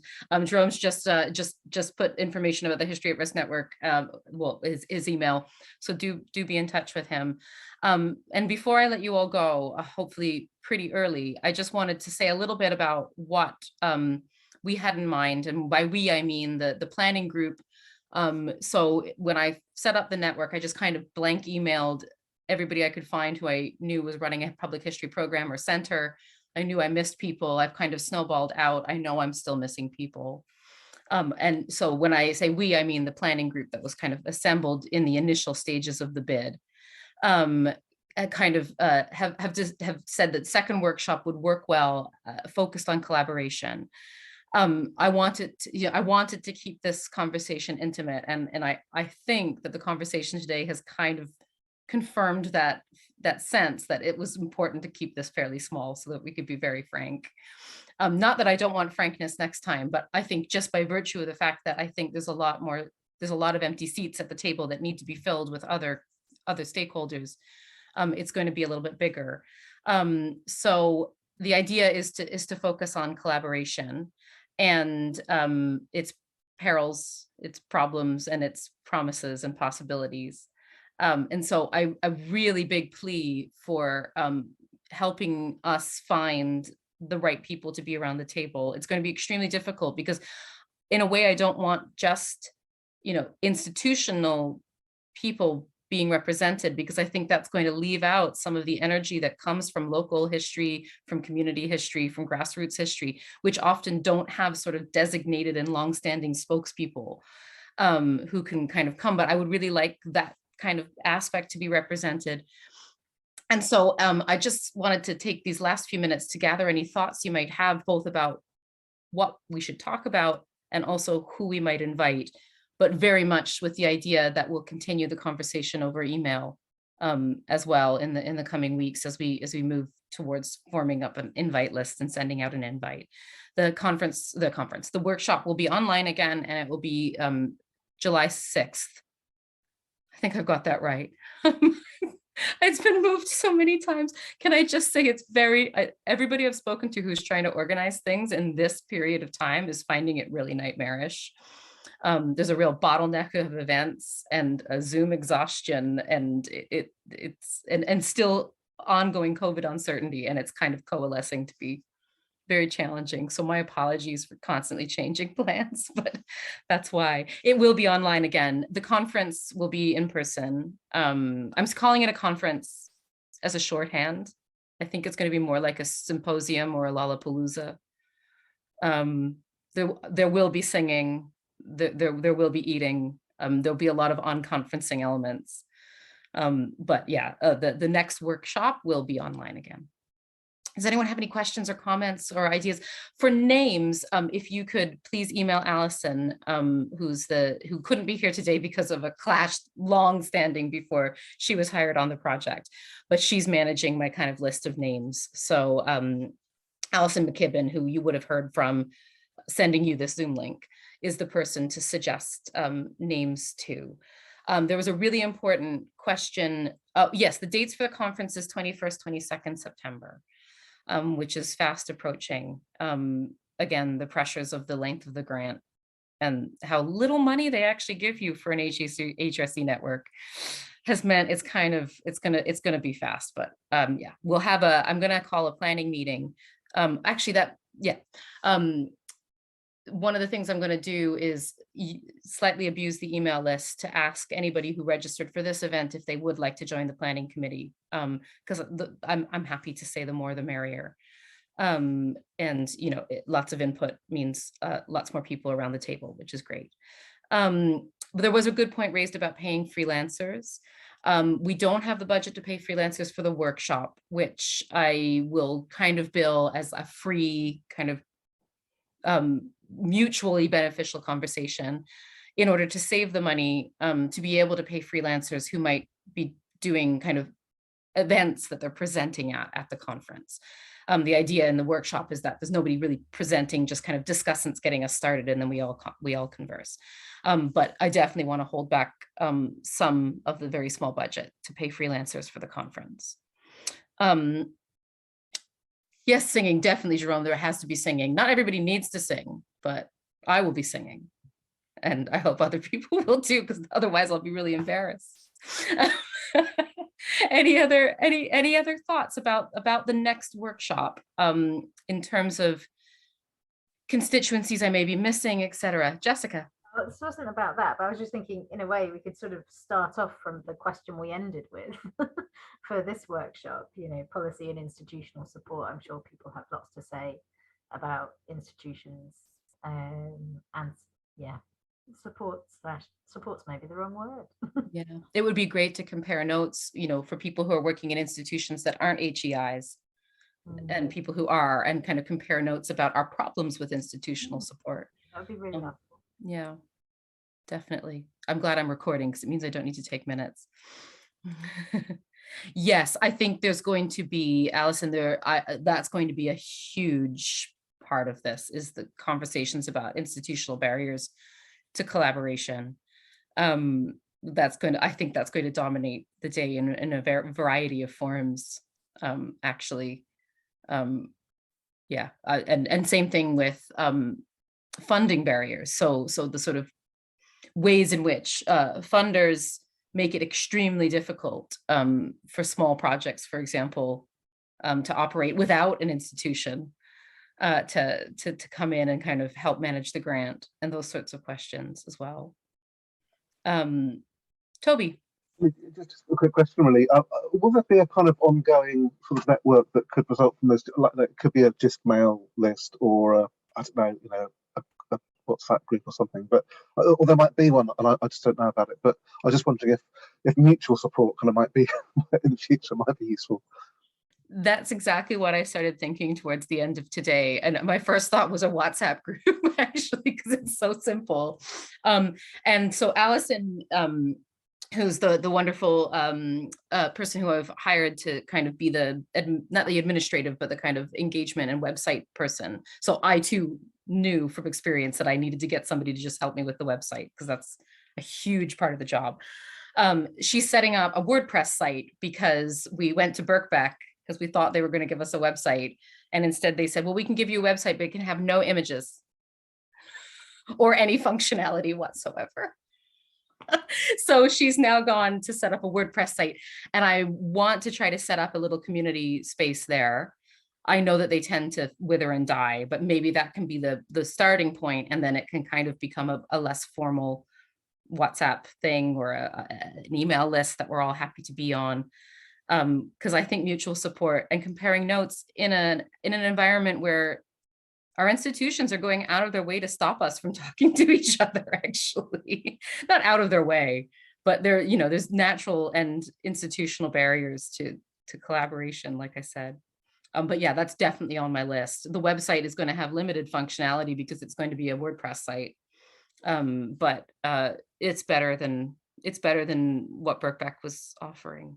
So yeah, if anyone knows anyone who like just makes websites for free and then maintains them for years later, let me know.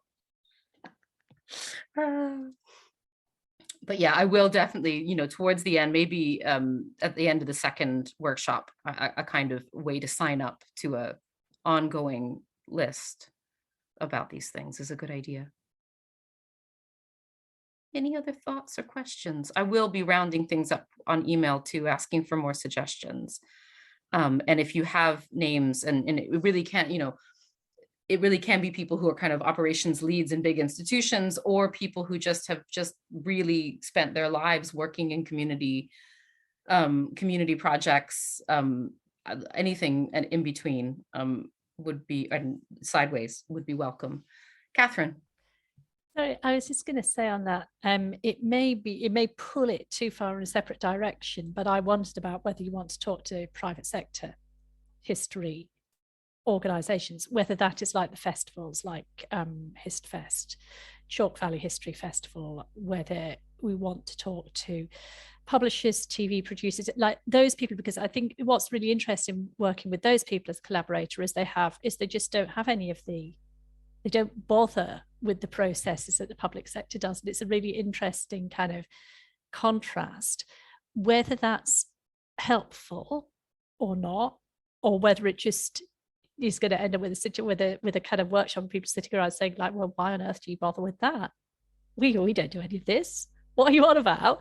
I don't know, but it's just worth sort of thinking about whether that's an element that we would want to have in, or whether it's just too much of a kind of separate world that has its own, that sort of deserves to be dealt with sort of separately on its own terms, where you might get an honest discussion about the sort of structural problems that exist in that world as well. Because I think the temptation is to get, like, if you kind of bring in for a conversation about lack of barriers to collaboration in certain senses,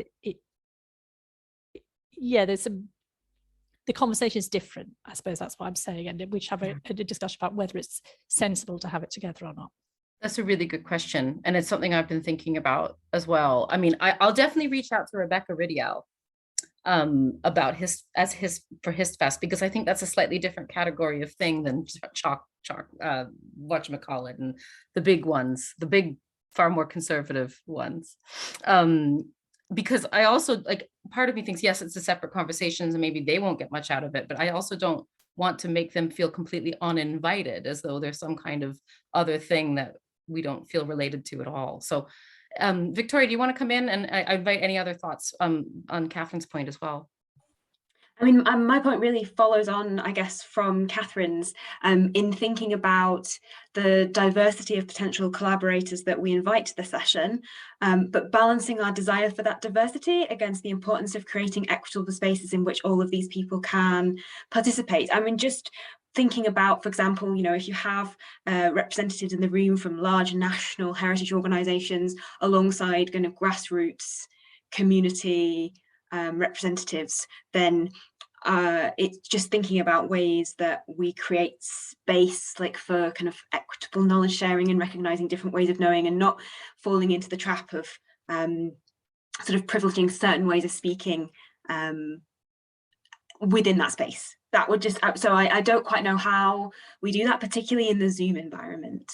But maybe one way we could do it is by having an explicit session, sort of talking about collaboration and equity, like collaboration not just between academics and non-academic institutions, but collaborations which bring together organizations and individuals who are coming from very different places in terms of their motivation, their sort of intellectual background, and levels of power and authority. So maybe making that explicit is an important part of this next conversation. I think that's a really fantastic point, and I will absolutely put it in practice insofar as possible within Zoom. It really resonates with me in terms of my work with family historians and genealogists, who often cite feeling very sort of shut out from conversations that are ostensibly supposed to be welcoming them. So I'll kind of think through that with that experience in mind. And yeah, thank you so much for raising that, Victoria. Any other comments or questions? Please keep emailing me. Please make sure you CC Allison, because she's the one keeping my brain together on this project. Because otherwise I will lose emails. I'm really good at losing emails. So if you have any thoughts, any feedback from today, or any thoughts for going forward, or any desire to be more involved in the planning of everything, please do email myself and Alison McKibben. And I think we will break early because there's sun and the wine is cold. And I think we've done a magnificent job of having a very intense and profound conversation in a very short amount of time. Thank you all so much for sticking with it to the end on this sunny Friday. And I hope it's the beginning of a conversation and nowhere near the end of one. Lovely. Thank you so much for joining me, and I'll be in touch. Yeah, thanks, Julia. It's been brilliant, really. Such a great session. Thank you so much. Thanks very much, guys. Nice to see you.